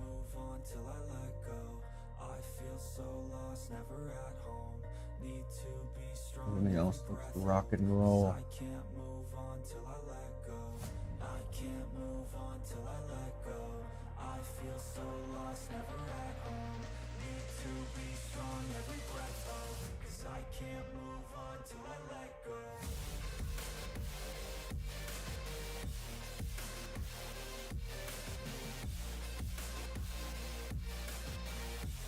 I mean, I don't really, 4:40, almost 5 hours, 10 o'clock. I don't really want to go down the rabbit hole of starting to actually plug things in and test that out on the Pi yet. So tomorrow would be a good place to start with swapping over the 4, pulling it off of this this offset, installing the Pi5, getting the Pi5 in a nice spot where we can get all our plugs in and everything wired up really nicely. I'm thinking likely it'll end up facing this way. I'll have to see though. We'll have to see. Because there's so much space the other way. Like if I can turn it to so it's like that, or even so the butt is hanging off that way. Yeah. Screwing with my harness here.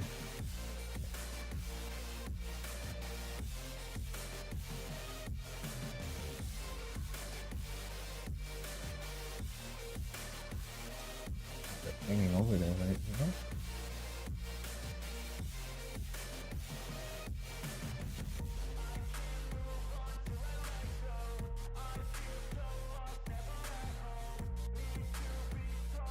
That way, whatever way gives us the most clearance space. Like this is already all wired up beautifully in here, so I might be limited a bit there. We'll see, but I think that's a good place to stop. We'll be able to change over that tomorrow and then get into plugging the rest in, the camera in, the boxturtle, plugging that in, turning it on, and then seeing how it runs.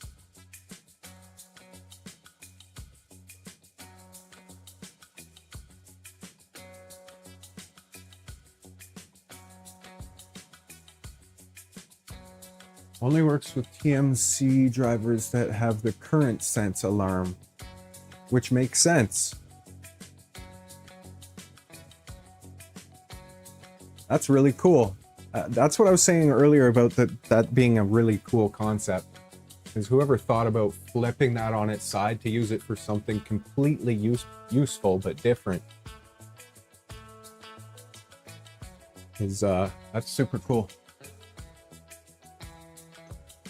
So Nova was working with sensorless, with the printer configuration the way it was, and that's what I used as the baseline for the Moose printer configuration on the Pi5. So figure out how to get the ribbon off here nicely, clean up everything in here, get the Pi5 installed, and then we'll continue down that path. Hopefully that takes care of the overhead issues, and then we can rock and roll with the boxturtle and keep going. Keep freaking going. Things to print. Let me roll over to the computer and say my proper adieu.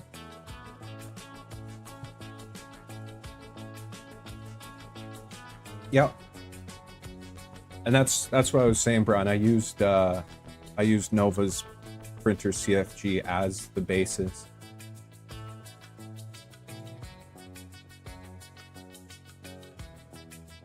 So I can't turn it on right now, but I did. I used the. Actually, I can show this.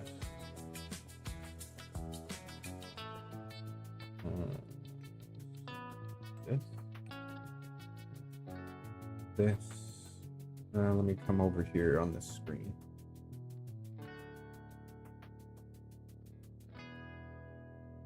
So.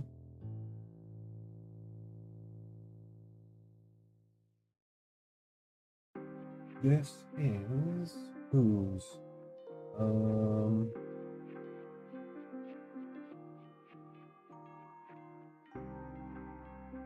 This is Nova's? I'm not sure.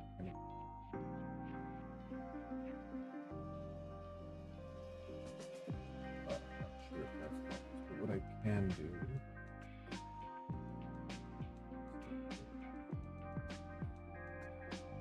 Nope, not right now.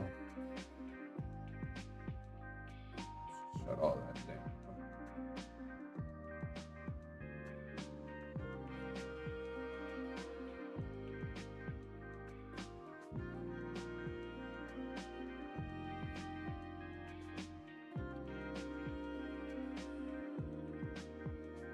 Oh, the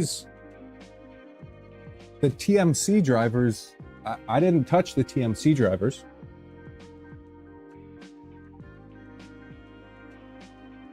I didn't physically touch any of the TMC drivers. They're all still there. I was just pulling out these plugs, these end stop wirings.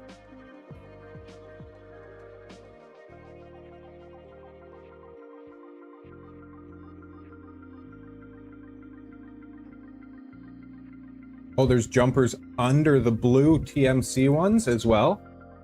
I see. I was wondering, are these the only two little things I have to change? I see. I might have to pull those blue ones right off to see what's underneath. Maybe I should just read wherever the article is. So I understand it. Oh, there is jumpers under there, isn't there?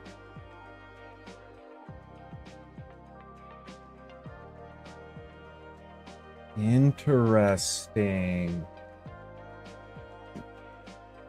So I didn't pull any of those off.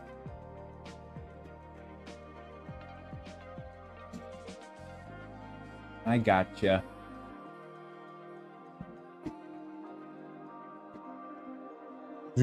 When you were saying you pulled the drivers off, I thought you meant I had pulled these off already, like the actual TMC labeled chips. But I was just screwing with the plugs, all the messy wiring so far. I gotcha.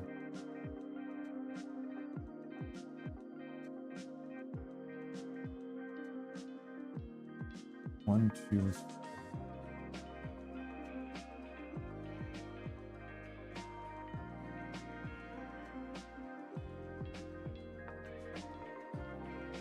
So I added the jumpers that were missing out here. So now I have to do those. How do I know which one is which?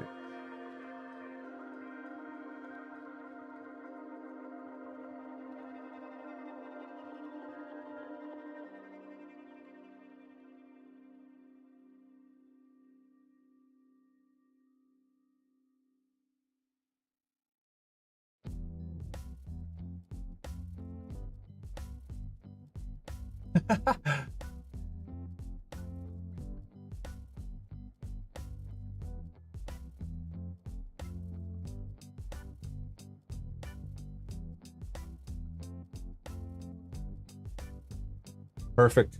Okay, I'll have a look at that. That makes it easy enough. Awesome. Have a look at that build guide, and then I'll be able to just see which ones are X and Y.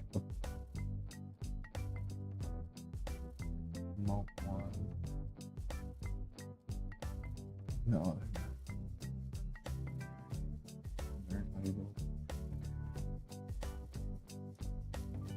Okay. That's great. So I'll be able to just pull those chips off and then have a look. I don't want to just pull one off.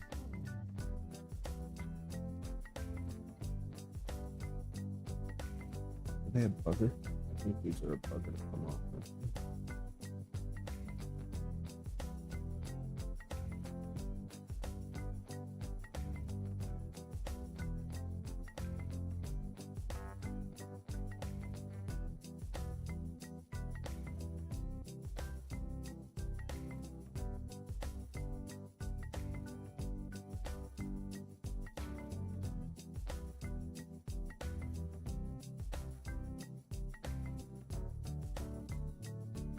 Those are crazy.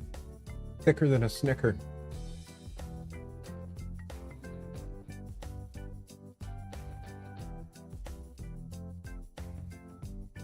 That's a great idea. That should definitely be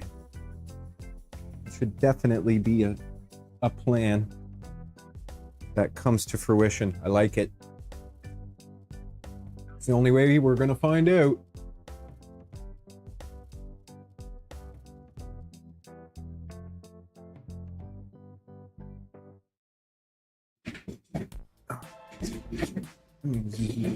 Roll my way back over to the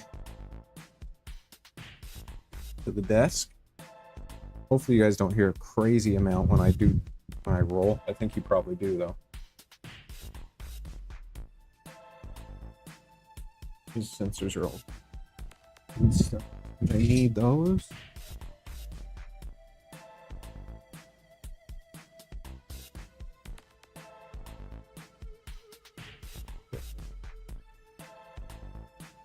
Yeah, that is some awesome news. I got a bunch of filament. Oh, one thing I wanted to ask too. I don't think you may be meant to give me this one, or maybe it's an experiment of some sort. But like, I love the pinks and the purples. That pink is gonna be super cool. And the purples, love the freaking purple. But this one is funny.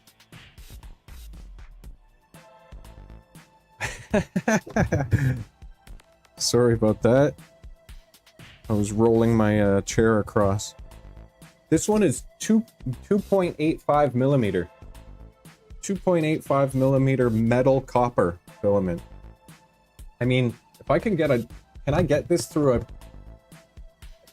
I think we were talking about it, Mike, and I don't know if Cody was there too, but you have to do a lot, I think, to get this filament to work on a printer. I was saying maybe this was for your big boy. 2.85 millimeter.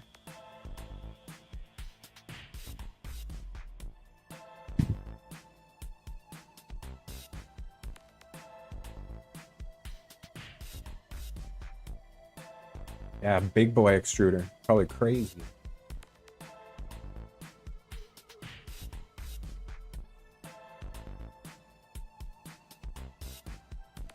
That is super cool. I had a feeling the metal wasn't just... Yeah, that's actually amazing. I had a feeling it might be something like that, but I wasn't sure.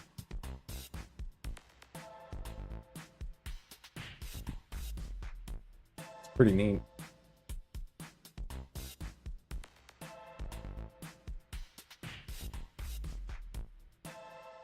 Okay. That being said, I think I'm gonna call it for tonight. I'm getting hungry, super hungry. Oh, it's filled. That's wild.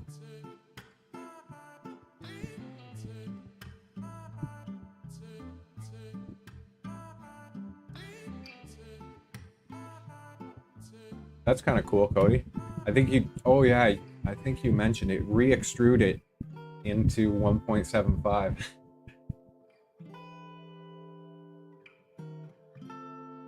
But I think today was pretty successful. It felt great to be back. Apologize for the bit of a hiatus, but I'm back back in a good headspace, and it's gonna keep moving and grooving. I'll be back streaming tomorrow. Should be no problem to be on around lunchtime is my plan, maybe even a bit earlier. I want to get a couple things done around here, but maybe even before lunch. But I'll be back on tomorrow, and then we're gonna go hard and get a lot accomplished. That's the plan. Keep rocking on this Pi5. Going smoothly so far, fairly smoothly. So we'll get right back to that tomorrow with the Pi5, plugging things in, moving and grooving, getting the wires tidied up. Even with all those little sensor wires out from the underneath, it looks better. Get the TMCs off and looked at. That's what I'm going to read about tonight, actually, is the LDO build guide. And I'm going to have a look at the octopus board just for any notes or anything.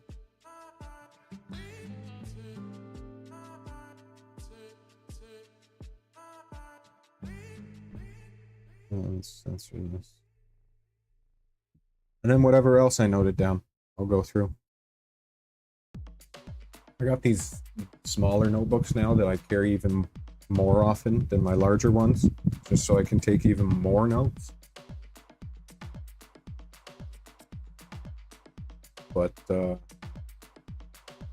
yeah, I'm constantly writing things down, even just thoughts throughout the day and stuff. Find it handy to have. All right, go Team Moose for sure. Back on it.